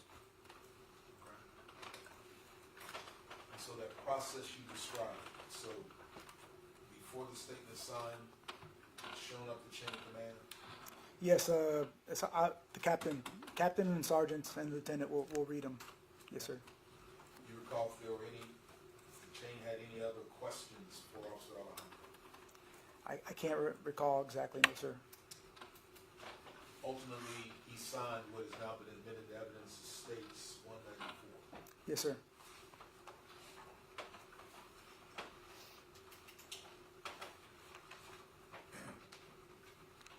After you had the statement, then what did you do in your investigation? At that point, after the statement was complete, I'm working with other detectives. We work as a collaborative unit there, especially in an officer-involved shooting like this. There's a lot of people there, a lot of detectives there, captain, sergeant, right? And all the officers, all the witness officers are there. It's a closed office to the public. Nobody can come in there. No other officers can come in there, like civilians can come in there. We have it closed off. And in this particular event, I mean, there was a lot of people involved in this. So at that point, I'm talking to different detectives. It was kind of chaotic because of all the people that were there in the office. And yeah, I'm just meeting with different detectives. They're coming to me, showing me things, showing me body-worn camera footage from some of the people that they talked to and officers they took statements from. Did you have to leave public safety headquarters to do anything? Eventually, I did later on in the morning. What did you have to do? Before I left, I received a call from, I can't remember, I think it was one of Melissa's sisters. I don't know exactly who. And I think, or it could have been Alexis Tovar, her daughter, I'm not sure. But I received the call, spoke with them briefly on the phone. They were concerned that they believe this incident involved their sister and mother. I didn't want to give them too much information on the phone, but asked them if we can meet up later that morning. Did you actually go and meet up? Yes, sir, I did. We did meet up. Who did you meet up with? I met with Melissa's daughter, Alexis, and I think two of Melissa's sisters and one of her brother-in-laws. I don't have their names off the top of my head. Do you recall meeting with the Daisy Nieto? I'd have to look at my report. I'm not sure. Please Yeah. open it up and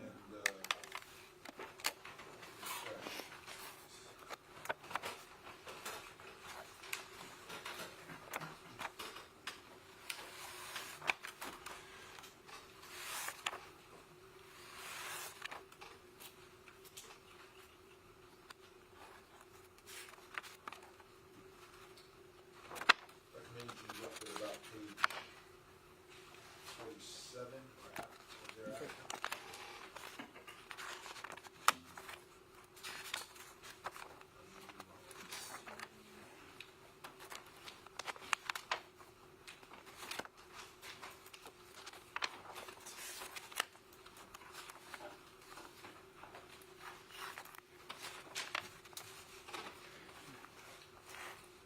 We also will technically move on from that. Okay. What is the purpose of meeting with that family?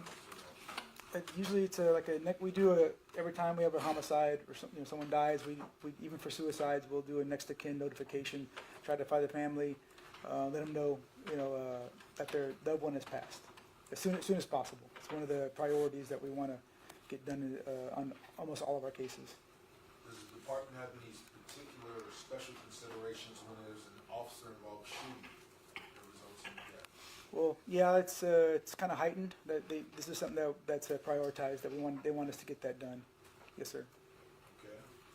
Does that involve or entail any different considerations than a normal homicide? When it's an officer-involved shooting? No, I mean, it was just I think an officer-involved shooting. It's just we have a lot of people looking at the case. A lot of the brass are there. They're looking down on everything, and it's just something that they probably want prioritized. But normally, in any case, when I get a suicide, I'm looking for the family like right away, trying to make a notification, especially if you have a positive ID on somebody.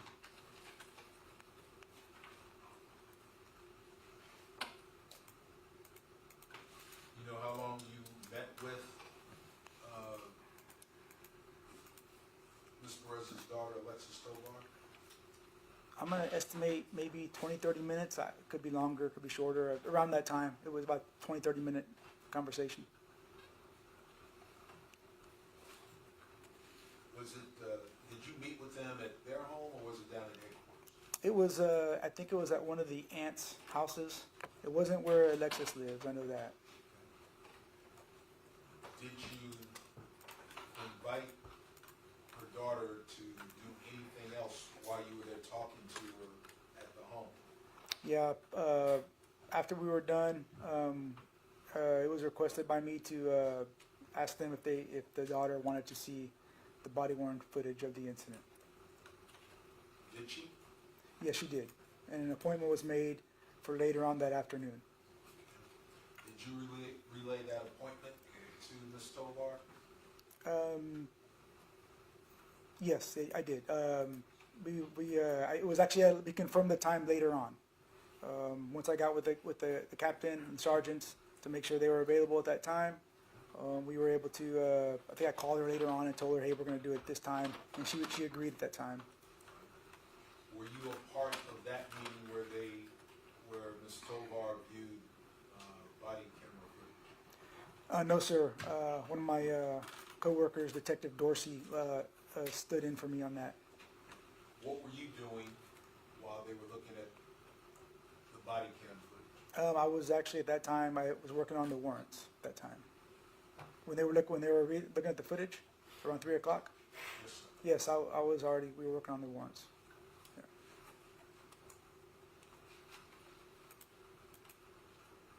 Why were you doing that? After a meeting with the captain, Captain Van Geffen, we discussed the case. This was around maybe 2:30ish, maybe a little later, around that time.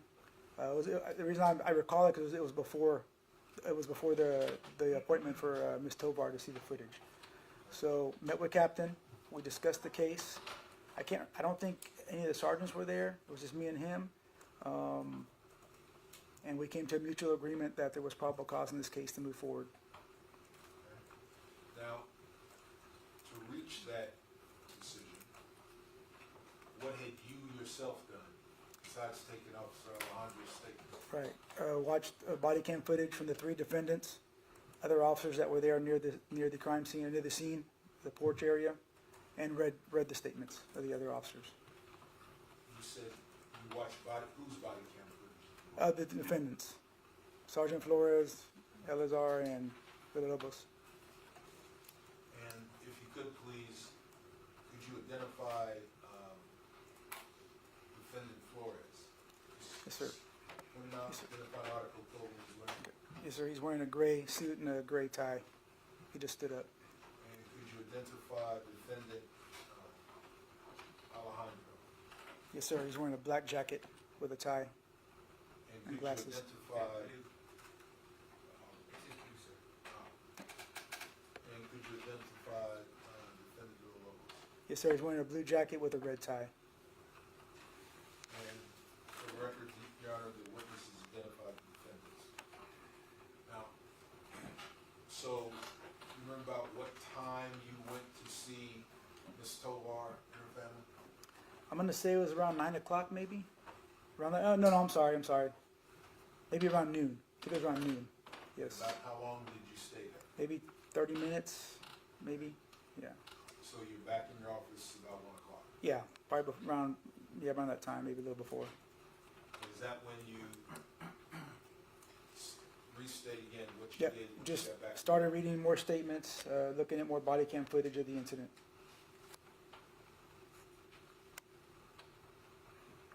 And you remember previously, I'd asked you what your initial observations were out at the apartment. Yeah, initially I had concerns just because of the placement of the shell casings and Ms. Perez being inside the apartment. So the work you did, the tasks you went through once you got back from the visit, did you pursue those concerns when you got back with the body cam? Yes, I did.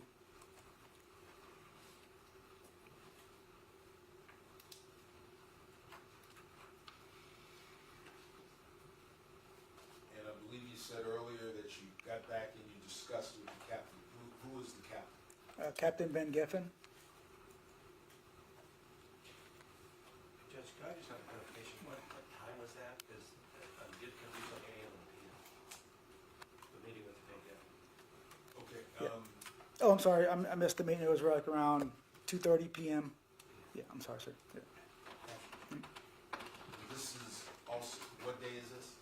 This is on the 23rd, So, Friday.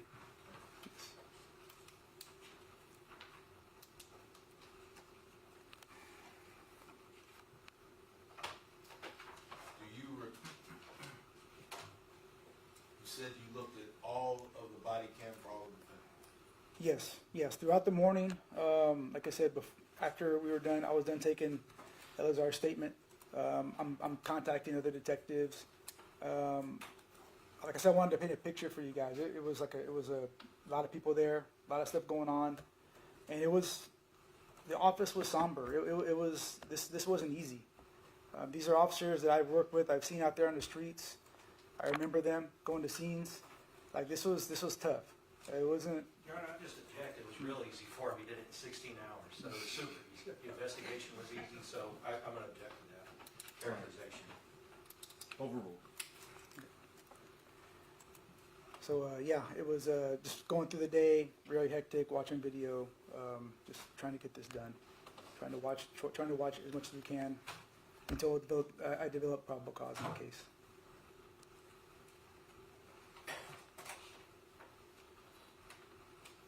At this time,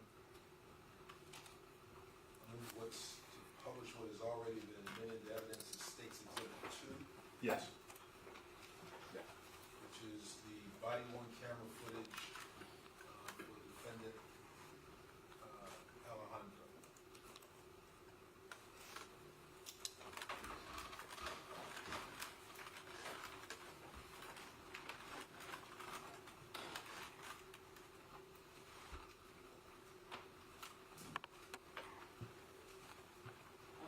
And yes.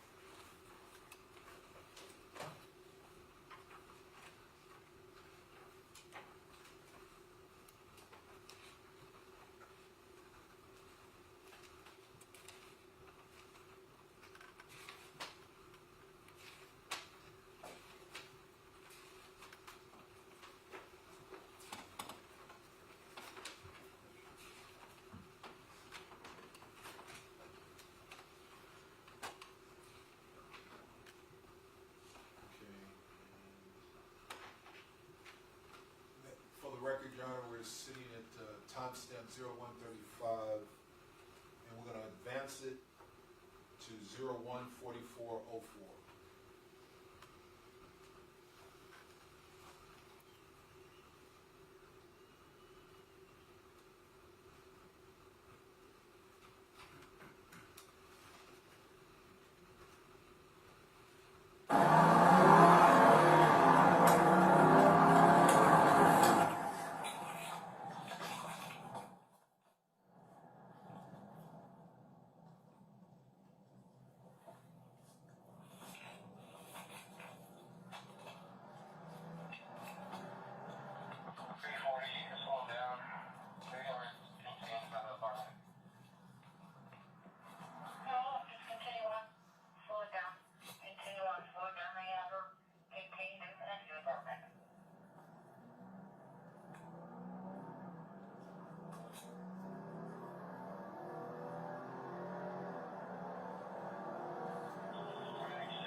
And we will advance to 015024. 26.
No, I got hotspots. Oh, thought I was the closest.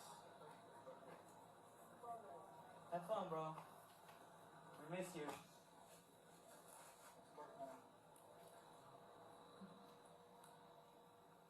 Is this a farmer, right? You're 102? I just put it down. What's up?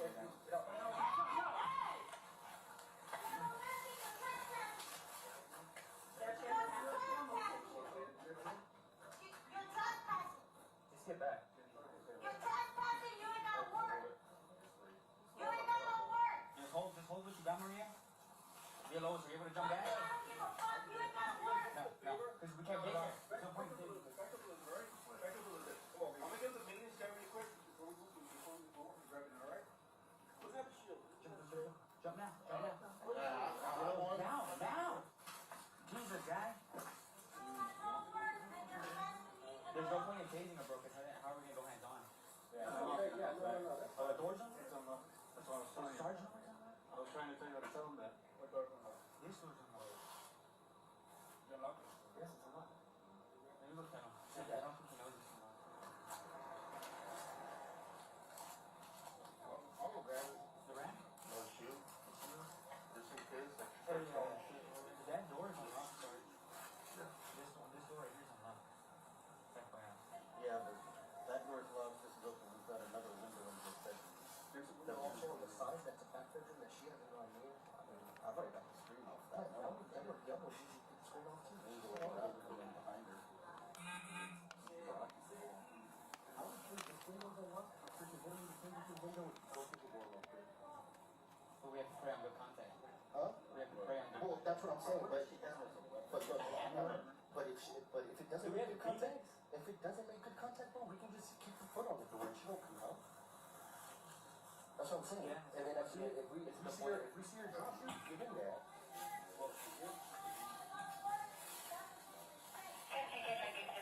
Yeah, if you're doing something at one of our restaurants. Yeah, that makes sense.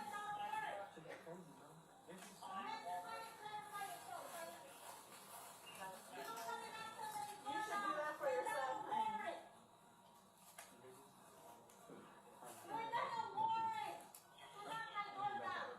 Or my face, my gate, my window.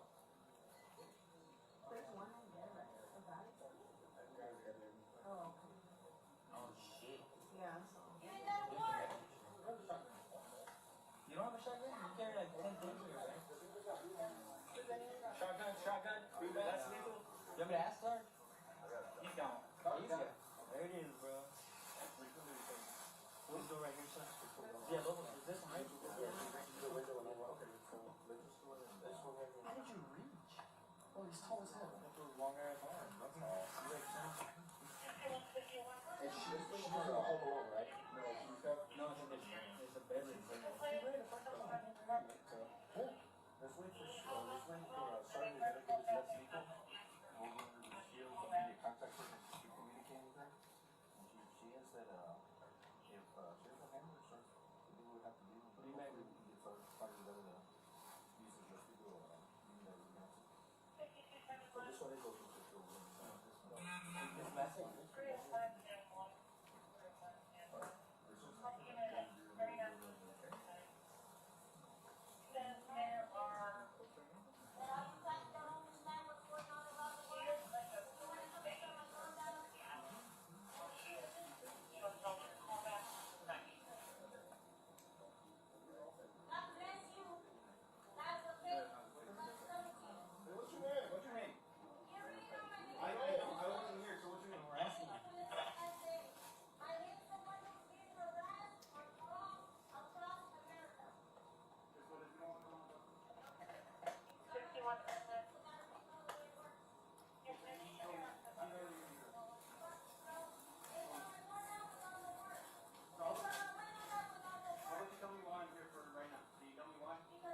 okay? I know. No matter what happened, okay? Whether they get nowhere, whatever happened, okay?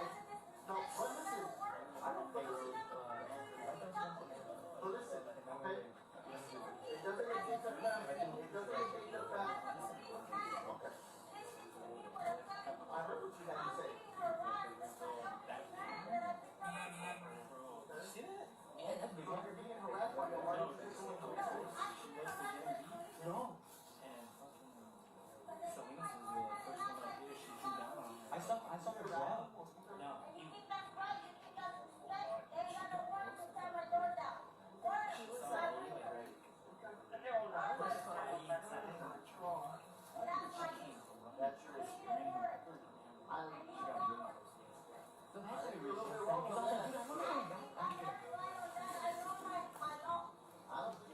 Okay, what section of the law is that? Yeah. Oh, the section. Go ahead.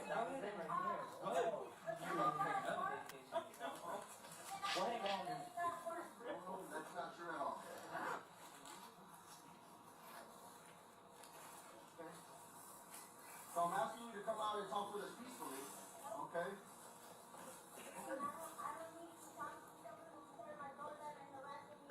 Well, I didn't tell you your door down. I didn't tell you.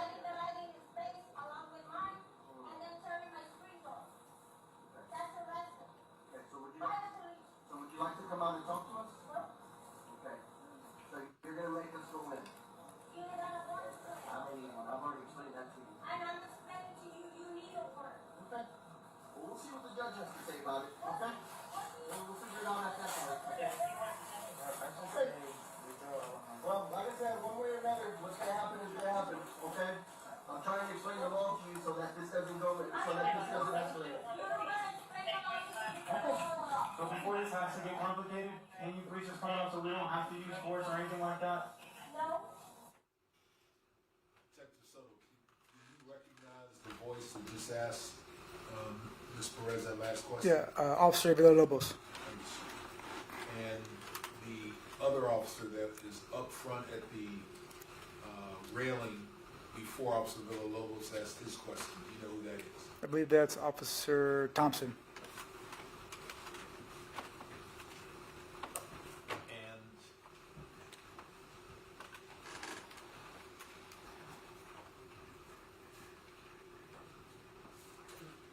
from your knowledge, I'm showing you what is states in evidence, it states 195.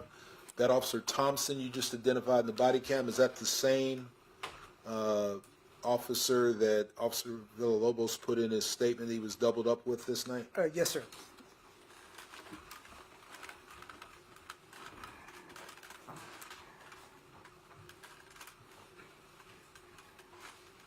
Because I already know what's gonna happen. So if it's gonna happen regardless, What's gonna happen? easier? What's gonna happen? Tell us what is gonna happen. That you're gonna be arrested on false accusations. I'm not having it anymore. This isn't false. You threw something This in is it false on the officer. accusations because you came and tore my door down. Okay. Okay.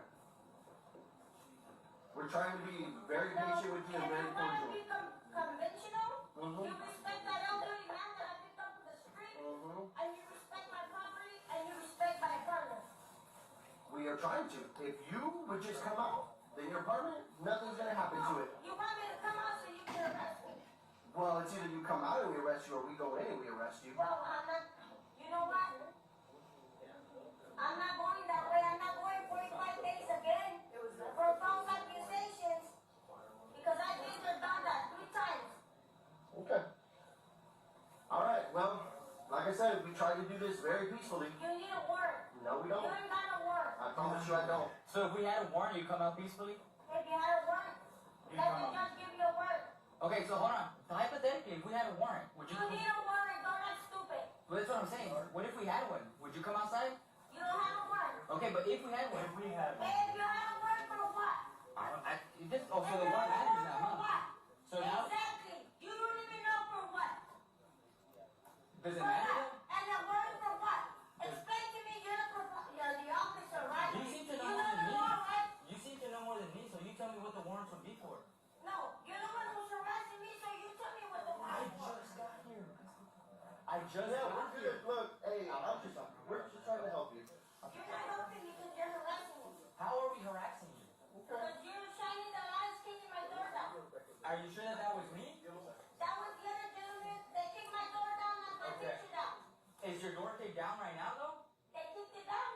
They If turned it- on pictures and they turned off the screen. If it was kicked down, we'd be inside. Don't you think that makes sense? Don't act stupid because you know what? I'm That's not. not rolling. What's rolling? That's ridiculous. What's Don't rolling? embarrass yourself, sir. I'm asking you what's rolling. The camera. What There's camera? cameras rolling, trust me. What cameras? There's cameras rolling. Where? Tell me where they're at. Especially for the officer who took down my door. Well, tell me where they're at so we can make sure we get that as evidence. Don't I you think? have plenty of evidence. Exactly, and now we'd like to see that because if we're in the wrong. Okay. And so if we have all this evidence. Hold on, Pete, hold on. You ain't got no warrant. Oh, okay, Go, get him. Hey, hold on.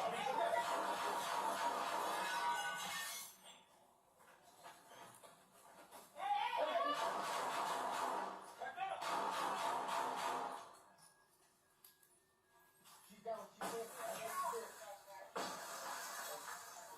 What's up? Let me get over. Grab her down. Hey, hold on.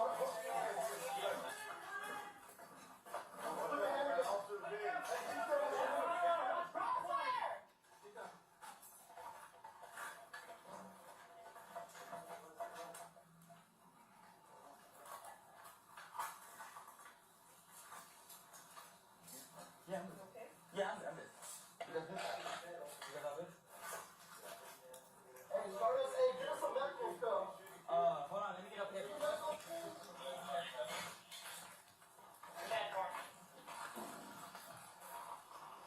Cut her stuff up. Check her arms and legs first. I know she's in the shoulder somewhere. I see an injury wound, looks like top of the back. Alright, let's go ahead and get some tourniquets on her legs and her arms. If she, yeah, let's find out where that blood's coming from. Hey, here.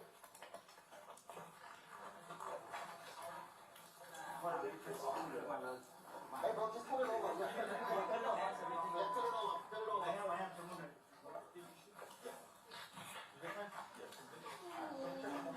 Are you good? You good, B? Yeah, I'm good. Let's make sure her legs aren't bleeding. Yeah. Trying to come over. Can someone secure that taser?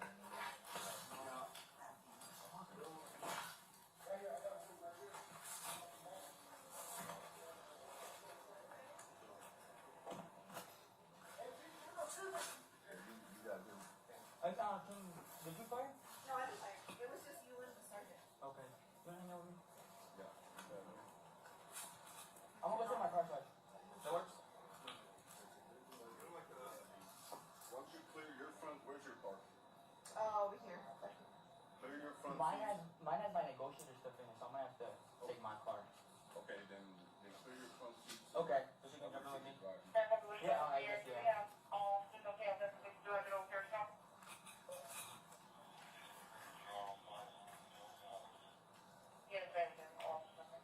Oh, my car's back here. Right.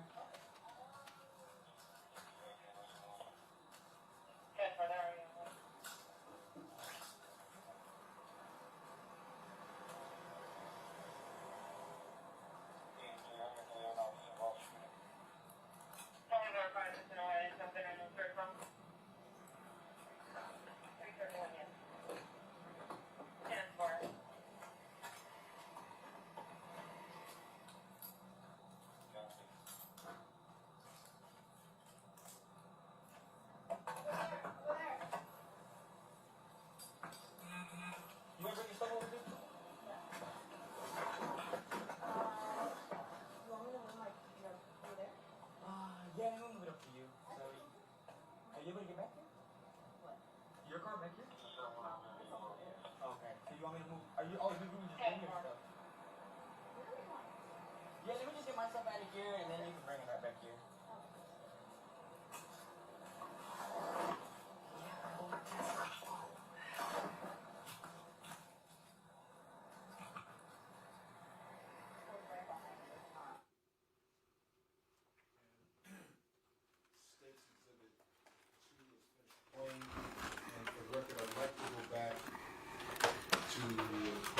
timestamp approximately 01:53:50.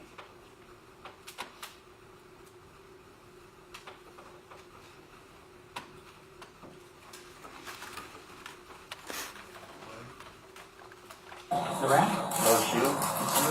1 minute for 1 minute. Just in case. Oh, yeah. That's what I'm saying, but if it doesn't keep, that's what I'm saying. Yeah.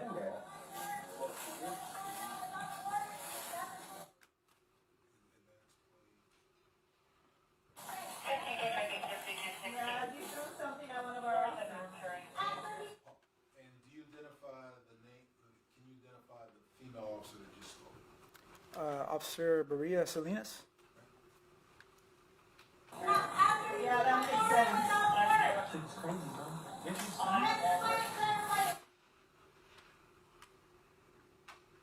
Can you identify whose voice it was that said approximately 01:53:55, chick's crazy, bro? Identify that. Can you go back to I'm sorry. Yeah.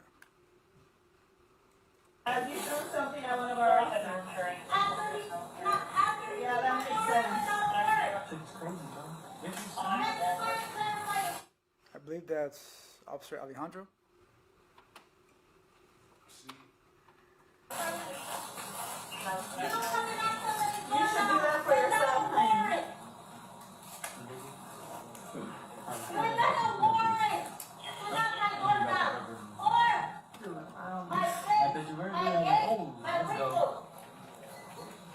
There's one in there, right? A guy? Oh. Oh, shit. Yeah. You got a warrant. And could you restate what you heard, the conversation between Officer Maria Salinas and right before what Officer Maria Salinas said? I think they were telling him that there's somebody inside. And what was Officer Alejandro's reaction to that? He was just, oh shit, we have to go in. From your recollection of playing the rest of State's Exhibit 2, did Officer Alejandro do anything with that information after explaining we have to go in? Did he relay that to anyone? No, he didn't tell anybody, never went to check on him. I never heard any more conversation about Mr. Santos. And so by way of your answer, you understand that there's one in there, and he said we have to go in, is referring to the person Santos De La Rosa. Yes, sir. Santos De La Rosa. Her roommate.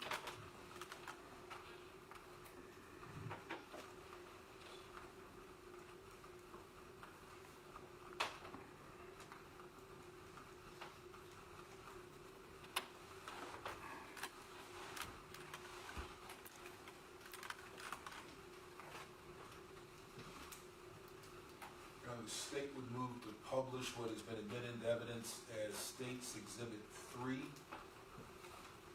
Yes. Which would be the body-worn camera footage for Officer Villalobos.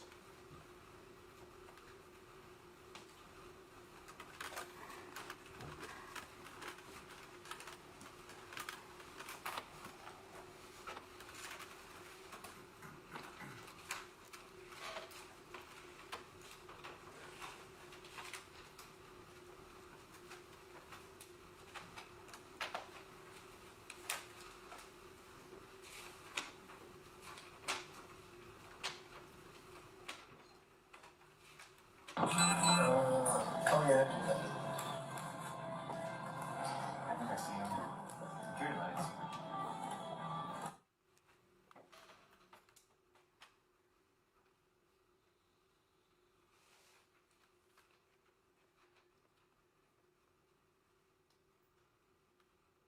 For the record, Your Honor, the body cam footage started at about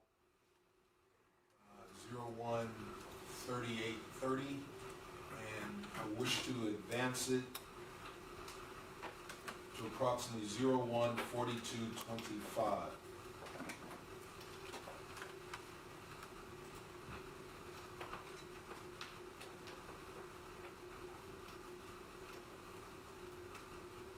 Do as you go in. You take a nap. Once you're sober enough to do whatever you need to do, send you on your way. It's literally just hangs out there. That's all it is.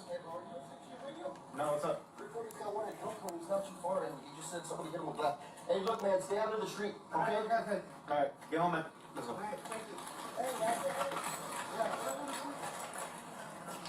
Sorry about that.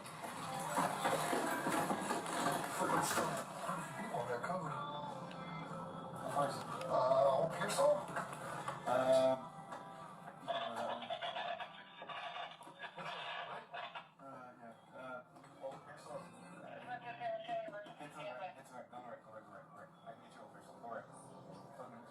Slapping belt. Yep, go. For the record, Your Honor, I am pausing at timestamp 01:43:14 and will advance it to 01:44:10.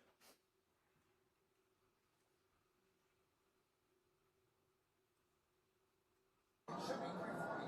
I'm telling you. Does he say on Pearsall? Is this on Pearsall? Yes.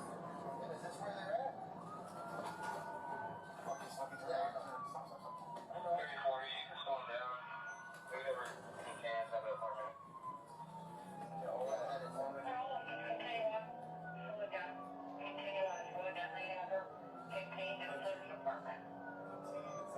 Slow it down before. And did you hear an officer over the radio said, slow it down, contained inside the apartment? Yes, I heard the dispatcher say that. Yes, sir. The dispatcher said it, and then did you hear Officer Villalobos repeat, contained inside the apartment? Yes. Say what to slow down. No, honestly, that guy was, I mean, he was drinking, but he wasn't messing with her. He was in himself, so what was going on? Yeah. Pause, Your Honor, at approximate timestamp 01:44:49 and advance to approximately 01:47:01.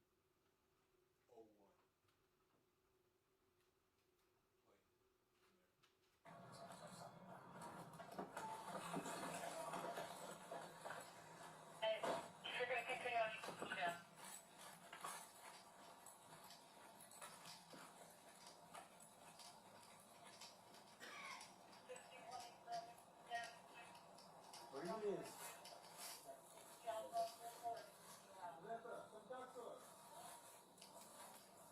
Yes, sir? So, I guess it's probably, And detective, do you recognize the voice of the officer that's talking right now, the one Officer Villalobos is speaking to? I believe that's Officer Rojas. Rojas? Put up on the wire for the, what's her name? Melissa? She the only one here? No, there's no one that will get it. Like, they're gonna go, they're kicking the door, They're kicking the door, who's gonna work? You wanna come down here and talk to me? You got a rail?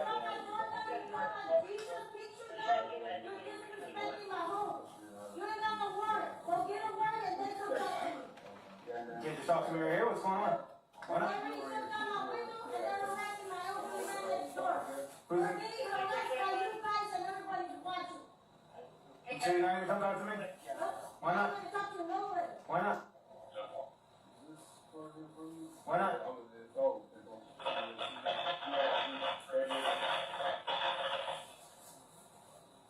You wanna come talk to me?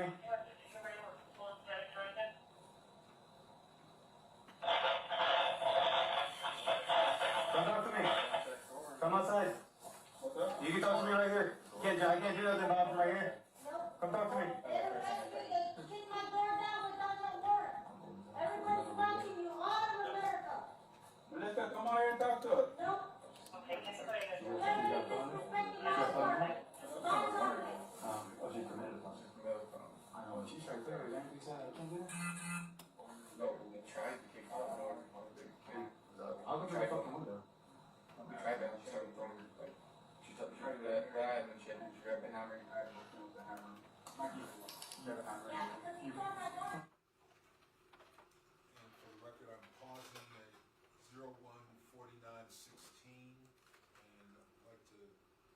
back it up approximately 10 seconds. Tried to keep going over and over. I'll go back up the window. We tried that. She started throwing her, like, she tried that, and then she grabbed the hammer and I broke it. And did you hear Defendant Villalobos say, why don't we just try the window? Yes. And what was the response he was given from an officer? I can't tell who it is. He said we tried, but she grabbed the hammer.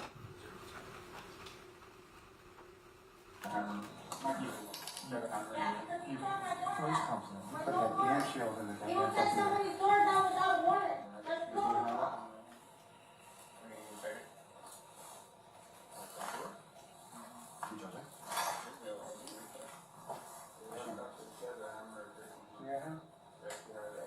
Yeah, you're harassing me and my apartment. Look at all of you guys. You look ridiculous. But you're harassing me and my apartment. Ma'am, you want to talk to me? No, I don't want to talk to nobody. You need to leave and leave us in peace because everybody's watching you. Everybody's watching you on camera around the world, on national TV. You dropped that. That's fine. You're done. That's fine. They're already watching us. They're already watching us, man. They're watching us. I know. They already do. So they said they pushed them toward my door down and shot the light and bailed me in there that I picked up. That's fine. All right. And they got my screen. Exactly. Okay. So you're harassing me.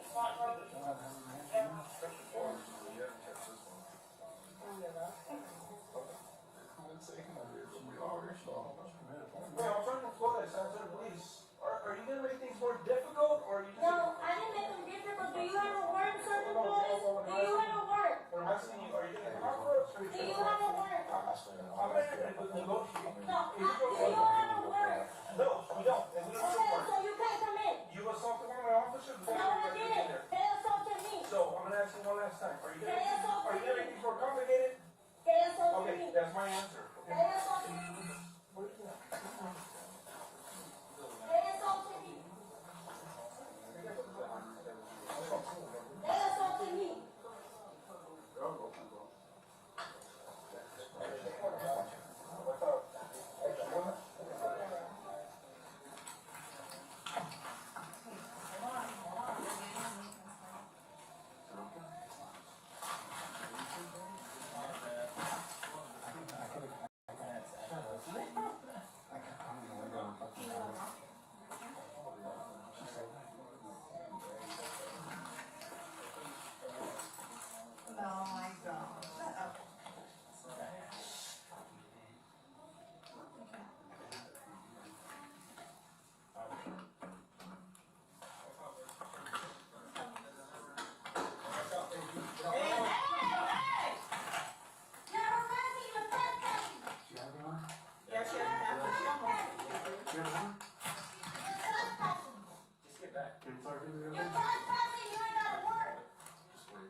I was trying to tell you to tell him that.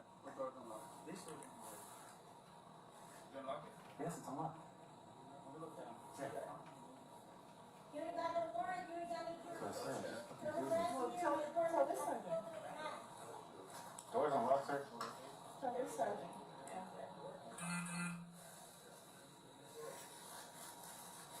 Take my door down with no warrant.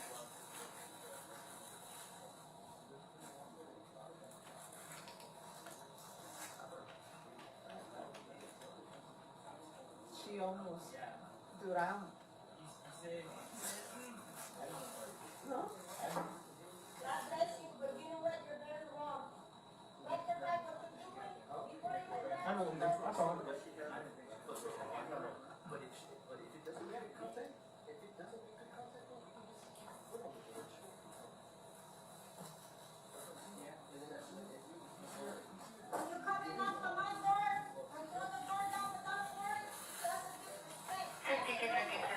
Yeah, you threw something at one of our officers.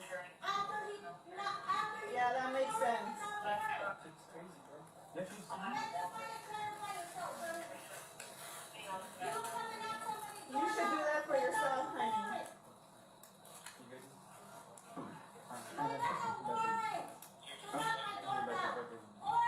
Dude, I don't know.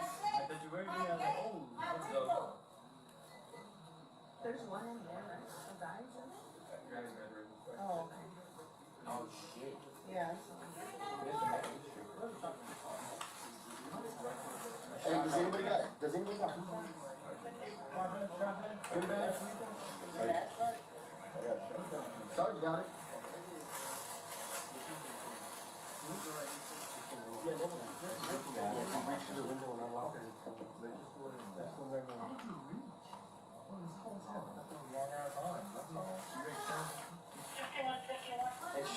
No, she's got, there's somebody in there. She's ready to fight though, she came right at me, so. Let's wait for Sergeant Benedict. We'll go with Shield, I'll be the contact person to keep communicating with her. And she had said, if Sheriff Hammer or Sheriff, we have to deal with her, hopefully we can get somebody that uses the super, using that answer. So this one is open. No, this one. No, this one. This one. This is gonna be a little bit of a thing. What's her name?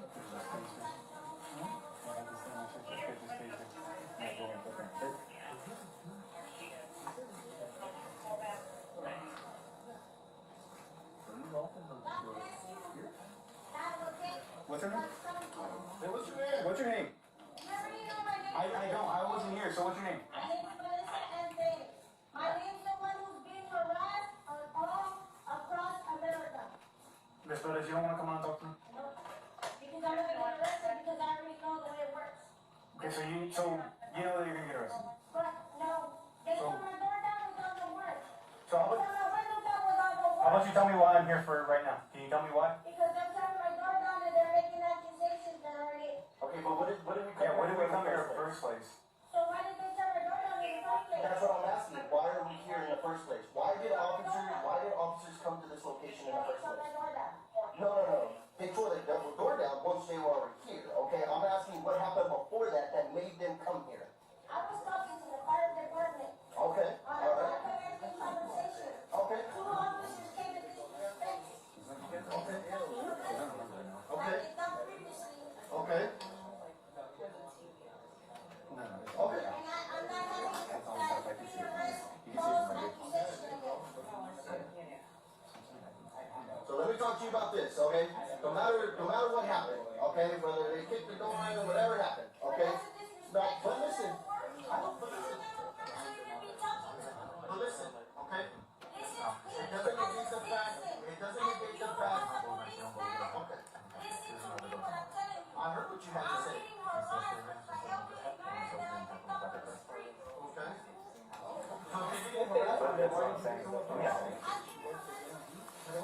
So did you get harassed? And we shared phone that way, what we don't want is going through here, so we're going for you, going on another phone call, for example. That's like battery here, and it's like battery, in this room. I can get it over. Hey, sorry, so she don't got the hammer on her right now?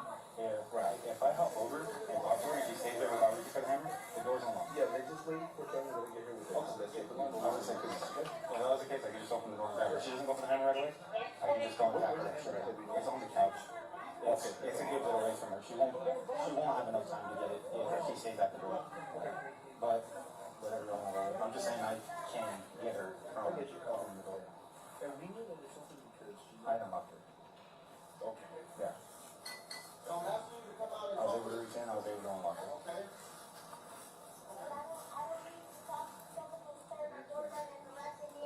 Well, I didn't say your door's down, I just got it.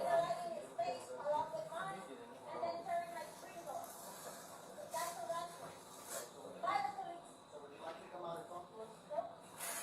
So you're gonna make us go in?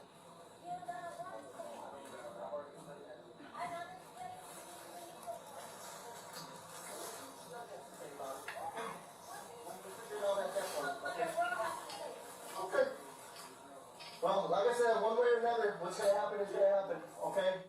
I'm trying to explain the law to you so that this doesn't go, so that this doesn't escalate. So before this has to get complicated, can you please just come up so we don't have to use force or anything like that? No, Why not? because I already know what's gonna happen.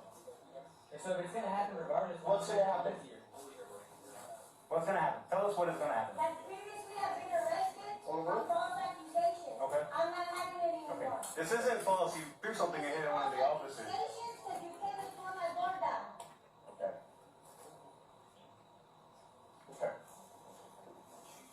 We're trying to be very patient with you and very You're trying to cordial. be conventional. You respect that elderly man that I picked up in the street. And you respect my property and you respect my apartment. We are trying to. If you would just come out, then your apartment, nothing's gonna happen to it. You want me to come out so you can arrest me? Well, it's either you come out and we arrest you or we go in and we arrest you. Well, I'm not, you know what?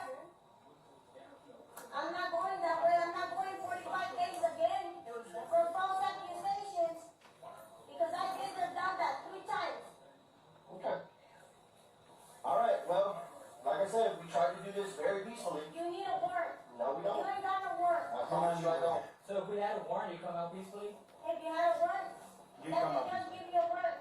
Okay, so hold on. Hypothetically, if we had a warrant, would You need a warrant. Don't act stupid. But that's what I'm saying. What if we had one? Would you come outside? You don't have a warrant. Okay, but if we had one. If we had If you had a warrant for what? Is this If you had a warrant for what? So now, Exactly. You don't even know for what. does For it matter? what? And a warrant for what? Explain to me, you're for what? Yeah, the officer, right? You seem to You know more know than the me. law, right? You seem to know more than me, so you tell me what the warrants and people were. No, you're the one who's harassing me, so you tell me what the law is. just got here. I just Yeah, got we're here. good. Look, hey, we're just trying to help you. You're not helping me because you're harassing me. How are we harassing you? Because you're shining the lights, kicking my door down. Are you sure that was me? That was the other gentleman that kicked my door down. Is your door kicked down right now, though?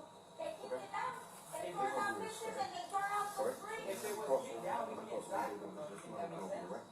Don't make sense. You know what? What's wrong? That's ridiculous. You know what? I'm asking you what's wrong. What camera? There's cameras rolling. Where? Show me where they're at. Especially for the officer who took down my door. Well, tell me where they're at so we can make sure we get that as evidence. I got plenty of evidence. Exactly, and now we'd like to see that, because if we're in the wrong.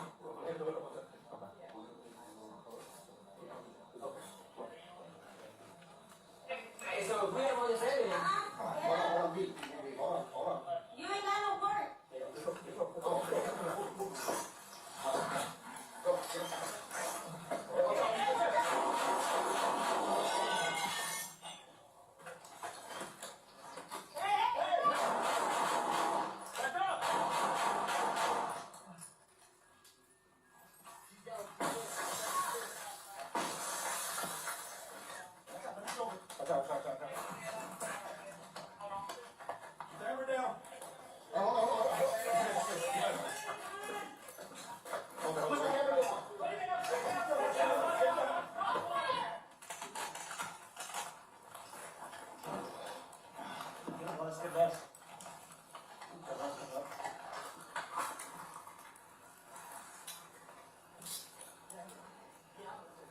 There's a guy in the bed over there. Where's she at? Hey, Spartus, hey, give us some medical stuff. Is he a mess on the scene?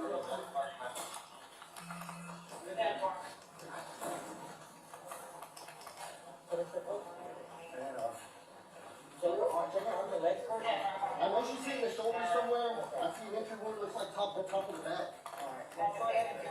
It's on her legs and the arm. If she, yeah, let's find out where that blood's coming from. Hey,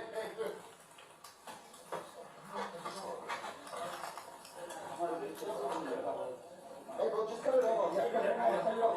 Yeah, cut it off. Cut it off. I am, I'm moving it.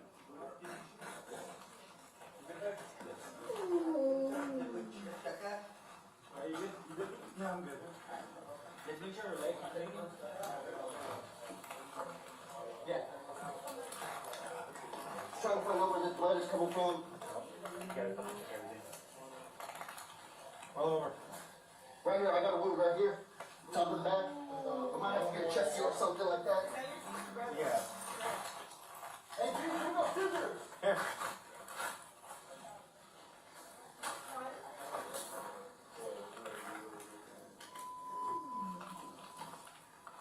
Alright, right here to the chest. Chest on I the got arm. one under the arm as well, it looks like. Yeah, she's bleeding from underneath the armpit. Where's the packing? I don't even know whose this is. Yes, I was.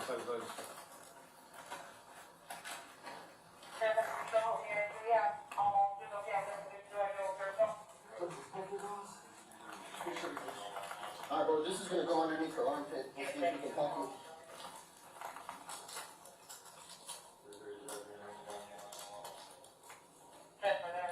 Okay, bro, open up the chest so we can put it on her breast. Or her chest.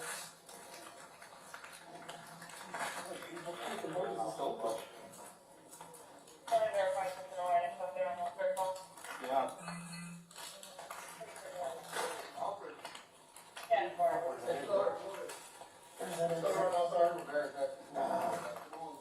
Here, bro, this is gonna get packed.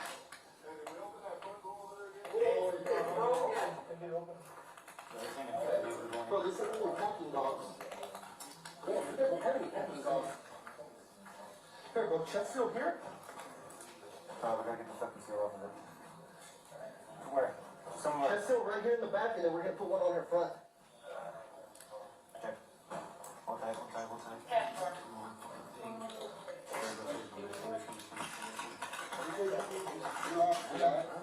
Take a deep breath.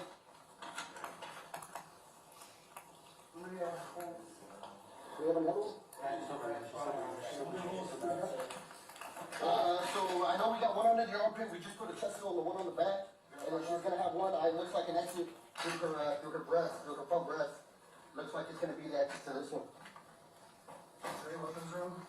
No, I think we got rid of everything, man. Yeah, huh?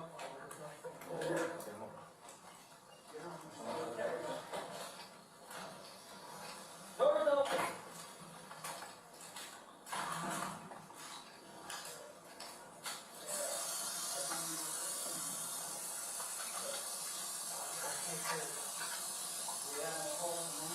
Yeah, fucking water faucet hits over here.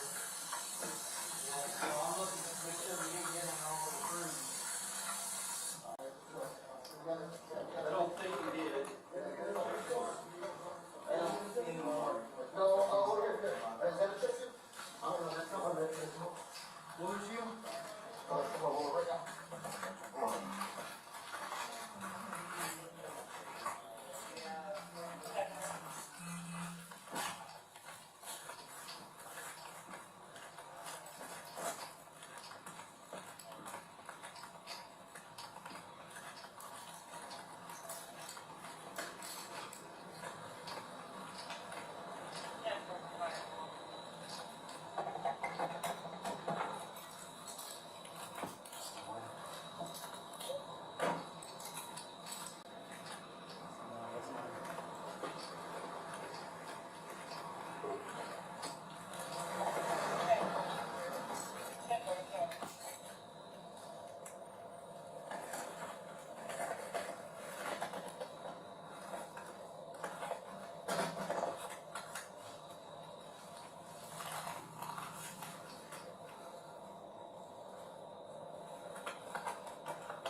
It's all right, man. It's supposed to flow out. It's just a couple of days. Yeah. Yeah, you gotta go, bro.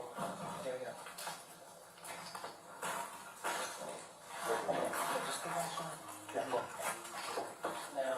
Yeah, well.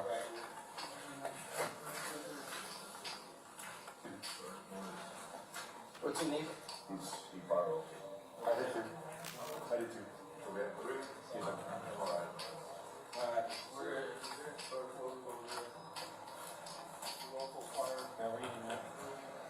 Okay, I'll go with Sergeant Water.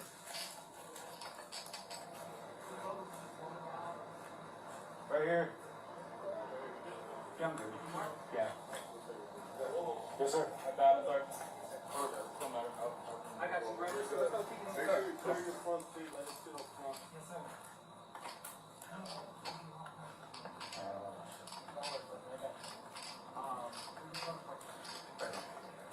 2033 is Wisconsin. Yeah.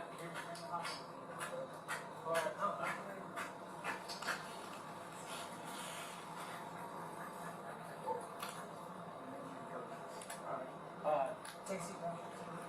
I'm the passenger section.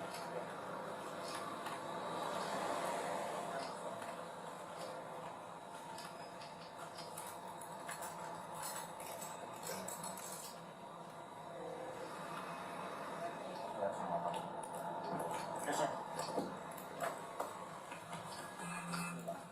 There was 3 locks on it. So the one that I originally had unlocked, there was the one above that one too. So when I tried pulling it, she.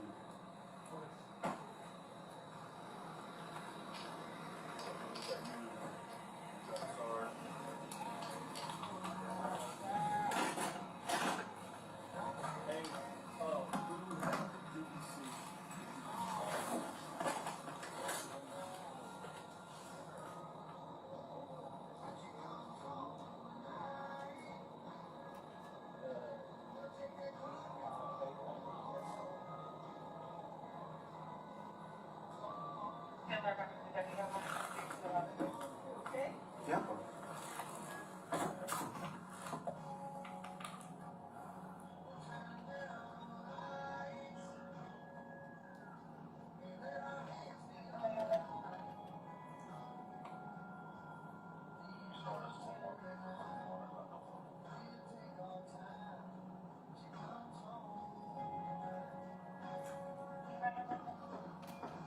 Hey, bro, turn off your bottle fan, and then let's turn off your cold fan. I'm going to go ahead and interrupt. Members of the jury, it's 5:22. We're going to go ahead and break for the day. We cleared our docket for tomorrow, so be here no later than 9:15. We'll go through the entire day. All right, we'll see you tomorrow. All right for the jury?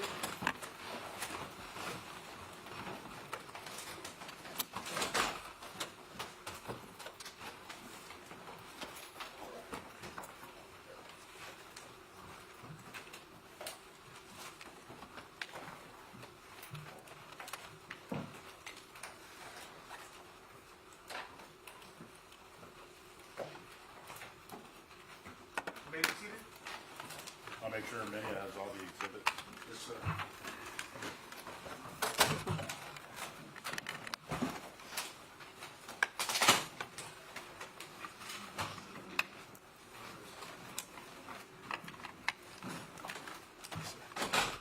I'll send them an email on what time you're doing it. Okay. I can take that. Okay.